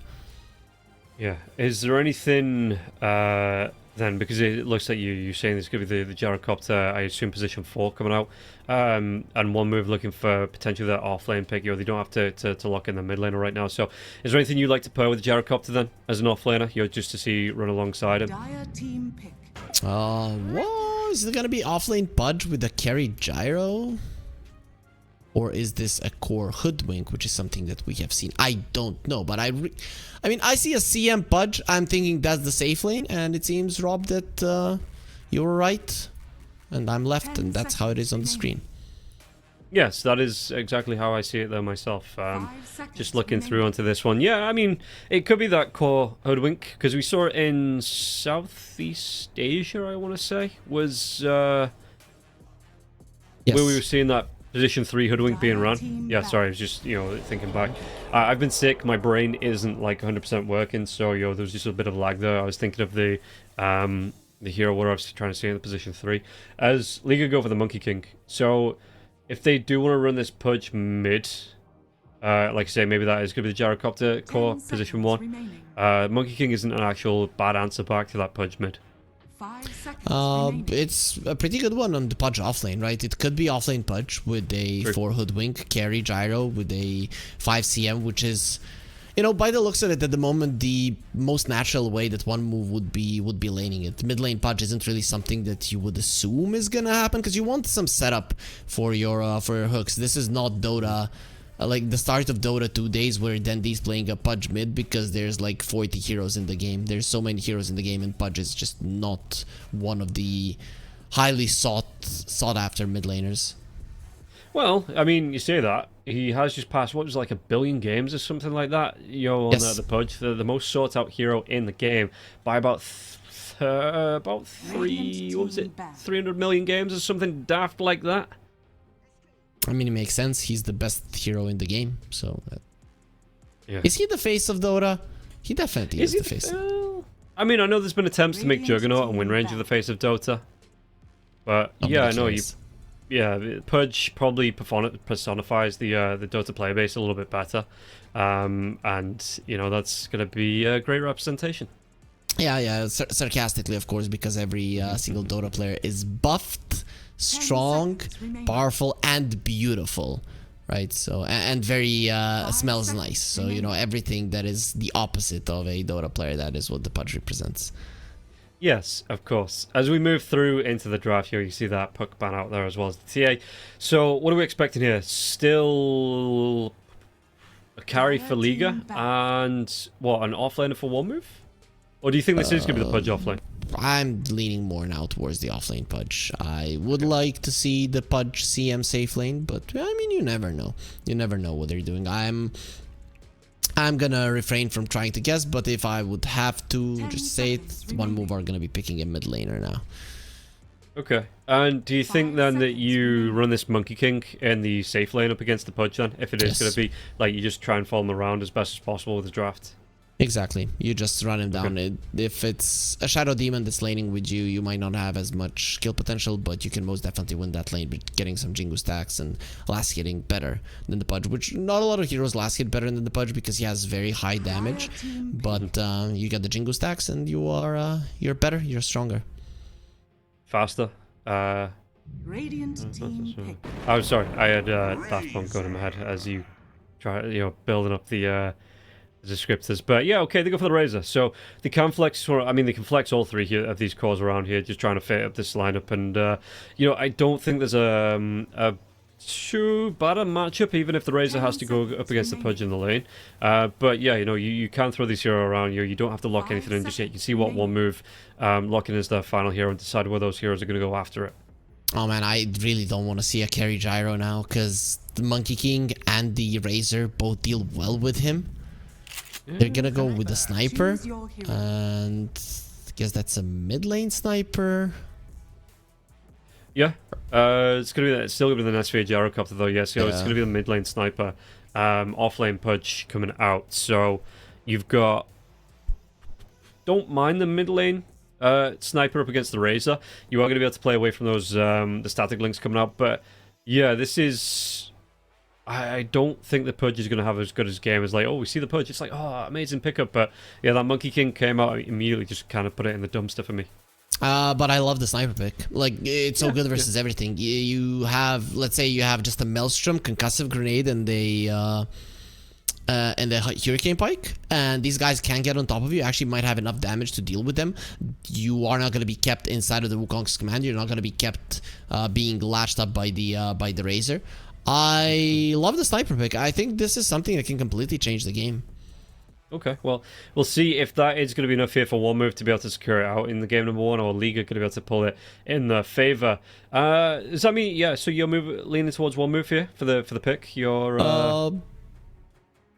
the laning stage for Liga looks really good though, right? Because Dragonite should be fine. Yeah, I'm actually gonna go for one move. I think Liga are missing out on the damage, and even if they crush the safe lane, even if Violent does it, gets a fast Battle Fury or whatever, I think that one move have all of the tools to deal with it. Even though they're coming in as the underdogs, I would like to think that they can win this one.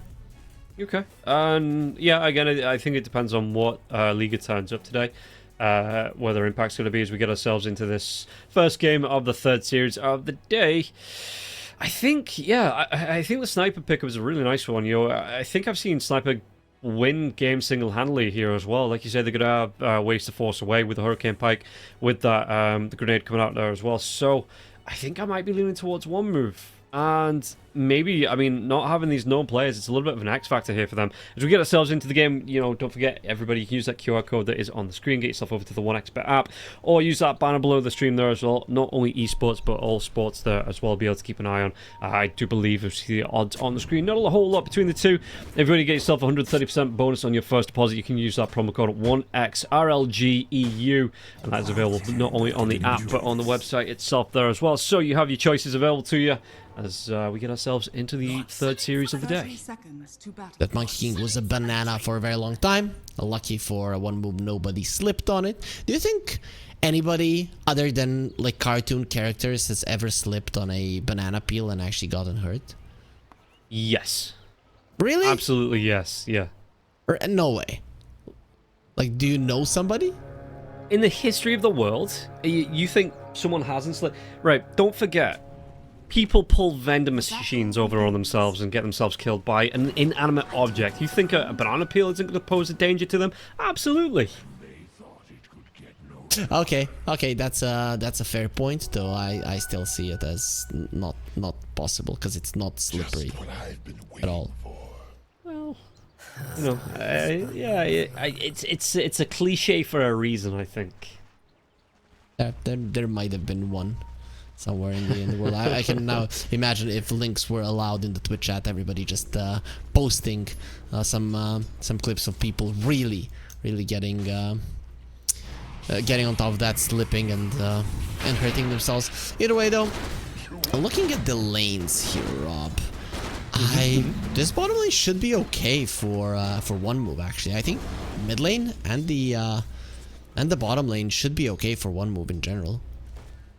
Okay, so we're looking to see the top lane diff coming up for Liga. I mean, do you think there's any, kill potential on either of these lanes? So you're saying they're going to be alright, but do you mean they're going to be alright as in they're going to win these lanes, or they're just not going to be put under pressure and killed off in those lanes? I think one move are gonna do well in the bottom lane. Yeah. I think that they're gonna do at least even in the mid lane, and top lane is an X factor for me because of these arrows. They can change things. Yeah. Oh, the hook drag back on Violent here. Violent's going to be level 2. It doesn't matter. Pantomime still gets the kill though. That was just some, Triple S, it was a good spacing on that, to try and be able to get into the intercept, but they still get the kill anyway. But it was a good play there, and it just didn't come out in the end. But if Violent had tried to go for that one, the Purge probably runs him down and gets that first blood first. So yeah, good back away there from Violent, and just a really nice opening for Pantomime to get the kill. And Hoodwink didn't hit the level 2. Without the bushwhack, you didn't have ways to catch him again. But either way, it's pretty good for the Pudge. You are doubling the Monkey King in terms of CS as a melee hero. Even giving away that first blood, it's not that big of a deal. No, and it's not like the Monkey King picked it up either. It was Pantomime that got the secure onto that last hit for the first blood. So you can see the Triple S here, not afraid to just sit in the wave and try and rot down. But now Violent going to be coming in. So those Jingu stacks are going to start to stack up. And yeah, we'll see if this is going to make any difference here for Violent in the lane, if Triple S is going to be a little bit more under pressure when they start to come out. Level 1 Jingu is not that big of a problem. Even if you give it away, you're gonna be relatively fine. But Dr. Bum is now level 2, so the Bushwhack is available, and that is dangerous for Liga. What a name. What a name. Yeah, we'll see how it does play through. And if you're looking at this, are you looking for the angles of the Bushwhack setup into the hooks? Is that why we're seeing so many trees being eaten away here from the side of Liga? I mean, you want to eat the trees anyways, so that first the Pudge cannot hide behind them and hook you. Second of all, that you don't get connected with the Bushwhack. I mean, it's always nice to have the follow, but in general, you don't want to be playing versus trees when there's a hoodwink in the vicinity. Okay, well, it looks like Bum going to be able to get himself that Lotus there as well, and yeah, just trying to play it around, and it looks like the pressure has cooled off just a little bit. Let's take a look at the other lanes, actually. While we get just a second between. In the mid lane, you see that Rabel keeping up on the last hits. He does get some static link charges off here, stealing some damage away from the sniper. The sniper's going to have that take aim into the headshot, so not opting for... So I did see a shift recently where we're seeing a lot more snipers pick up the early shrapnel, but with this Razor now, Rabel getting really darn low as well. Yeah, it feels like this particular game, Sniper going to benefit from the headshot take aim combo, just in case he does have any damage taken away from him. For sure. The second that the link breaks, even if some of the damage was taken away, you go for the take aim and you just rip this Razor a new one. He's been doing it quite nicely. He has 10 denies on the Sniper. Usually it's the Razor who has 10 denies, and not in this matchup, it seems. Yeah, Bum's going to be able to pick up a carrier, but it's going to cost him his life here as Pantomime jumps forward. The Blood Grenade into that level 1 Starstorm. BB gets a kill into Nestor in the bottom lane here. And it looks like 1J is going to go down. So Rain Prince does take that one. But yeah, this is... I wasn't expecting that kill to come out early on in the bottom lane. Small price to pay, for sure. And I'm actually surprised that One Move weren't more aggressive in this lane. They allowed the Dragon Knight to get everything he wants. Now when he has Power Treads, the Bracer, and a couple of these branches, the Dragon Knight is going to get to a position where he cannot die to the magic damage of his enemies, and then you are gonna get overwhelmed. But if level 2, level 3, One Move just went forward, they could have applied enough pressure on the Dragon Knight to make this lane go better for them. So a little bit of kind of unwillingness to act has put him in a position where the Dragon Knight is having a hell of a game. Yeah. And the Shadow Poison, the Disruption. So you're going to be able to stack up with the Dragon Tail there as well. It's a lot of downtime. If you get stunned up by, or you get controlled by one, you're going to get controlled by everything there, which lets those Shadow Poison stack up. And yeah, I think that's what they did, right? If we take a look at the Gyrocopter's death summary, which I can't because the game's paused. It won't let me do that. But I can imagine it was a lot of Shadow Poison stacking up there onto the Gyrocopter that got him killed. We're gonna find out now in a second. We have 2 seconds before he respawns to click on that death summary. So let's see. It's broken. It wouldn't let me do it. It was broken. Yeah. So it wasn't the pause. Okay. But yeah, I can imagine the Shadow Poisons, the Breathe Fires. It is a lot of damage. And Gyrocopter, even though he has the armor, sitting on 780 health. If you are being whittled down like that, fairly easy to get those kills off. Overall, though, very close lanes. Okay, we'll get out of the tower range. Only 1 tower hit will connect on him. Very nice understanding of what he can do. And if he saw it, would have been a problem, would have used the glyph anyways. So all in all, he's going to be fine. But the Pudge is winning the off lane just so heavily. And you knew what you were up against. You picked up the Monkey King to deal with it. And you didn't deal with it whatsoever. I guess this is the factor of the Mirana being your position 5 that doesn't allow the Monkey King to play as aggressive as he would want. No, and I mean, you can see them stacking up the damage here. The arrow into the Boundless Strike. You're trying to follow up with the right clicks here as well. But yeah, like you say, that Moran's actually going to make a move towards the bottom lane now. Is there going to be the arrow follow-up? He moves himself out necessary. It's still a lot of damage. Leap in, Starstorm coming through. Shadow Poisons continues to go. SSS is going to TP himself down here, and yeah, he's going to live. There's going to be the hook back onto 1J. 1J body box coming out now as well, so Triple S should be able to get the kill onto him. He does. Triple S, really nice pickup there. And yeah, going to be nice getting that 1 point in the flesh heap on the board here as well. It does leave the Monkey King alone for a little bit until the Pudge comes back through the portal. And mid lane, okay, that's a move on the Razor. Yeah, you can see the TP was coming in from Pantomime, trying to do what he can, and it's going to be XN in a little bit of pressure here, but he's going to want to turn this one around. Level 6, he doesn't actually go for the Assassinate, he's going to go for a 2-2-2 build here, so Pantomime might just be able to get himself out. The damage follow-up was going to go, the Bushwhack does actually connect, and now the disruption coming out from 1J. Do they trade this one off? 1J is going to be able to get the kill into the Sniper, and Pantomime does live. Yeah, he could have even chased down for Rain a little bit more, but without the disruption, he probably thought it would have been a little bit too risky. The Sniper dying is a pretty big deal for sure. Mirana is quite low, so that's gonna leave the Monkey King alone for quite some time, giving possible rotations to one move towards the top lane as well. Pantomime, yeah, he's getting some wards down. He's not gonna be sniping one of those hasty jungle creeps as well and backing himself away, but I don't think Violent's too bothered about the because Triple S isn't level 6 just yet, so there's no dismember to come through. He's fine on the farm as well, Violent. I really don't think he's going to be that fussed about the Pudge in the lane just yet. No, it's only if a +1 comes. Pudge on his own at this point, with you having the Orb of Corrosion, there is no way. And it seems to be that Liga supports are the first ones to rotate, so it's Triple S that's actually going to have to be rather careful here. The move comes in. Dr. Bum might scout this one out, but Triple S, he might have gone a little bit too far forward. The Blood Grenade comes through, the arrow, but it's going to be tanked here by Dr. Bum. And you can see that the Monkey King was, he was considering this one, so he goes for the jump, but Violent, though, he might still go down. In Rain Prince, the hook comes out now, so Rain Prince is going to be able to get a double kill. Really nice move here, and yeah, keeping the Pudge alive. Dr. Bum taking a lot of damage from that arrow, but it does keep the Pudge going. That's without the Dismember. Now it's going to be available. Once the Monkey King comes back, Violent is going to be in trouble. What did he max out? He maxed out the Jingu in this lane, meaning that he cannot go into the jungle. This is a disaster when it comes to the safe lane of Liga. Yeah, going for the Orb of Corrosion here as well, so he did want that chase down ability. Speaking about chase down though, they might be able to chase down the Sniper. And Rabel, really nice here, picked up here. And he's got a haste, so he's going to be chased down a little bit more now to get the T-Ward off. Do they have the best tower takers in the world? Not without the Dragon Knight.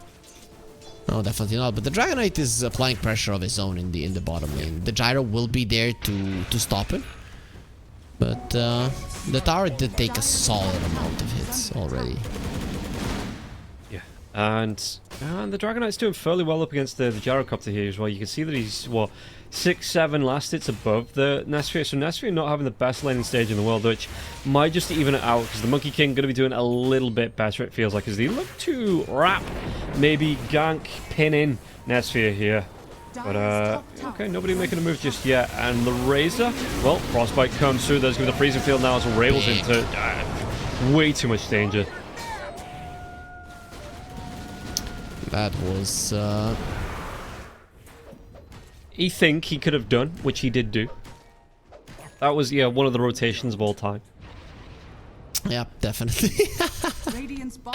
Ah, that's so sad. And they even got the Monkey King now surrounded by heroes. There's no help coming. Dude, that was, yeah, just a great rotation there as well. Even bringing the Gyrocopter here for that one. Being able to get that kill off. And they just, yeah, Triple S having a really good time. It's up a free game here. And I don't know... How do you try? I mean, like you say, with the build coming out from the Monkey King, are you just trying to look to get aggressive and, you know, put the pressure onto this as the hook comes in? There is going to be leaps coming out from Pantomime, but Pantomime, can he get himself away from this one? Triple S fairly fast here, but it looks like, yeah, Pantomime going to be able to get that final leap away. Ah, triple leap being used by the Mirana. That's definitely not ideal, right? So you might have survived, but now whoever sees you is pretty much just going to kill you. And this Pudge is continuing to do well. I'm so surprised that he's having this good of a game. Yeah, it looks like they might be able to get a kill back onto the Hoodwink. Hoodwink here, so a bit of pressure coming out. Rain, though, is going to be able to get the Frostbite. This should be the death. It will be the death, in fact. Crystal Maiden picks it up. The Sniper not out of that disruption in time, but still a nice couple of kills. One for both teams, and yeah, then they're going to be able to go on the merry way. 8-6, very even game at the moment. The bottom tower did fall. That is the advantage that Liga do have. The thing is, until you get the blink on the Dragon Knight, which they do have, opening up the map is not the big deal. But now they are going for the Pudge. That is a huge kill, and they've gotten it. Yeah, Triple S arrow's going to be off the mark now. Just get the Dismember off because the Bush. No way. Is he? No, the Balance Strike. No way he gets himself. The Breathe Fire. Is it going to be? He's going to be away from that one. How did he miss that arrow? He even gets bum out of that there as well with the hook, and if the arrow had connected, it's because he turned back for the dismember. He thought he was going to walk himself into the arrow, and Triple S with the perfect timing there turns himself back around for the dismember, helps keep himself alive. That's a disaster. Now you can turn this one around with one move, and that was the Blink Dagger reveal on Vierk. Yeah, that was the Blink Dagger reveal on BB, and he's not even going to be able to get the kill onto Hoodwink. Nope. Not even that. Violent will be TPing to the bottom lane. He sees that a lot of waves are going there. There's going to be a lot of farm for the Monkey King to get safely. So all in all, it's not the worst thing in the world. That Blink Dagger might not have given them kills, but it did give quite a lot of info for Violent to go for farming, though he needs that Maelstrom to increase his farming speed. He doesn't have natural farming potency, just as the Gyro has and the Sniper. Yeah, and you can see that it's affecting him in terms of the net worth. The Gyro was fairly far behind, but he's keeping up in terms of net worth. Only a couple of 100 gold behind here, Nesphere, and being able to take down this tower now as well is going to be really good for him. Going to be able to move himself back towards this bottom lane, just continue up farming inside the jungle and out. And Violent, well, like you say, he's going to have to do his best here to get this farm up. They found the Sniper. That's a big one. Okay. This time the arrow does connect. With 4 heroes here, I would be surprised. I would be off-put if that Sniper survived through that. Yeah, he knew that he couldn't escape, so he just tried to do as much damage as possible. It just goes to show how dangerous the Sniper is, but they have been finding him a little bit more than you would want to. And even the Pudge is on the menu. They have vision on him. And they make this jump happen, though. I mean, the Pudge is walking himself away. He's got, even got that Cold Balls chasing him here as well. So Pudge, Veil is up. He's looking for... Is he going to try and go for that Twin Gate out? Or is this just, you know, a ploy, a trick, a ruse? But it doesn't matter. BB's going to be able to blink himself in. Yeah, they've already used that Dragon Tail. He's just going to be able to get himself away. The arrow and the Dragon Tail both used here. So Triple S with the timers on that knows he can just leave. Triple S has been playing a hell of a Dota game. I mean, from the laning stage, his decision-making, his... understanding of what he can get away with. His hooks also have been pretty much on point. Done everything right, and the first ones to lose the mid lane tower are going to be the team with the Dragonite. Sure, it wasn't the mid lane Dragonite, but either way, the DK pushing into the mid lane now is going to be 10 times more difficult when you don't have a tower to fall back on. Yeah, and if you're looking at this now, you've got a slight net worth for lead here for Liga, but it feels like one move have those heroes that coming into the next 15 minutes of the game, they're going to feel way more comfortable.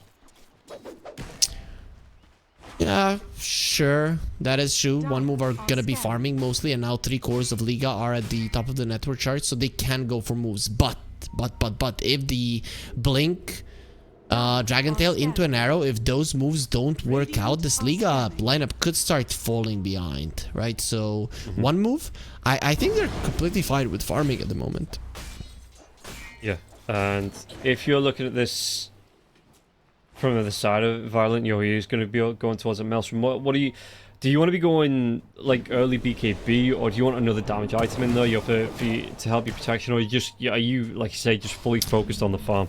Gleipnir. Gleipnir is the great item for a Monkey King. A lot of people have been going for it quite a lot nowadays. Can you get away with it not going for a BKB? I think so, as big team fights are probably not going to be happening. If a fight is happening, it's around your Dragonite that is being disrupted, and you're using the Wukong's Man and the Gleipnir with the most of your damage. You don't really need to commit with the Monkey King all that much. Okay. Well, yeah, we'll see how they play it out, because, I mean, you do have one move. I don't know if this is just creating space with Gyrocopter, making sure he can farm, or if they are actually hunting out here as, boom, there's going to be the jump in from the Dragonite now as well. Arrow, it should be enough, even with a Bushwhack now. Sharpshooter was being channeled, but they get this kill, and now the Moonlight Shadow comes out. You see the Gyrocopter needs to get himself away from this one quick. Does have the backup of the Sniper as well as the Crystal Maiden. Well, maybe not the Crystal Maiden for too much longer here, as they do get on top of Rain, and Rain, even with the so much damage. It's still not going to be enough. Nice dodge. And now the Sniper. Oh, the hook comes in. Triple S, do you want to try and do what damage you can? They're going to be able to take down the Sniper. BB's going to fall on the back lines. As Triple S with a great hook into that dismember. They do get the kill into the Dragon Knight, but it is going to cost them 3 heroes for that. A really cool play from the Sniper. He saw the Wukong's Man. He's like, okay, I'm going to assassinate you because you have so much armor, so I'm not going to kill you with the physical damage. And Violent dodges the assassinate with the Mischief, allowing himself to survive. Sniper dies faster because of that, because the Wukong's command prevails, and in general, Liga come out ahead. One Move are not making plays. I think maybe a Blink Dagger on this Pudge would have been a good approach, but he's going for a Shiva, so maybe later on in the game it's gonna make a difference. Now, at this moment, it's really not. Yeah, and you can see that if we come back to the live, you know, it's maybe going to be the death of Ravel. No, Nope. the banishment comes out. Frostbite's going to be here, and Triple S just wants to walk himself away here. Doesn't want to overcommit. Even with how low Ravel was, you know, once that disruption comes out, you don't know what else is behind him, so they do just leave it. He was trying to sharpshoot down Rabel as well, but the Mirana was constantly standing in front of him and took that one for a score. Nicely done in general from Liga to survive there. Yeah, and if you're, I mean, you're going to be happy with this on the side of One Move still, though, right? You find some disruption, you find the farm on the Gyrocopter. The Gyrocopter, I think, just took like 3 or 4 big stacks, so he's going to be having an alright time as well. The Sniper is going for an Aghanims. Interesting. I don't know. I mean, I'm okay with the Aghanims in general on the Sniper. I just don't know if I love it this game. Yeah, I don't. I suppose that's the kind of thing, right? That he doesn't want to be stuck around when these heroes can get in his face.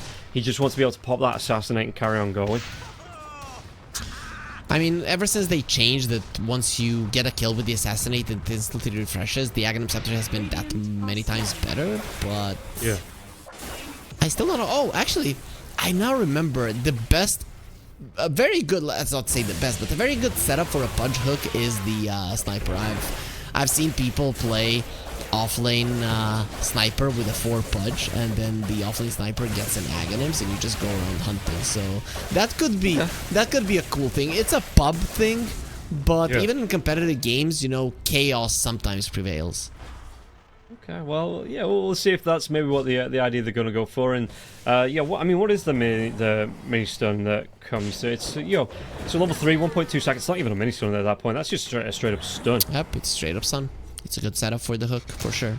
So it's gonna be cool to see. Okay, well, yeah, we'll see if that's the game plan. Rob is getting PTSD, right? He understands that it is a pub approach, and he doesn't want to see it in the competitive game, especially doesn't want to see it work. Yeah, I mean, I'm already seeing the Sniper build like this in my pubs anyway, and the Pudge is in like every single game, so it doesn't really matter whether this is successful or not. Okay, Rob. But what if they pick a Pudge 4 and an offlane Sniper? Then it is gonna matter for you, as this rotation towards the top lane, the Pudge, he wants the Shadow Demon. They should be able to run him down. Nope. No, he looks like he's away here. The Sharpshooter comes out here from the Doctor, but he won't be able to connect him. I mean, maybe the Pudge catches up to him, but it looks like the Shadow Demon, he's staying a step ahead here. Just trying to waste time as well on the side of One Move. And, well, Sniper's going to be coming in. Maybe BB not going to be so lucky. Does get hooked back here into that. Shiva's coming through, and XN with the right clicks now as well. Assassinate will be channeled, and will be able to finish off the Dragon Knight. Yep, XN gets the kill. One Move, I mean, odds are not in their favor, but to be honest, I think they're actually in a really good spot. They're getting more. Yeah. What can they do? Bushwhack comes out. Shadow Demon, he came back down into this one. Frostbite into the hook. Really nice setup. Should be a really nice kill here as well. I'm liking that One Move are finally being the ones that they're making things happen around the map. It was mostly Liga making plays, and now One Move, they feel confident enough to run forward. They have a Shiva's guard, so in general, if it comes down to a team fight, they should be the ones coming out ahead. Yeah. And if you're now looking at this, like I say, 12 to 10, it's only a 1k. It's not even a 1k net worth advantage here for Liga. So, what are you looking at in terms of objectives? Because this Dragon Knight, I thought you would have been a little bit more, be able to get around, get the towers. He's not really done this, going towards the Manta style. So, looks like it is going to be that Manta into the Ags build coming out. But do you want to be grouping up as Liga, looking for these objectives? There's still the tier 1 tower in the top lane here as well. Or are you just happy to be playing that bodyguard for the Monkey King, finding this farm and letting Violent get as much net worth behind him as possible? I'm not sure. I feel like with the way you itemized, you need some kills. Sure, in the later portions of the game, you're gonna get away with it with the with your Aghanim Scepter illusions and then the disruption illusions as well. But this would be a nice kill if they can get it. Not even close, however. Nope, and the Pudge was TPing in to the top lane here to back up his Gyrocopter. Meanwhile, in the river, they will be able to get the kill onto Dr. Bum. So he will go down. Violent gets the credit for that, but again, it's you're picking up a support and you're committing 3 or 4 heroes to get that kill.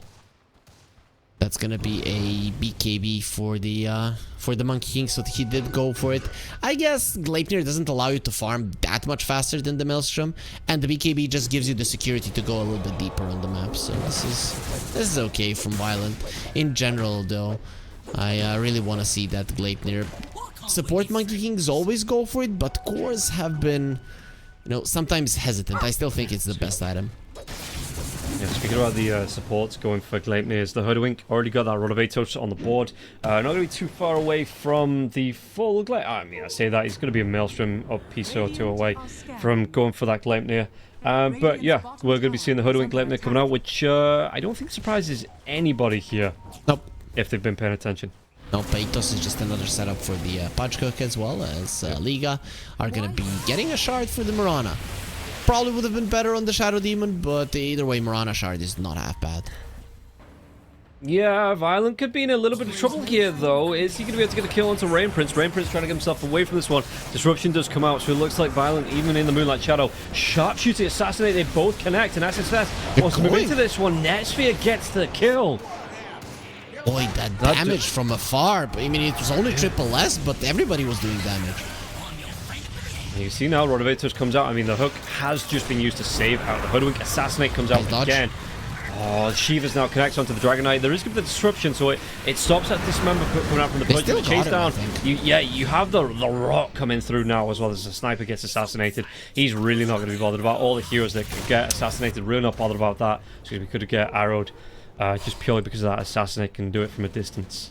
You have 2 setups for your hook, the Assassinate and the Atos, and Triple S is still going for these like skill shot hooks. No need for it whatsoever, but he does put himself in a very uncomfortable position. Maybe he's just baiting. Getting the pullback, and Rabel's pretty darn low as that was going to pop the BKB, so he might be able to get the kill. No, Rain Prince actually throws out the freezing field here, and it's just trying to keep it alive a little bit longer, but it is going to keep the Razor around, and now the Rod of Atos into that bushwhack. Ooh, the disruption. Does it keep him alive? Is the Sharpshooter going to be a little bit too early here? Pantomime will be able to walk himself away.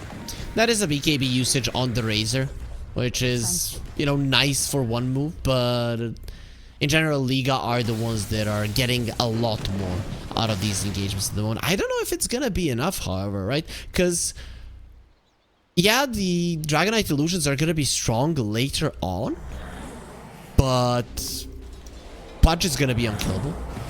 Yeah. Your ability to keep your supports safe is going to be a problem. You getting on top of the sniper is not going to be easy. You don't have the greatest heroes for that. I'm curious to see what the late game will bring here, especially with the Hoodwink going for that Gleipnir and actually, you know, transferring herself into some core territory as well.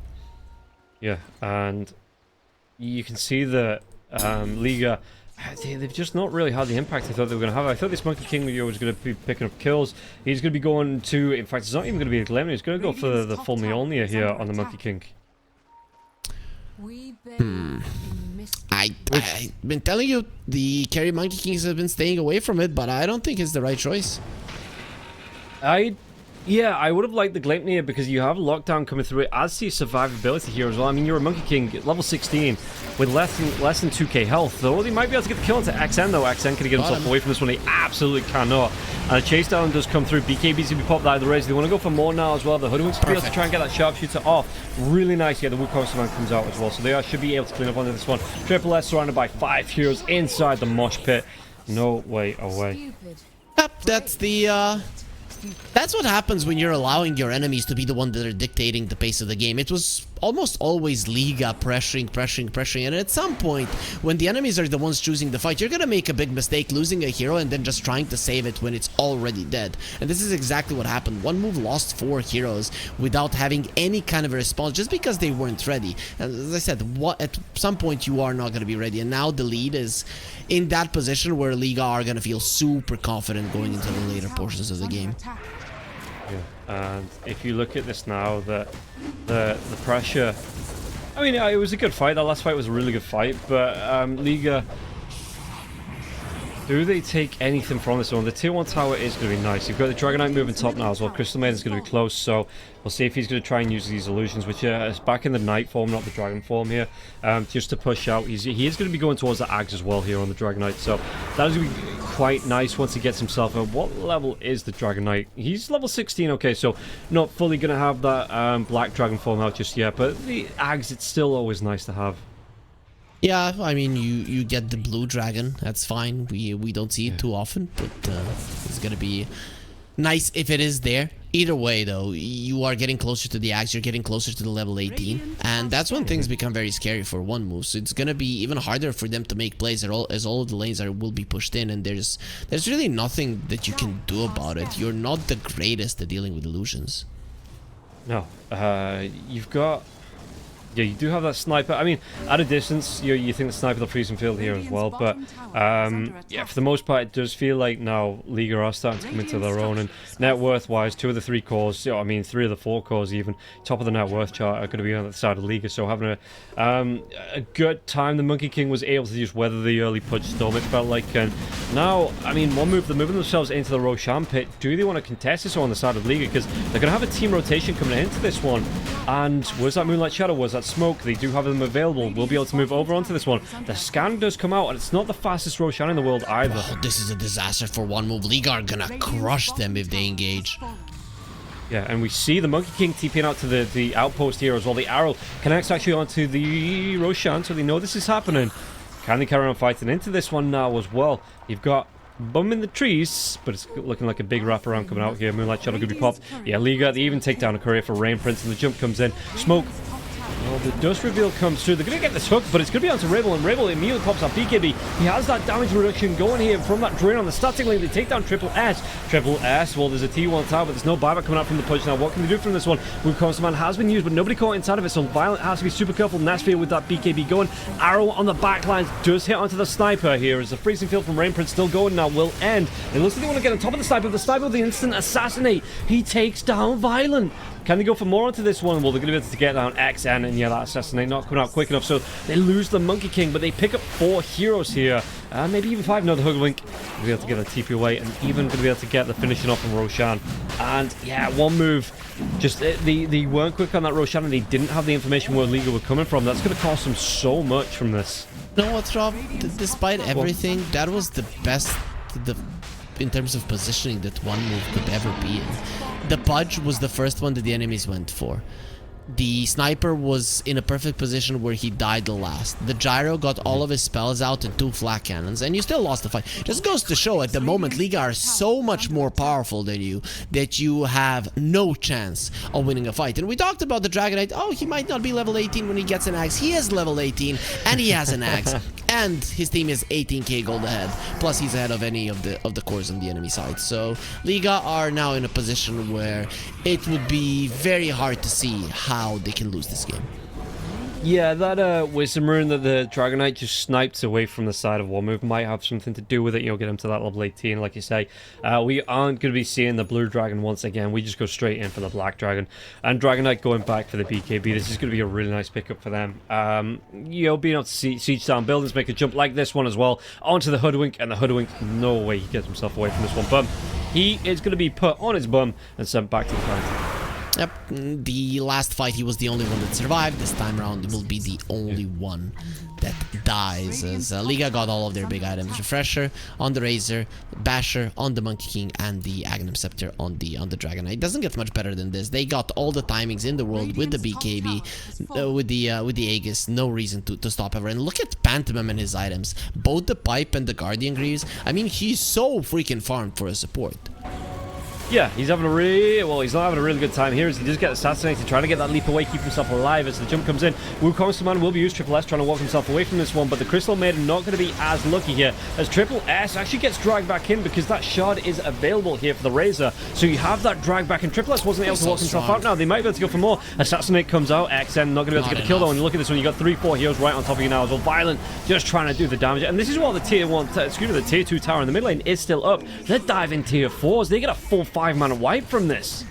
Do you like Violent now a little bit more? Because he got a triple kill once in this game, and now an Ultra with his newly bought Basher. They just annihilated One Move. I have to say, I like the One Move draft. I still think that they could have won, especially with how the laning stage went. But Liga just showed that they're a better team. In every single part of the game after the laning stage, they were the ones that were making the moves, while One Move were just super passive and not really knowing what to do with their heroes. Yeah, it felt like after the Pudge won that lane, like you say, they were responding to ganks coming out from the Liga, and I thought there was still a point where even though they were responding from the ganks, they were still winning the fights. It was still going good for One Move, but like you say, they were a little bit too passive. You know, they were trying to play back on the defend will respond, but you can only respond to so much before you're letting Liga getting away with a couple more kills, a couple more objectives, and I generally thought the first 15 minutes or so, One Move were in control, and they just let it slip through their fingers a little bit. Exactly. Not making moves in a game of Dota will, at some point, make sure that you do crumble. Razor still has the Nagas. They didn't even take that away from him. Has a regen rune. I wouldn't want to go for this. Oh, and, well, it's going to be a catch-out again. Rain Prince tries to do what he can, but with the cooldown coming through, like you say, you've got that pipe, you have Ravel now pressure onto the towers.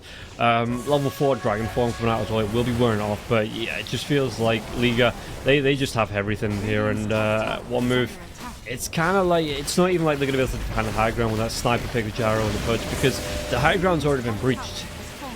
Yep, you lost your mid lane, which is, in theory, the hardest one to break down, as there's a lot of ways to position yourself as One Move, to come from the sides, to sandwich, whatever, but you already lost that one. Now all the lanes are just going to be pushed out by the Dragonite, who has a shard of his own as well, and One Move are not going to be leaving their base. You don't win games of Dota by doing this. Yeah, and I mean, are you just looking now, One Move, are they looking ahead to the next draft? Are they looking forward to like the next game plan? Or do you still think they're looking to try and, well, I mean, Triple S is going to be dragged right back into the Razor once again. Look at this damage coming through. The Assassinate not going to be effective at all. They take down Triple S, no buyback. And I think maybe this time One Move, they're going to have no choice but to look forward to the next draft, because Liga, they're just taking over the base.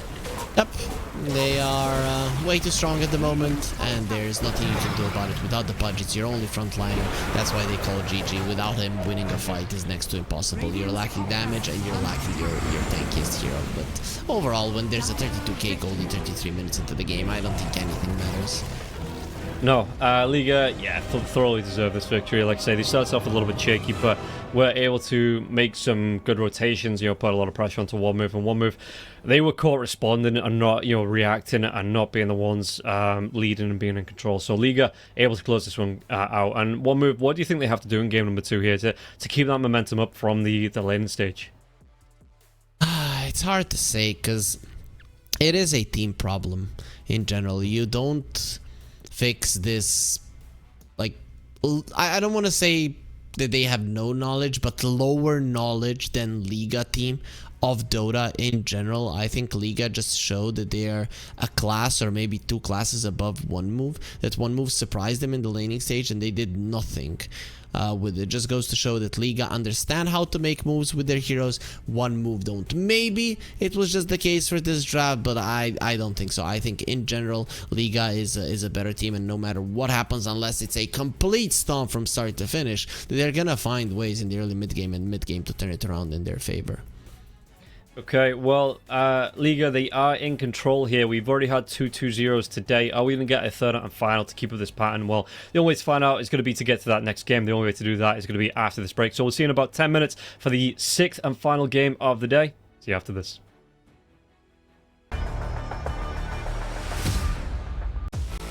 OneXBet and Eva Alfie present betting on all esports events on the website and in the OneXBet app. OneXBet.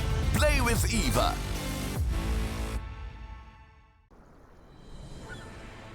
What if Kunka knew that he could not only play Dota, but also place bets? Better the best black hole.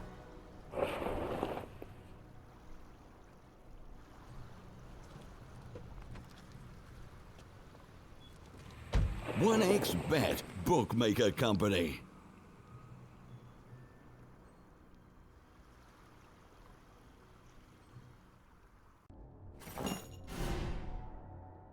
Chances of breaking items in a tournament match are non-existent.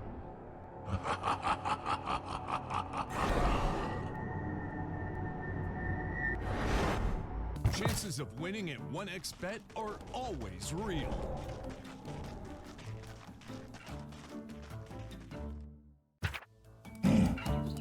Join with me. At your service. Stealing Aegis from Roshan is very difficult.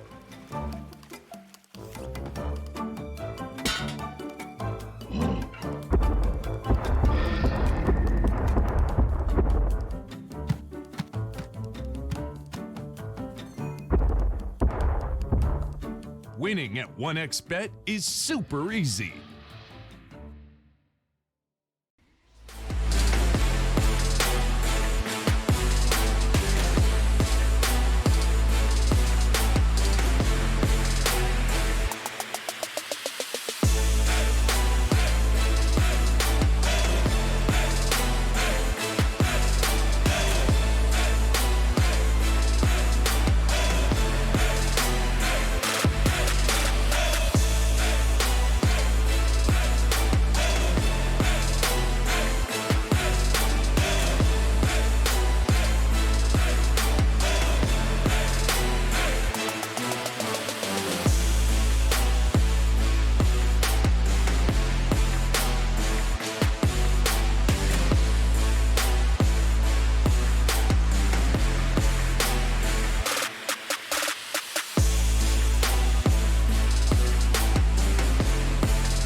Use your skills in the gaming. 1xBet.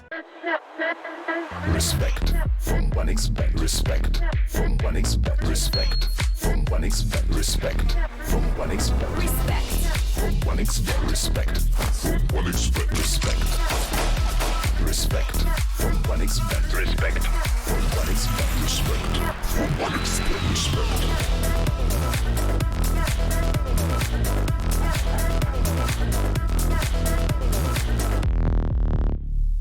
Hello, son. Hi, Mom. Pretty girl. This is Eva. Nice to meet you. Thank you very much. Your dad's just making his favorite dinner. It's duck. Come on inside. They're all probably too gruesome to tell you while you're eating at the table. How's your food? Is everything okay? Good, good.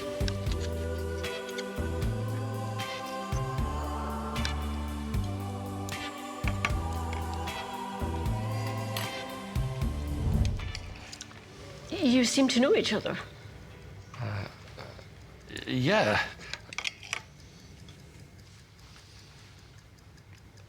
This is the new ambassador for 1xBet.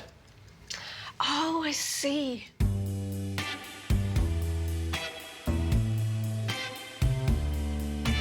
Everyone felt good when Eva Elfie became the new ambassador of 1xBet.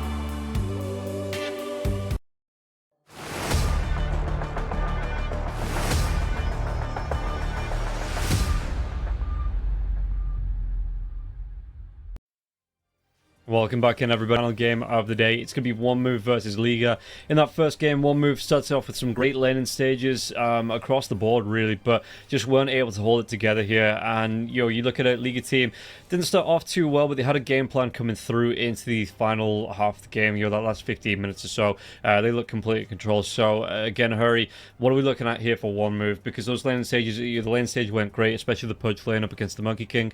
Do you just want them to be a little bit more proactive and make a move? Being the ones to force out rotations themselves, or what else can they do here? One Move to try and force through that second game, secure this this final game of the day. It has to be them making the moves, because how does Dota work? Let's say when you make a move, when you make a move, it's not only about what you have accomplished, it's what you have forced your enemies to stop with, right? They probably had an idea, we're gonna do this, then this, then this, then this, and if somewhere between those four ideas that they have, you've made a play, they've used TPs, they're not gonna be able to execute it in a way or at the time that they wanted to. But if you're doing nothing, you're just allowing Liga to play Dota in any way, shape or form that they would want, which was allowed in the previous game, which allowed them to play their own game, and in the end gave them the victory. I think long gone are the days where in the tier 2, tier 3 scene, we're gonna see a team turtle or just not do anything and hope that the enemies are gonna make mistakes. Teams have gotten so good at Dota that what used to be a tier 1 team 5-6 years ago, tier 2 teams have gotten to that level, maybe even overtaken it in the past couple of years, and then you have to make moves to win. If you just wait for the enemies to make a mistake, it's almost never or just never going to happen. Yeah, and you know what else isn't going to happen? We're not going to be seeing the Razor or the not going to be seeing the Castle at all today, but not going to see that Razor again. Looked really good in that last game, just with a shot drag back in on the Pudge there as well, keeping themselves, keeping them inside the Wukong's command, the damage that the Razor was outputting there as well. I genuinely thought that Razor would lose the mid lane up against the Sniper heavily, and the Sniper didn't really do too much against the Razor in the lane. Okay, forced him out early on with the 0-2-2 build coming out at level 4, but after that it felt like, the Razor was kind of like, oh, yeah, whatever, I'm going to join in these team fights, and this is where my power spike really begins. So 7 minutes into the game, the Sniper had 650 gold over the Razor, which is a lane win, plus some experience over him as well. Then the Sniper died a couple of times because he dove, because he went too aggressive, got arrowed, and died. So, laning phase wise it went good for him, but as the as the running out of the laning stage continued, as rotations started coming towards the mid lane, he started having issues. And that's the case when you're playing a sniper and you're maxing out your passives, right? The take aim and the headshot. Shrapnel would be the big team fight spell when it's 3 versus 3, but if it's a 3 versus 3 and you're just a single target hero, then that one hero runs away, the other one runs in, runs away, runs in, you don't have the shrapnel to do anything, and eventually you die. So that was what was missing from the sniper when the laning stage was ending. Yeah, and well, we'll not be seeing that. I mean, we're not going to see the Razor again, so we're not going to see that matchup again. We're not going to see the Shadow Demon or the IO Disrupt, Conquer all being taken away. The Pangolier here as well, all being taken away. So one move, they go back for the Tiny. We've seen them already have a couple of times. They have a massive impact in the games prior to this one. So we'll see if they're going to be able to do anything about this one. One move with this Tiny pickup. And we're not really seeing too many Tiny cores, right? This is just, we're seeing like the Force coming out. We're not seeing like the mid laners coming out, the off laners on the Tiny anymore. So do you think that's just locked in as the 4? Depends. If we see very squishy supports on the other side, then a core Tiny is a possibility, because you're gonna have something to pretty much farm once you get your Blink Dagger. But if not, then in general the position 4 is like the standard at the moment. Though we haven't seen a Coddle to date, got banned every single game, and same was true for the Chen up until now. It was let through. You're playing versus a superior team, they get the Chen, a hero that every single player, every single team is afraid of. So a ballsy move from one move. I'm curious to see what they have in their pockets. 10 seconds remaining. Yeah, and well, yeah, it's just seeing how this one's going to play out in the lane stage here as well, how they're going to try and deal with this one. I mean, one move, taking away the Luna here as well, I think, again, one of the better answers. I mean, one of the better answers to anything at the game at the minute, but one move, taking that out themselves here, not going for the Luna pickup. So, Liga, is there anything, I mean, you like to see a run with the Chen? Because to the point, to a point, that carry hero, if you're going to run with the position 5 Chen, has to be self-sustainable, right? So you have to be able to let that Chen move off early into the jungle, find the creeps and bring them back to lane. So is there anything you feel comfortable running alongside the Chen in the safe lane? I mean, we have seen Gyros, we have seen Lunas, right? Any of those heroes, Luna got banned, any of those heroes that hit this timing around the 20-25 minute mark are gonna go well with him. So I wouldn't, a lot of the heroes I really wouldn't mind, right? Especially with the penitence, so you get the extra attack speed in the lane as well. Something like a Slark also comes to mind, which is not picked up too often, but does benefit so much from the penitence. But either way, they go for the Hoodwink. Why? Because you have a chance, you already have some sustained teamfight push. What do you need? You need ways to kill people. Hoodwink is probably like the most popular, especially here in Europe, hero in terms of position 4s that when it comes to finishing people off. Yeah, and one move, I wonder how they're going to respond to this one. Another one that we've not seen today, but the Lifestealer is still there. For either side, just in general, the Lifestealer, we've seen him usually ban out around the second phase, and I wonder if either team are thinking of picking him up, especially with this Luna and the Doom, to be fair, being banned coming out from Liga, if that's something that either side are considering. I'm seeing this Hoodwink and the Chen, and I'm thinking it might be a Tiny core, because these are really nice heroes to bring down. You could go for something like a Zeus as well to punish them. But yeah, I wouldn't mind if one move would pick up a Lifestealer right now. With the Ledge being picked up, that's probably not gonna happen, and we're probably not gonna see a mid lane Tiny. But either way, Tiny is very good with the Ledge. You toss people towards him, and they just die. Yeah, they sort of disappear, and the Disco Pony just continues partying on with the Edict going, with the Nova going there as well. So, good tower pusher. It looks like one move, they're going for some more control. I mean, the Crystal Maiden wasn't bad in that last game. It just felt like the rest of his teammates died while that freezing field was going, and they turned all the magic damage onto the Crystal Maiden. So, yeah, I don't mind going back for it. And again, Crystal Maiden, one of the stronger heroes around that level 2, level 3 mark. So, could potentially be looking for those kills here as well as Liga. How did they respond here against Team Blue? Overall, though, when we look at one move, their lineup now even more relies on them making moves than in the previous one. So Liga have two approaches. Either again, go for moves, because if one move are just waiting to get gone on, they are gonna crumble with this kind of a lineup. Or get something that's really gonna slow things down, that is gonna benefit from farming. So those are your two approaches. Now the question is, what do you feel more confident with? I'd say making plays is always the safer way to go about it, because you are the ones controlling things. Even though it doesn't feel that way, it probably feels safer to just stay and farm. You are then at the mercy of your opponents. If you just pick something to be aggressive, then you can be the ones dictating the tempo. Yeah, I wouldn't mind that. I mean, I suppose they can wait to see how Liga respond here, because Liga are going to have the next 2 pick, right? So they can lock in. If they want to get aggressive, Liga go back for the sniper, actually. Okay. I'm curious to see who's going to play it. Is it going to be Rabel or Violent? Yeah, I mean, how's that matchup with the Lesh in the mid lane? Is that what the answer is here? Yeah. Good for the sniper. Yeah, that actually might be the answer. And Rabel, as far as I know, he has played the sniper in the past. I'm just going to check, but I think so. Yeah, I think he's a big sniper player anyway. I know Violent has played from time to time, but I think if you're looking to lock it in here, unless one move are going to shift this Lash to a support role, I think this is going to be the Rabel. Yeah, the Monkey King comes out for Liga again. Yeah, the Monkey King is more of a Violent hero, and Sniper is more of a Rabel hero.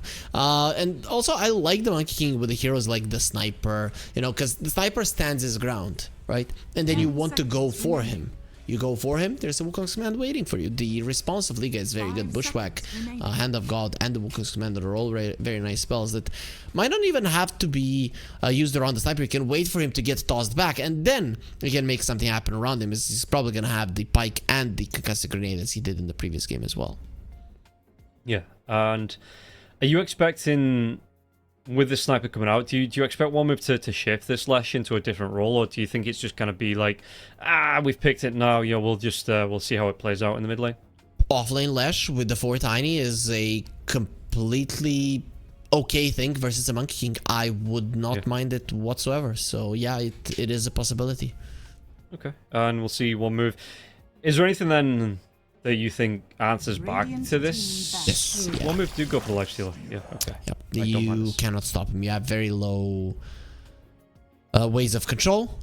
You cannot kill him from under to 0 with just your stuns. He's probably always going to be able to infest. You have now the heal for the Lash, which is something that this hero really likes.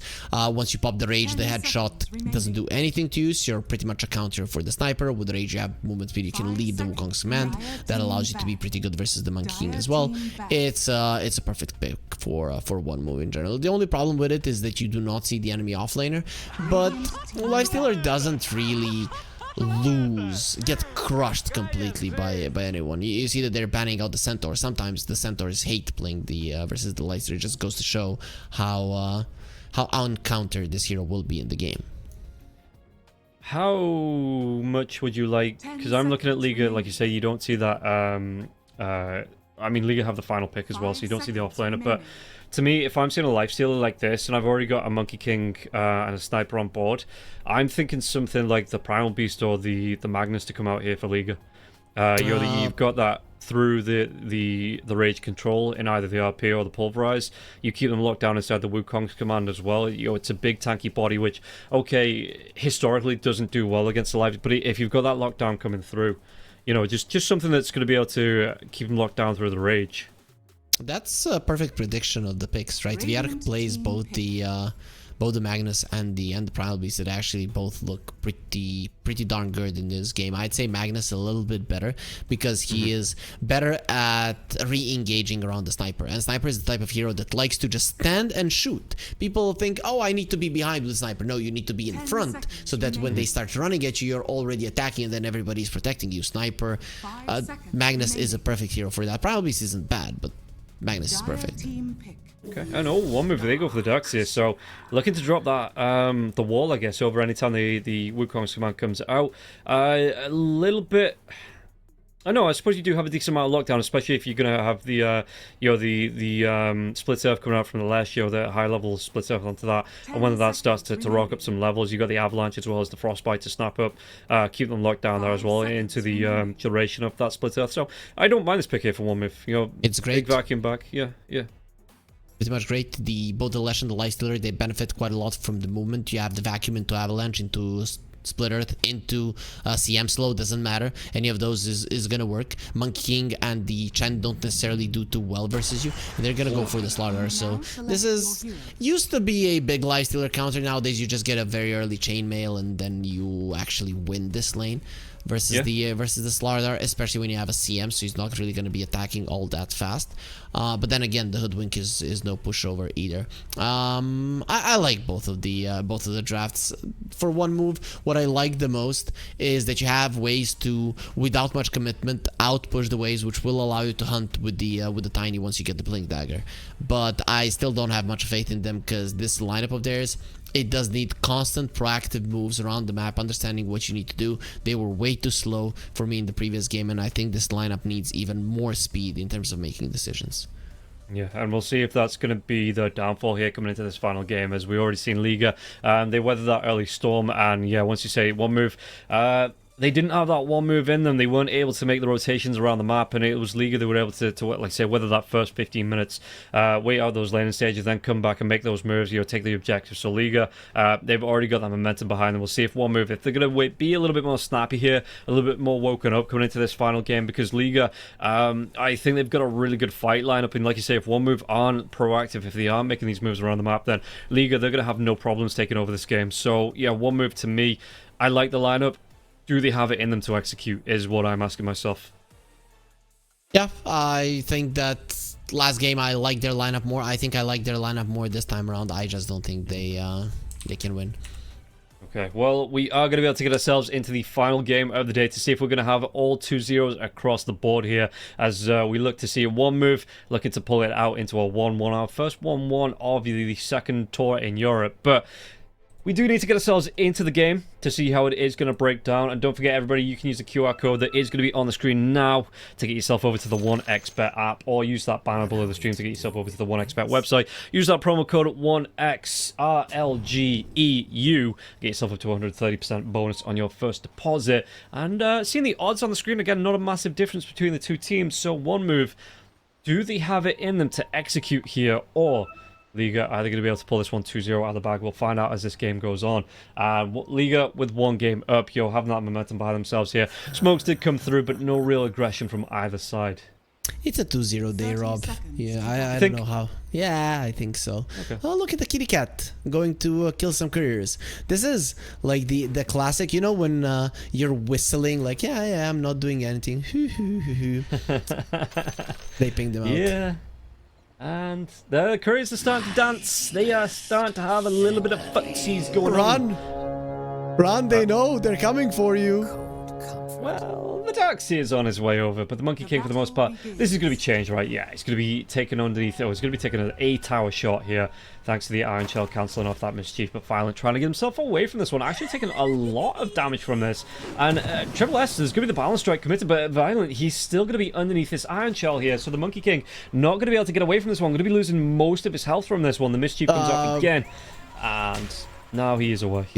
Yeah, extra movement speed from the Mischief and the Tiny. They're actually surprised that they didn't bring in more heroes there one move to get the kill. Just with one extra hero, that would have been a kill 100%. Yeah, and it's not like they had any luck contesting the bounties though. They did get the one. It looks like the others all went the way of Liga. So they could have moved the hero over, TP'd a hero in, look for that kill, and Rabel? Yeah, Violent. Is Rabel dying? He's getting low, but he ain't dead just yet here, as XN going to try and trade off the damage. And Sniper, again, do you think we're going to see a similar build to the last game where you go 0-2-2, or do you think the Shrapnel here is a little bit more important for the Sniper in this matchup? One move like to run in. I think Shrapnel is actually pretty good. Though, for the lane, I don't know. I feel like he's going to go for the taking. Well, yeah, he did actually pay that, and yeah, it's just a discussion of it because the pros on the snipers seem to be going for that shrapnel more and more, but I still really like the 0-3-3, on the assassinate build, just purely going for the right click, and apparently it's not the way it's being played at the minute.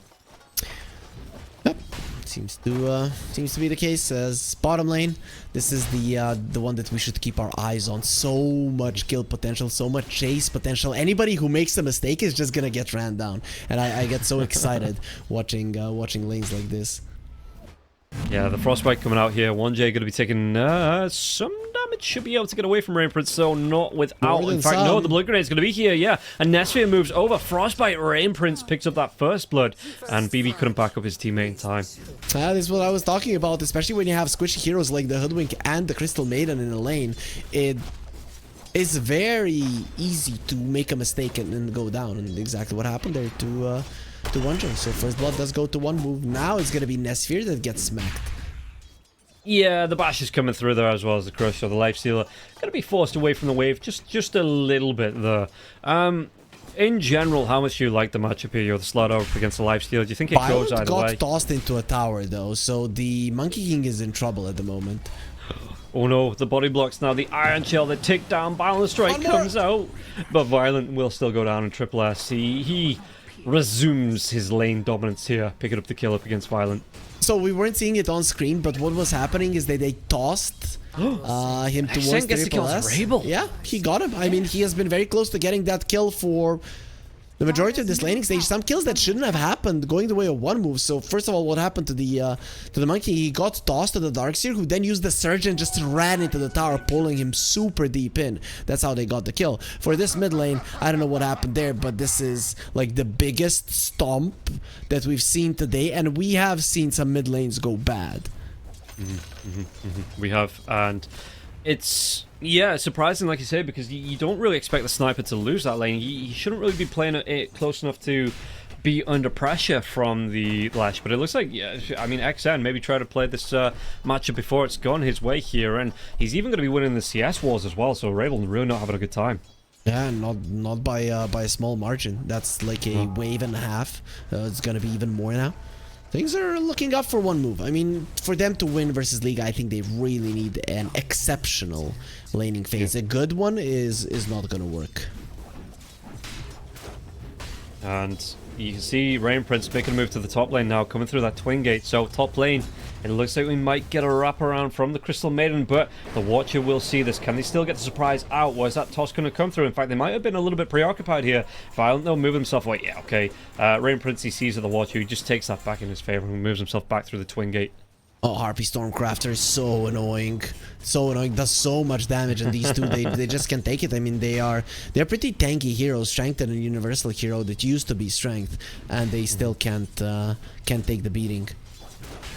And yeah, just I mean, it's what are you gonna do? I mean, you got that mana coming through as well. Like you say, just getting the regen up on the Harpy Stormcrafter, just trying to do what he can to get the harass out. And you see that, I mean, Dr. Bomb SS, they're sitting about half health. The raindrops are up. It does. Oh, Triple S, he's going to lose this raindrop in about 30 seconds with these lightning bounces. Yes. I mean, you bought it for that, so you don't mind losing it for it, I guess. Yeah, it's just, I don't know. It's one of those that you see it go, the charges burn down so quickly. It's just a bit of a feels bad.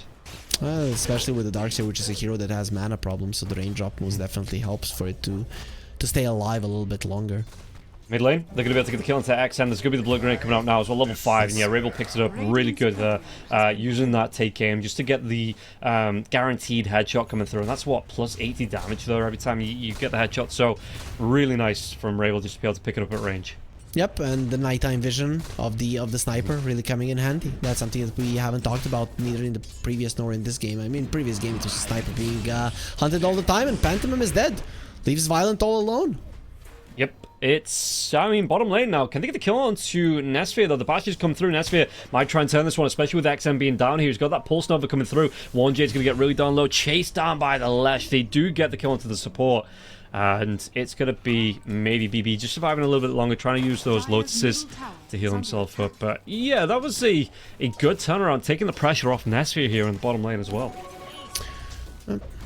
Violent was in some trouble in the top lane, though. They couldn't really run him down as well. They were trying to. While for telling us what's happening in the bottom lane. We were watching this as now they're going for Violent again. Yep, chase down. The Crystal Nova comes out now as well to give it the surge in for Dr. Bum. And Dr. Bum, it's a lot of damage with the Frostbite coming through. It will be another kill. Sniper here moves himself up. Assassinate going to come through. It looks like he's going to be enough to get the kill onto Triple S. But can they go on to the Doctor now as well? The Doctor going to be slowed down. It looks like Ray will actually give up the right clicks here on to the Doctor. And yeah, while this is going on, I mean, you're leaving that lane open against the Lesh. Not really the best idea here. You know, of all the mid laners you can leave this lane against. Only 2 points in the Diabolic Edict, but yeah, it is gonna hurt the tower. At least force you to use a glyph. Okay, they're baiting. They wanna go for XN. Nah, they and Rabel seem to not think that they would have enough to kill him, and I think they would be right.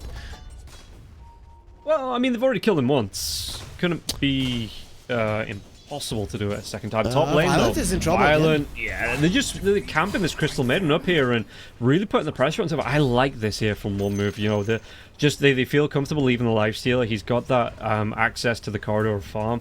Okay, it's not the best matchup against the Slaughter, but they feel comfortable enough to leave the Crystal Maiden in this kind of like effectively tri-lane here. In fact, Nesphia moves himself up. Avalanche comes through. They're going to be able to get a kill into Pantomime. And just moving Nesphia up to help out his teammates. Going to go for this tier 1 tower now as well, it looks like. This is just the thing. Once you get the phase boots on the Lifestealer, the Slaughter is no longer a counter to you.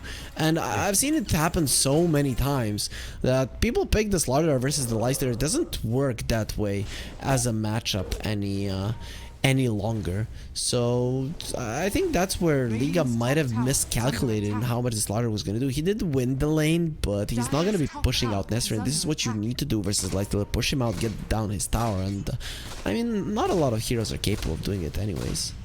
Nope, and they know exactly where Rabel is now as well, thanks to this ward. So it spots out where the sniper is, and they're going to feel comfortable going for another kill onto the Monkey King. The Monkey King in the top lane trying to get that tree dance away. A Lifestealer here as well, but it's going to be scouted out by Violent. Do they actually pick the right tree? Well, they're going to be able to get the Hoodwink now as well. The rotation comes in from BB. They do take down one. They're coming to die. The wall gets dropped, and BB might get dropped here now as well. Where's that chase down? They have it, and the Invest Bomb Rain Prince gets himself a double kill. I mean, it's not a fight you're going for, because one move are so strong. Remember what I said, early mid game is where they have to make moves. Their lineup is so good at it, and you have a level 5 CM, a level 5 Tiny, and Liga just to run into that. Of course you're gonna die. Yeah, I don't know what the plan there was from Liga. That was just, it was questionable at best, it felt like. I don't know if it was questionable at best. It really, there was no best there. It was just a catastrophe. Their idea what they need to do. All 3 of the cores of one move are now at the top, and this is the type of leaving the laning stage type of game that they needed to win, and they're going for more again. Violent, not again.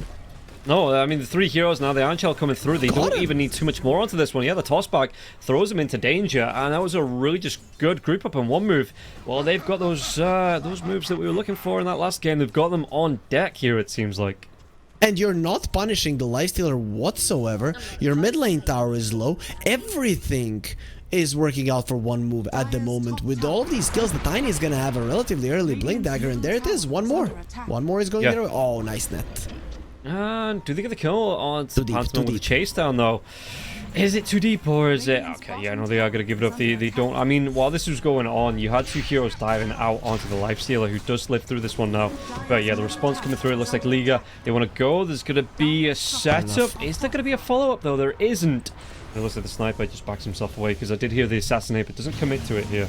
Flash is going into a fight. They're going to be turning it around once again. These supports Freezing are so strong. Field. Dude, they get the kill, and Pantomime had no chance there. They are everywhere, and this is what you need to do. This is the confidence that they needed, that they were lacking in the previous game. Now, if one move continue with these aggressive attempts on the map, League are not gonna have a response. Oh. And I mean, they keep making a move onto Nesphia here. The Lifesteal is 1-0 and 3, but like you say, they don't have it in them to take him down here. Nesphia, Bushwhack, it's going to connect.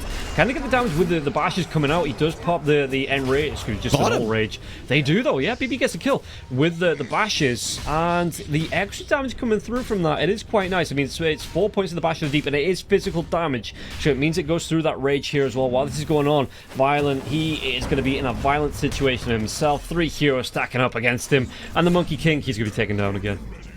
Violent is having such a bad time, and I'm actually surprised that he is not giving up on this top lane. It's heavily warded. It is literally his graveyard. He has been buried on the top lane more times than we can count, and it's just giving way too much to the enemy team. You cannot continue to do this. No, I mean, he doesn't have a single piece of the Maelstrom. Unless he's got something on the career, it doesn't look like it actually here. So he's just going to be hanging around power treads as well, the Orb Corrosion, and he just keeps dying and losing the money. Meanwhile, I know the lifesteal did die, but he's most of the way here to his Sacred Relic. Might be dead again. Yeah, and his team, they're too busy taking the tier 1 tower to make a response here to try and save him. They might maybe get this tier 1, and then TP Heroes up, but... Oh, Violent. There's a split earth, and they're going to be chased down Violent once again. Hand of God, it doesn't matter. Look at this burst damage coming through. The Monkey King, he's going to be cleaned up. That's so sad. You know, earlier deaths, we could say he was too deep into the lane. He wasn't paying attention. Now, he was on the safest camp in the world. He was at his tier 3, and he still died without any chances of survival.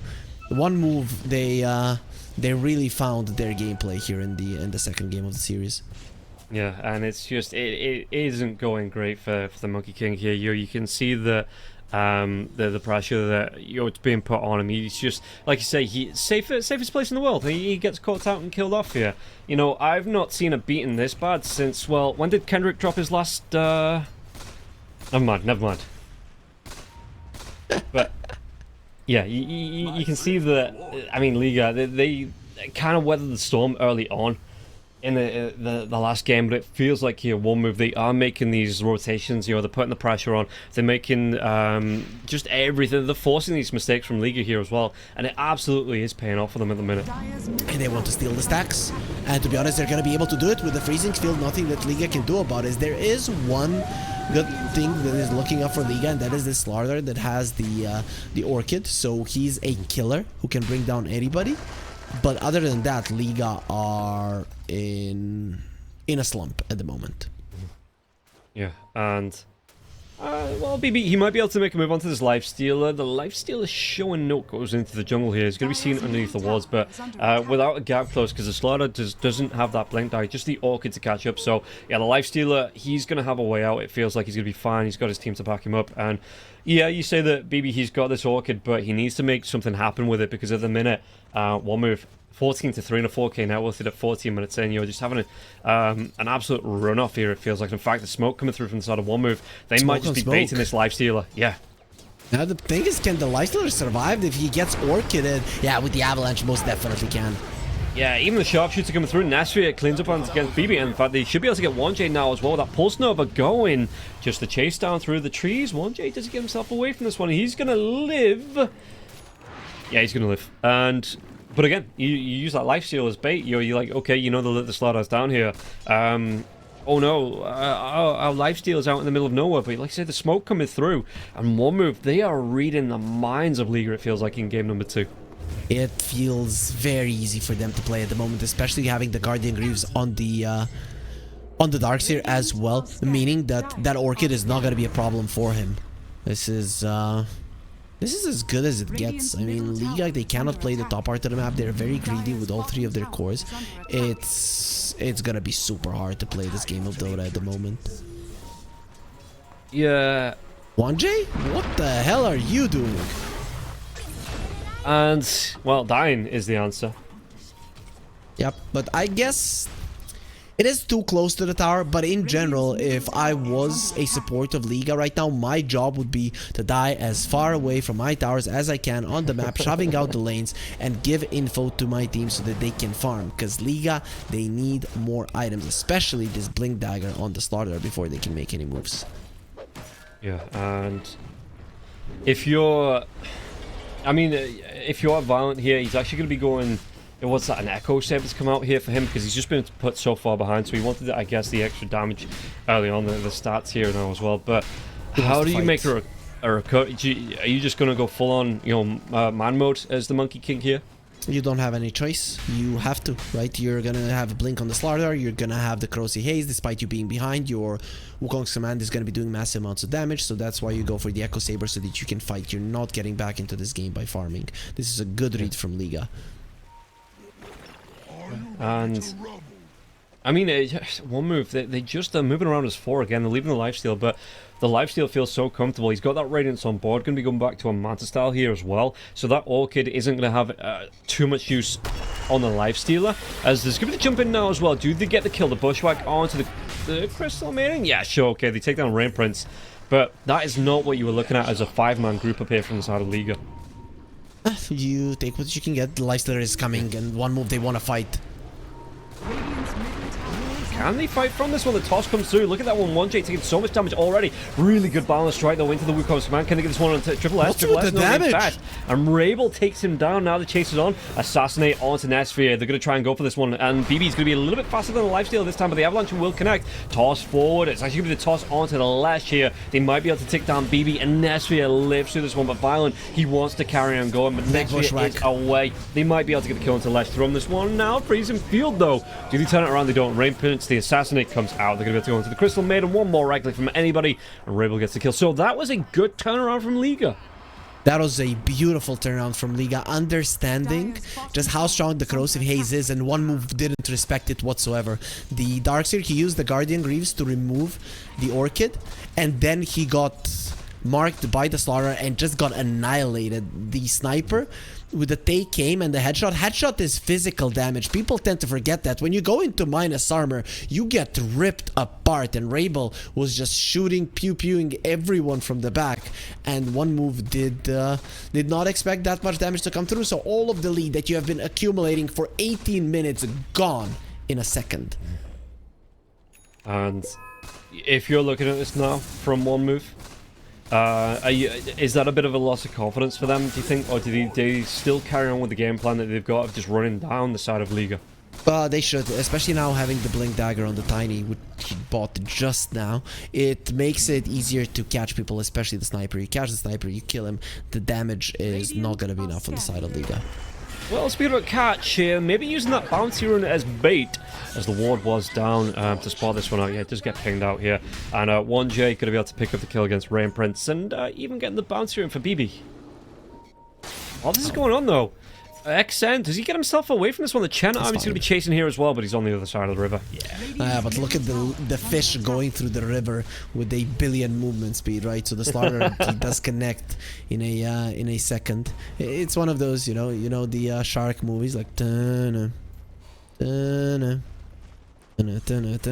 bam, he kills you. So it's gonna be a rough thing to play around this river. It's good that they did take the mid lane tower though. Yeah, I like how you adjust off pace a little bit with the Jaws theme tune there to make sure we don't get the MT8 as well. You know, you always think ahead. That was all intentional, yeah.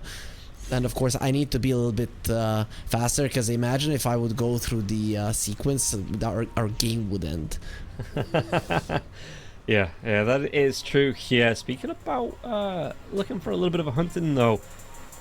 One move, they are smoked up. Not going to find anyone actually, because you see that everyone's playing playing behind towers, playing out of vision here from the side of Liga, so they aren't going to be ganked out. Maybe those spidey senses tingling just a little bit as Rabel and BB moving over to the Tormentor, and yeah, it looks like one move they're giving up onto this gank, so they are going to be able to group up. 1J does get that shard on deck. Yeah, not a lot of magical damage, so the boomerang in itself not that big of a deal, but it does increase the damage of the Hoodwink herself, so it's not bad all in all. Still, one move, they lost their lead, and now they're afraid. They lost their confidence, as you mentioned, it might happen, and now they're with the lineup that just needs to be going forward and forward and forward, and they are waiting, just like in the previous game. All it took was one fight from Liga, and it shows the difference in class from that. One fight should never lose you the game. Yeah, and it, like you say, it feels like, I mean, there was that smoke out there, but it feels like one mover hesitating again. Like, it's come a little bit later, but they did it in the first game there as well, where a couple of the moves didn't work out, and all of a sudden they were given space over to the Liga to find their own ganks, and yeah, like you say, maybe with this Blink Dagger on the Tiny, they should have been looking to make something happen with it on the reveal here. I don't know if it has actually been revealed yet, but they've just slowed down one move, and there's going to be the smoke move coming out now from Liga. So this is, like I say, this is where the game starts to turn a little bit in Liga's favour, and one move just slowing down when they really needed to speed up, but that lack of confidence might have just shook them a little bit. One move knows about the smoke though, because they have a really nice ward in the enemy triangle, so they're kind of aware of what's going on. Triple S is definitely a winner. I mean, look at the rest of one move. They are all together waiting for that smoke to come, and they just leave one hero, a pretty important hero at that. Oh, the tips, the voice lines, they've started, and yeah, it looks like it's going to be a free Roshan here for League. If you do it fairly quickly as well, having the level 2 Corrosive Haze on to BB. And there's nothing that one move can do to contest this, it feels like. If they had a Darkseer up, maybe got a vacuum into the wall, they would have maybe E-lined towards it, but they just have to let the Sages go. And I really like Rabel that he went for a Maelstrom. I'm not the biggest fan of the Dragonlance into an Agon Scepter build for a sniper. I think he lacks way too much damage, but with the Maelstrom, his damage output is actually insane. Dire's courier has been killed. And what do we see now? We lost a Mjolnir on the courier though. That's something that you didn't want to happen. No, that's not the best thing in the world here, especially with the sniper that wants to be getting those off. I mean, with the Aegis, I mean, they can still fight into this if they want, because they've got their timers right for the next 4.5 minutes. So, yeah, losing that the Mjolnir, it feels bad for the sniper, but he's still gonna be making plays. It feels like with his team.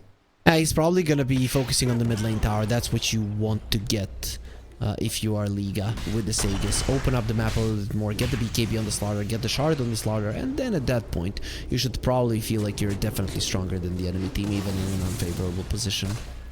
Yeah, and that BKB is going to be up the Slaughter now as well, being flown in, so wouldn't be surprised to see something happen as Rabel just choosing that concussive grenade to get himself down to the low ground a little bit quicker. Oh, do they actually see? They do. Can they get the kill onto the Lesh? There's going to be the Assassinate coming through here, slowly but surely. XN's going to get himself away from this one. They don't even throw out the Assassinate. Meanwhile, on the other side of the wall does go down. 1J going to get caught into this one. Can they get the kill? It's a lot of damage coming through, so they do take down the Hoodwink as BB throws out his BKB. Fresh reveal onto that one. No! Infest! But they do take down Rain Prince anyway. Now the chase They're going to go for him now. Yeah, they want to carry on. I mean, they still got the Aegis on this one as well. The Blood Grenade, the chase down, and Lesh pops that Bloodstone. But he's going to be fairly fast, running himself away from this one. Monkey King's already thrown down that Wukong's command. Nesphere going to play around the edges of it. And one move, do they want to fight back into this? Tiny bot back, so that's why Liga are getting themselves away. I mean, if the sniper just stands its ground with the Aegis and everybody else is behind, you're losing that fight 100% if you're one move. So it's better to just let it go and look at Rabel's positioning. He knows with this kind of positioning, you're winning the fight. Yeah, and it just looks like Liga. I mean, they're gonna wait for the respawn coming out from 1J now as well. I wonder if they want to try and make something happen as BB nearly gets caught out there. Unfortunate there for the Tiny. They had him. If you connect with the toss there, you should be able to run him down. Well, they might still be able to go. There's going to be the blink in now. XN going to be able to get on top of this Slaughter, and the Slaughter doesn't have that BKB for a few more seconds, 25 more seconds to be precise. Trying to run himself away, but the vacuum back into Nesphere's waiting claws. And Nesphere will be the one that gets the credit for the kill. That ward is something that has to get taken down. If it survives for this long, it has been giving way too much info to one move. Pretty much the only reason why you couldn't do anything with the Aegis, why you couldn't find any big kills, is because of that ward in the triangle that has persisted for the entirety of its duration. And yeah, okay, so in one move they have some of this momentum back. They've taken down the Slaughter here as well. How do you expect this to play for the next few minutes? Do you think that Liga, even though they have the Aegis, do they just back away, find the next set of items, or because that Aegis, how long's it got left? It's got a minute and a half left. Do you want to see them make something happen while this Aegis is still up? Violet is caught though, so we're gonna have to hold that thought. Has the BKB? Well, yeah, the BKB comes in, and they're going to be close to the Twin Gate now as well, so the Tiny will go down. The Gleipnir lockdown as well coming through. They might be able to get the kill. Sharpshooter into the balance strike. They should be able to, will be able to get the kill. And XN, that was a really just perfect time here for Liga to get his teammates through the Twin Gate to follow up here for Violent, because Violent was caught out and pretty much on his last legs. I just want Liga now to run towards the mid lane, get that tier 1. It's even more important than this tier 2, I think. And they're not putting that much emphasis onto it, which is something I'm surprised with, right? You lost your tier 2 in the mid lane. It's a very hard tower to get, and it gives you so much access to the map. Okay, you're gonna get this tier 2 and the tier 1 in the mid lane, it seems. Okay, so the greed pays off here. Yeah, and... Well, I mean, again, they still have this Aegis for 38 seconds, so I wonder if they're going to be able to make something happen from it, because they'll say, oh, 1J might... Do you think if they jump onto the Crystal Maiden here, the Slardar is going to be close by now as well. He's already used that Blink Dagger, so it's going to be on cooldown 2 seconds. Sharpshooter into the Assassinate, into the Crush, into the Bash, and BB does pick up the kill. And you get hit with some medieval weapons, then some modern ones coming as well. That's definitely not nice. XN is caught as well. Yeah, on the edge of that Wukong's command there as well. You got the chase down. XN, does he want to try and turn this one around? The Bloodstone's going to be popping out as well. It's going to be a good wall. But you can see that BB wants to get involved here. You're going to try and get the chase down Triple S as well. What can they do from this one? Violent's going to get pretty darn low. They might even get the kill onto the Violent. Violent's going to try and do what he can to sustain himself. The Infest Bomb comes through. They take down Violent. They even take down the Chen as well. Overly aggressive from Liga, but again, they're the ones that are making plays. So even though you lose a fight, it's on the enemy side of the map. The Hoodwink kills the creep wave. And the enemies aren't going to be getting anything big with this one. The bottom lane is pushed out, the top lane is pushed out. You're not really taking the high ground down now at the moment. And if you're looking at this, so it's going to be the... Is that just the piggy pole? Okay, I thought there was like a full hex coming out at like 27 minutes, but... yeah, the Lesh actually going to trade off for a tier 2 token now. Nemesis Curse coming out. I like this item for the Hoodwink. If you get caught out, you're dying anyway, so just do the extra damage. Yep, it's probably the best item for a Hoodwink. Good item for a lot of heroes, to be honest, because as you mentioned, in Dota, a lot of it comes down to if you're the first one that is jumping and you get that extra percentage-based damage, you just bring somebody down so fast, and it doesn't matter that you take more damage. Nobody really cares. But then again, if you get caught surrounded by enemy heroes, you're dead no matter what, so it won't really make a difference that you're taking a little bit more in terms of damage. Yeah, and what do we see? We see Liga. Well, it's going to be the sniper moving through the trees. They are grouping up here. Do they have it? Who has the smoke? I assume it's going to be 1J. Yeah, picking up the smoke. So they're looking for another gank here. No vision. Okay, Violent's going to be seen by the creep wave as one move group up themselves, but the smoke is going to come out here. Liga. They're going to go for the big wraparound because there's nobody close on the side of one move for the smoke gank. Yep, they're not going to be able to catch anybody at the moment, but there's no glyph on one move, so this push on the bottom lane can actually continue. You have the Vlads on the Chen, so you could make it happen. Please do some solid damage to the enemy tier 3. The Crush comes out there. There was a quick blink away from Triple S. He's got, you know, those fast fingers coming out now as well. But the backlines, what's he going to be able to do? Wukong's command, and they're going to be able to lock down onto the Tiny now as well. The Infest, it doesn't matter. Violent gets the kill onto the Doctor, and it looks like the wall has been dropped, but Nesri is still getting pretty darn low. Backlines coming through. Rain Prince with a Feast and Field going to be cancelled off. The Assassinate comes out there as well. Yeah, the Bushwhack, they get 2.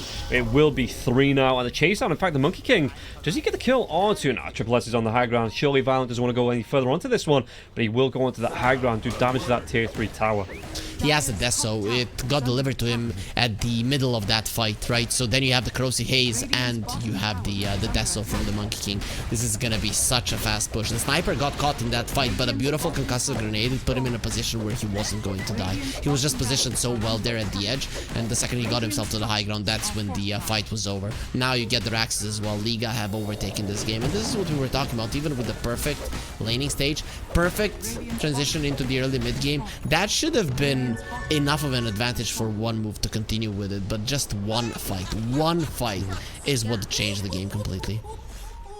Yeah, now with this Rax being down, I mean, it's going to be a daytime Roshan respawn here. It's a little bit of a longer one, 2.5 minutes. Ooh, we're seeing a fight breaking out. Doctor chasing down. Nesri wants to get on top of Violent here as well, but Violent will be able to get that jump away. Pantomime might not be so lucky. Going to be vacuumed back into 3 waiting heroes. He should be feasted upon, and Nesri will get the kill. But yeah, I mean, 2 minutes now. So do you think with just having the one lane of Rax, in fact, Liga didn't try and... Oh, they're going to be forced into a fight here. Liga are strong. You don't want to be running into them. The second the Trable came over, it's so much damage. Even with the AD rune and the lifesteal, he's not going to be able to match the minus armor of Liga. Yeah, and So, I mean, a 1-for-1 trade there, but if you're League, are you just posturing around the Roche pit for the next 2 minutes until the respawn comes up, or are you trying to force out the other lanes and trying to force this attention away from the bottom lane by one move? You control the bottom and the top lane. That's what you do, because you already have the racks in the bottom lane. You shove out the top lane, and with that, you're securing that you're gonna have a better positioning around the Roche pit. With one move, the only tier 2 that they have gotten is the one in the mid lane. That's not really something that you can exploit that much. If you show yourself pushing tier 3s, you're gonna be in trouble, especially in the mid lane where they can come from multiple angles. So it's so easy for Liga now to have full control of the map. And the sniper has that full silver edge there as well, so that's going to be, you know, a lot more damage here. As well as the attack speed for the sniper. He's hitting that machine gun status. He's fun. I mean, with the Mjolnir, he's got himself the 2 Wraith Bands still, the Dragon Lance, as well as that silver edge. It is looking, you know, fairly close to that machine gun status here for the sniper. He's insane. It's even more damage, even more attack speed. He's just gonna be crushing everybody. With the sniper, you just want attack speed, right? Because the headshot is basically your crit, let's say. Yeah. And he's gonna be ripping through everybody with all of the minus armor that his team is giving. At least the Lifestealer has an AC, but it's not nearly enough to keep the teammates of the Lifestealer alive. No, it is not here, and it looks like, well, the sniper's going to join up with the rest of his team as the fight is going to break out. He did leave just a little bit too early, it feels like, here. The Infest on the Tiny, Tiny's not going to be able to get on top of anyone, and now the wall has been dropped. What are you going to be able to do here? Because the Slaughter, he's on the high ground here. BB's going to be able to do nothing from this one, but he still get the kill onto the dark set, and now Nestor on the back line is trying to do what he can. And you can see, I mean, that wall is still going. It's constantly here. Slaughter is going to have his Blink Dagger cancelled off, and Nestor here, he is still being taken down. Violent gets the kill. Ravel is going to be taken down by XN on the back lines here, and once again, BB, he is just being left as chum, it looks like, as he has to go for that BKB TP away. Violent could be in trouble, going to go for the TP himself. Anything to cancel it off the vacuum, and they should be able to get a lot of damage here onto Violent. Do they have enough to get the kill? Yeah. He's just going to go for it here. Where his teammates, I mean, it's only going to be the Slaughter, and the Slaughter TP'd all the way away from this one instead of towards the tier 1 tower. So they do get the kill, and this might be a big opening now because Roshan is up, and you have 4 of the 5 heroes inside of Liga down. Oh, the thing is, your Lifestealer is missing, and that's the one that you need. You know what the scary thing is? If the CM hadn't bought back, the Monkey King actually would have killed those 2 heroes. It's insane how strong Violent is, and he's not even that high in terms of net worth. Yeah. And I mean, if you had the Slaughter on the low ground there in the fights, yo, because he was just constantly, you had these illusions cancelled off, and as soon as he clears off the illusion, the next one pops up, and he had no way down. If he'd just immediately gone for that BKB TP out to the tier 1, rejoin the fight, hell, that probably goes a lot better for the side of Liga. Oh man, Pantomime screwed up that fight, really, because what happened is the open wounds was used on him, and he stood his ground and fought the Lifestealer, gave him too much to heal with. Lifestealer was at like 10% HP for 10 seconds. That shouldn't have been allowed, and that's the only reason why Liga got overrun at some point, because the sniper, he was attacking the Lifestealer, and XN found an opening during that entire time. Who gets the Roshan? It's going to be the Aegis going the way of the Radiant now as well, but it looks like, yeah, I mean, they want to fight this one, even without Violent being here. BB will go down, though, and this is going to be a nice opening for one move to chase it out, yeah, like you say, and it looks like Nullifier onto Triple S. Violent's here, he's got that one command. Does he want to fight? There's going to be the Infest inside of the Darkseer now as well. They can't lock down. Or do they? They lock down the Darkseer. Yeah, they're going to be able to get the Tosser now as well. A lot of damage. Hand of God comes through. They take down 2. And they might be able to go into Nestor. The right click's coming through from Ravel on the back lines. They can't get close to him because he's got that headshot coming through. And he is going to be stunned up. Pops that man to start the chase down though. He's going to be slow. They pop the Aegis. They're going to be able to set up for more. But they just left him. Yeah. I mean, 2 of them are already dead. They're just like... Every man for himself. Assassinate comes through. The Sharpshooter's going to be there as well. Slowed down once again. Can they catch up to him? They can catch up to him. Nesphia, yeah, where's that? I mean, it's going to be the lockdown in the Gleipnir as well as another Penitence. They're going to be able to get right on top of him. Violent gets his revenge. Yeah, I went a little bit too deep there. I don't know what they were thinking. You're running into a situation where there's way too many trees, and you're versus a Monkey King plus a Hoodwink, right? So they're gonna be able to lock you down, see you, and then engage in a perfect position. That's exactly what happened. This time around, the Lifestealer couldn't just sit on the Chen healing himself up over and over again, and that advantage that you got from the last fight and the Aegis that you got, it's all gone. It means nothing. And now Rabel has himself an AD rune hero as well, so he's going to be able to move down, and he's just going to rip through heroes if he catches anyone out. Oh, XN, violent, he pops his BKB, and you can see the sniper there is going to be on the backlines there as well. The assassinate comes through onto Rain Prince, but he did have that freezing field going.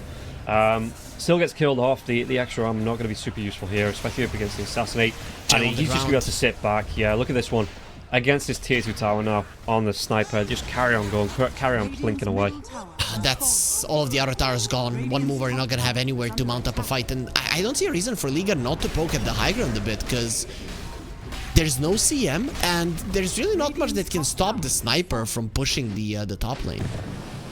Yeah, and that might be what they want to do here. They, like you say, they're taking all the tier 2 towers now, so they have free access to the high ground, especially with this bottom lane pushing as well. The smoke is going to come out. Are they going to go for it? Is this like you know, the 5D chess play where you just smoke through, you go towards this bottom lane as they're trying to push this one out, because you've already shown on the top lane. Yes. He breaks the smoke, gets that blink away, and is there going to be any follow-up here now as well? They're just going to 4-step down to the low ground, so the lifesteal will be away safe, pops that rage. They're turning it around. They're going to try and fight. Yeah, okay, they're going to go onto the Chen. Chen's going to lose his life here. Spin up into the air on XN. What else can they do from this one as well? BB's trying to run himself away. The sniper actually TP'd back to the tier 1 tower, so he wasn't with the rest of the team when this kicked off. He is now. Oh, did they get the crush off? They do. And Nesvia, he's going to try and eat his way through this slaughter. Though, look at the damage onto that tiny little vacuum. The dive comes in. Great wall, great vacuum, but the sniper is away. In fact, he might be able to turn this around. The Gleipnir coming through. They have the lockdown. XN going to be the next target now as well. Violent will go down. XN gets himself a double kill. Wicked sick for him. And now 1J going to be the next target. They take down absolutely everybody. So one move. With only one buyback left here now as well, one move, this is a big opening for them. This is a huge opening for them. You can maybe even go for the throne. There's going to be 2 glyphs that Liga can use, but you can take their axes down and possibly get the tier 4s as well. I don't think that the throne is falling, but with the Lesh, anything is possible. That was so ballsy from one move. The thing is, going versus a sniper during nighttime, running towards the enemy team can be so scary, but they had such a good approach, right? With the Lesh running in, with the lifesteal running in, they see the sniper once, and that's when the Darkseer jumps in. So now the sniper uses his items to get away, but then the Tiny is the second layer of initiation, finishing the sniper, and the second that the sniper dies, the fight is over and you can just run down everybody. Yeah, and you can see that. I mean, they're going to be able to keep this creep way alive here as well. The second one will join, so they're going to be able to get an evening out on the racks. And like you say, hell, I mean, if anyone's going to buy back, they would have bought back at this point. So they're going to put pressure onto the tier 4s. They might even be able to get one out of this one as well. Phantom just trying to do his best to pull the creep waves, but you can see that XN is going to play it back. They're not going to overcommit here. There's still tier 2 towers on the other lanes, but they do just put a little bit of pressure onto the tier 4s. They take the outpost. They're going to be bringing in the Darkseer. They can now go for these outer towers. Lifestealer gets an Ancient Guardian. I don't know if we're going to be getting that many fights around the Ancients, but who knows if it's pushing or if it's defending the base. Nesfear is going to be putting so much damage into his enemies. Plus, he's going for an Aghanim Scepter. Disarming the sniper changes the fight completely. Yeah, or yeah, the Slaughter, the Monkey King, you know, they all rely on these right clicks here. So being able to get the disarm off in the fights, there's no Jingu or there's no bashes, or like you say, you get onto the sniper and the sniper's not outputting his damage here. That all 3 of these cores on the side of Liga will fall foul of that infest. There is a Wind Waker on the Lesh, which is cool, but the thing is there is already a Nullifier. No, there's no Nullifier. Is that somebody on the other? 1J has the Nullifier on the Hoodwink. Oh, on the Hoodwink. Okay. So yeah, that could be, you know, maybe a false sense of security with the Wind Waker. But either way, you know, you can still use it on your teammates. So just keeping them alive a little bit longer might be good enough. Yeah, and I mean, I think the Hoodwink's been using the Nullifier to engage as well. So, you know, it's like if that's coming out at the beginning of the fight, you are going to be free to get those Wind Wakers off. Oh man, this Hoodwink is going to be a big problem, right? Because she is a core at the moment, does so much damage, has the Ancient Guardian as well, so fighting in the enemy base versus this hero, it's going to hurt, especially when you're missing armor from the Crosy Haze and the Deso. Yeah, and you can see that 1J, yeah, like I say, he's going to be building up into a Daedalus here as well if he gets the gold, so he wants that, you know, the extra crit stick, the extra damage coming through as well. Going to be very, very valuable here, that Ancient Guardian, if he's going to be using it inside either base here with the crit stick. They might be able to make this jump, though. Violent, he just gets procced here by the Shivas. Yeah, do they get the damage to chase him down now as well? But it looks like XN, did he overstep his bounds? The rest of his team, are they going to try and fight this one? The Lash, he gets super, super low. He just overextends just a little bit. And yeah, 100 seconds on the sideline here without your Lash. They might be able to go for more now as well. Infesting the Doctor. The Doctor, there's going to be the Force Staff away, chased down. Violent, does he want to carry on going into this one, or did he just let them go? Yeah, you don't have to chase that much. Without the Lash, it's going to be very hard to fight. And good thing for one move, that the lanes are outpushed. And they will be able to outpush the bottom lane, it seems, as well. Triple S. No, he's way too scared. Now he'll be fine. Gets the eye off, and that's going to make sure that the bottom lane gets outpushed as well. And I mean, you're looking at this, I mean, it's going back and forth here, really good back and forth. And in fact, like you say, with these lanes being pushed out, you've already wasted about 50 seconds of the Lash's death anyway. So it's not the hardest hole in the world for one move. Oh, definitely not, but the next fight is going to be very hard. If the sniper gets 3 seconds, just needs 3 seconds to attack with nobody bothering him, he's going to annihilate them because he has a Daedalus. So imagine Corrosive Haze, imagine Deso, and it's a problem. And you know what? The big problem, the next big thing that's coming for Liga is going to be level 25 Slaughter. Without you being able to remove the Corrosive Haze, you're gone. Like, every single one of your heroes is just going to get melted and they won't be able to do anything about it. Yeah, and you can see that he's got it now as well. He picks up that Wisdom Rune that's going to give him it, so he has that Undispellable coming through. Roshan is going to be 1 minute and 10 seconds away before the big man is back up as well in his cave. So, again, it is going to be that daytime Roshan. Is this where you think Liga just posture around? They don't give anything up. They just, look to guard out this Roshan pit and look to get this next Aegis. Yeah, they should be doing it, but it is going to be on the bottom side of the map where one move can come to fight. They have the outpost there as well. Buybacks are going to be so important. Good thing for Liga is that the cores of one move, they don't have any. Yeah, and we'll see if this fight breaks out. Smoke coming in here from one move. They know the rough Roshan timing here as well. They're going to go for the big wraparound. Scan comes out as well from both sides. BB. Well, I mean, that rage was already going, so the crush won't be effective here, but now the lifesteal has to try and get himself out. Immediately goes for that infest onto the Monkey King. The Monkey King pops that BKB. Does he just walk closer to his teammates? The backlines now as well. They've got a lot of damage coming through. Look at this one. The wall has been dropped. The normal punch comes out, but Rebel's just going to be cleaning up. Takes down Triple S, and now it might be the Lash's time to go down. Slaughter's going to get low now as well. What can he do for this one? Bloodstone has got popped. Yeah, he does have that buyback. He's going to be able to get himself back in if he wants to, but he might have to do it the long way around here. As you see Rebel on the high grounds once again. He's just looking to point down. Dr. Bone's going to try and do what he can. The Avalanche to force that forward now as well. Rain Prince going to get on top. Do they get this kill? They do. They've both got 2 buybacks. They've got the 2 kills onto the other cores now as well. And you can see that. Thinking. Pew pew pew pew pew. Why didn't they buy back immediately? The sniper was in such a good position. He was standing his ground. He was winning that fight. You lose the Slaughter and you don't buy back immediately. Without any protection, the sniper is gonna die. Make no mistake. The second they get on top of him, that's exactly what happened. One move, they win a fight because Liga, they hesitated. And now, I mean, you've got equal rights. I mean, the creeps are pushing into the base a little bit, so they're going to be doing damage to the buildings here. But that's easily cleaned up if the Lash TP's back, or hell, anyone TP's back. You are going to be able to push out these other lanes. You've got the tier 2 tower standing on the top lane now as well, but that's about it for the side of Liga. And one more big fight, especially having this Aegis now as well. Forcing out those 2 buybacks here. One move, they could look to even up the series. It's so cool how the Lifestealer engages in these fights. Uses the rage, runs in like a madman and just infests somebody, right?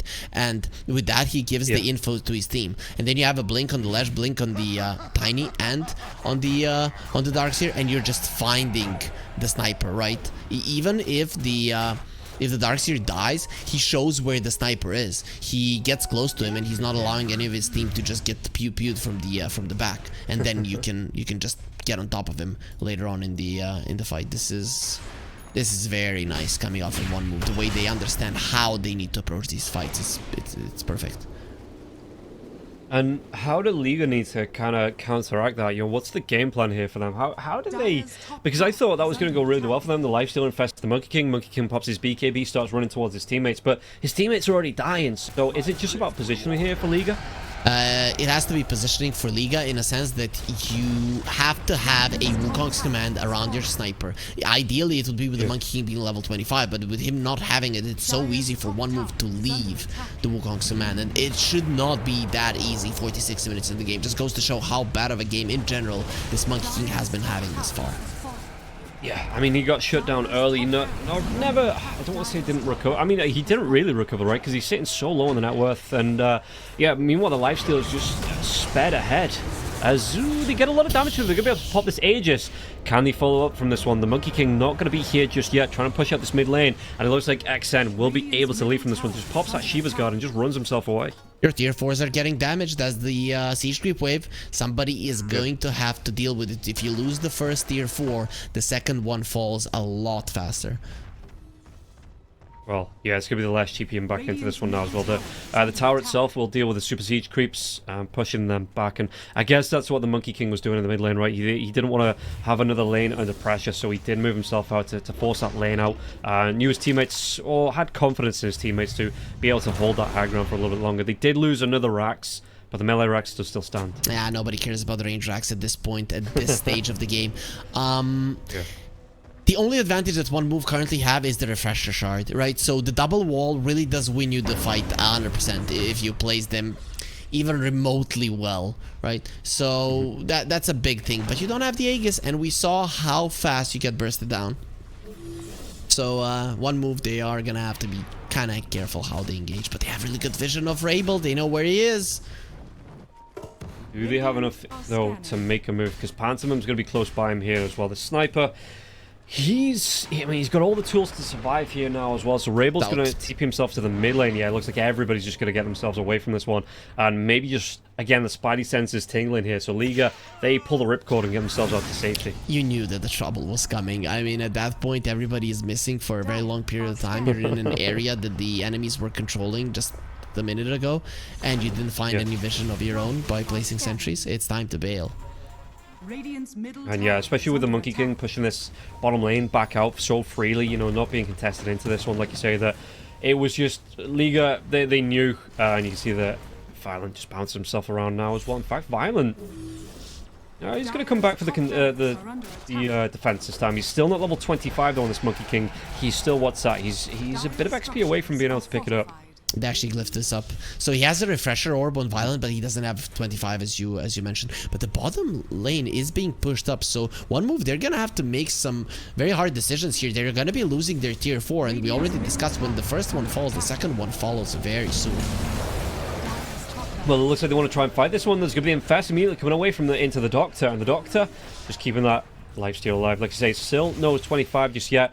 Tier 4 tower in the base, it is so low, 100 health left on this one, so it looks like they are going to come back, defend and push out this bottom lane. And now it's good, right? Because you did take the top lane of Rags down, so you don't have to focus on that lane any longer. You can focus the only lane that Liga has taken, and that's the bottom lane. So now the creeps are not going to be marching in your base any longer, and you can just slowly approach taking the base of Liga. But, of course, the level 25 on the Monkey King is going to be available, so that changes things for sure.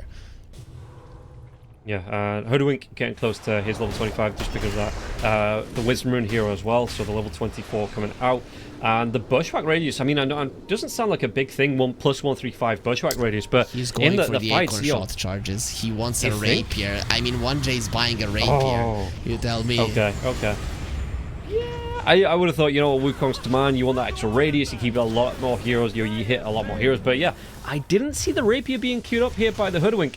That is going to be, well, it's bonkers, but it might just be brilliant. He has 400 damage at the moment, so he's going to have like 600 plus once he has it with all the minus armor coming in. You can just imagine how much damage he'll be doing. The question is, do you finish it? Even though he's kind of close to it, things are looking rough for Liga.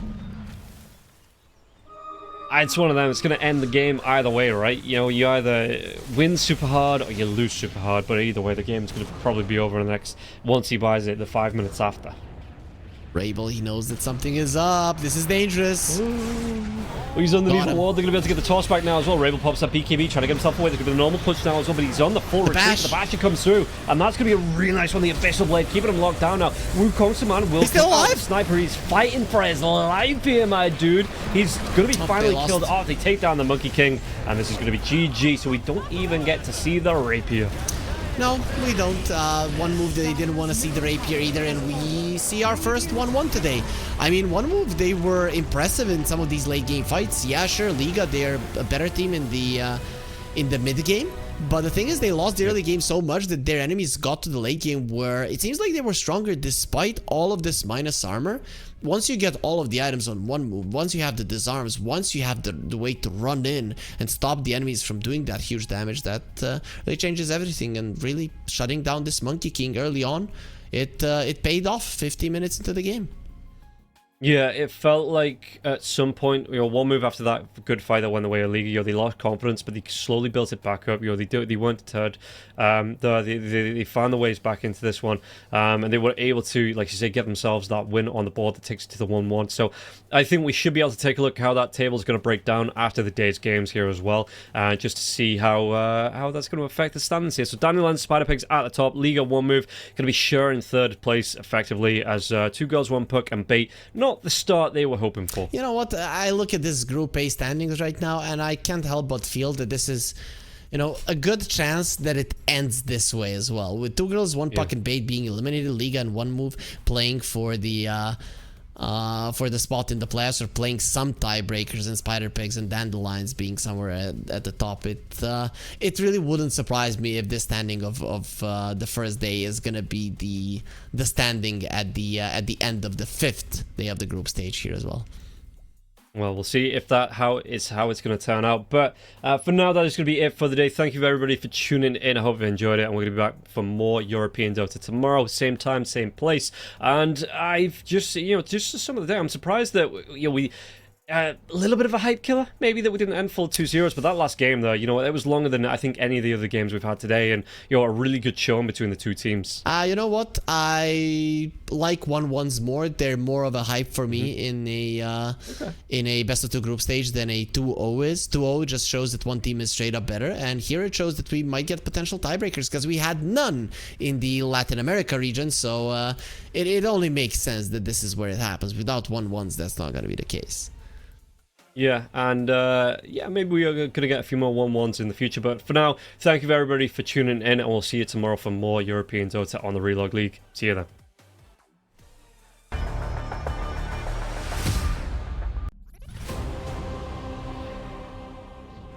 It's hard to imagine a match without first blood. Drink it. Check it out.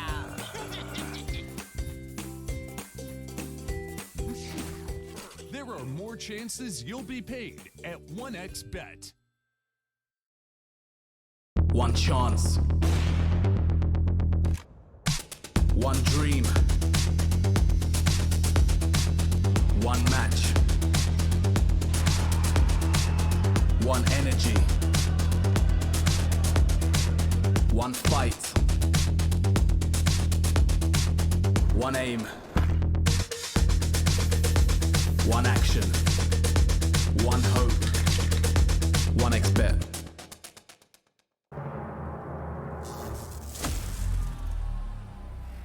Fuck.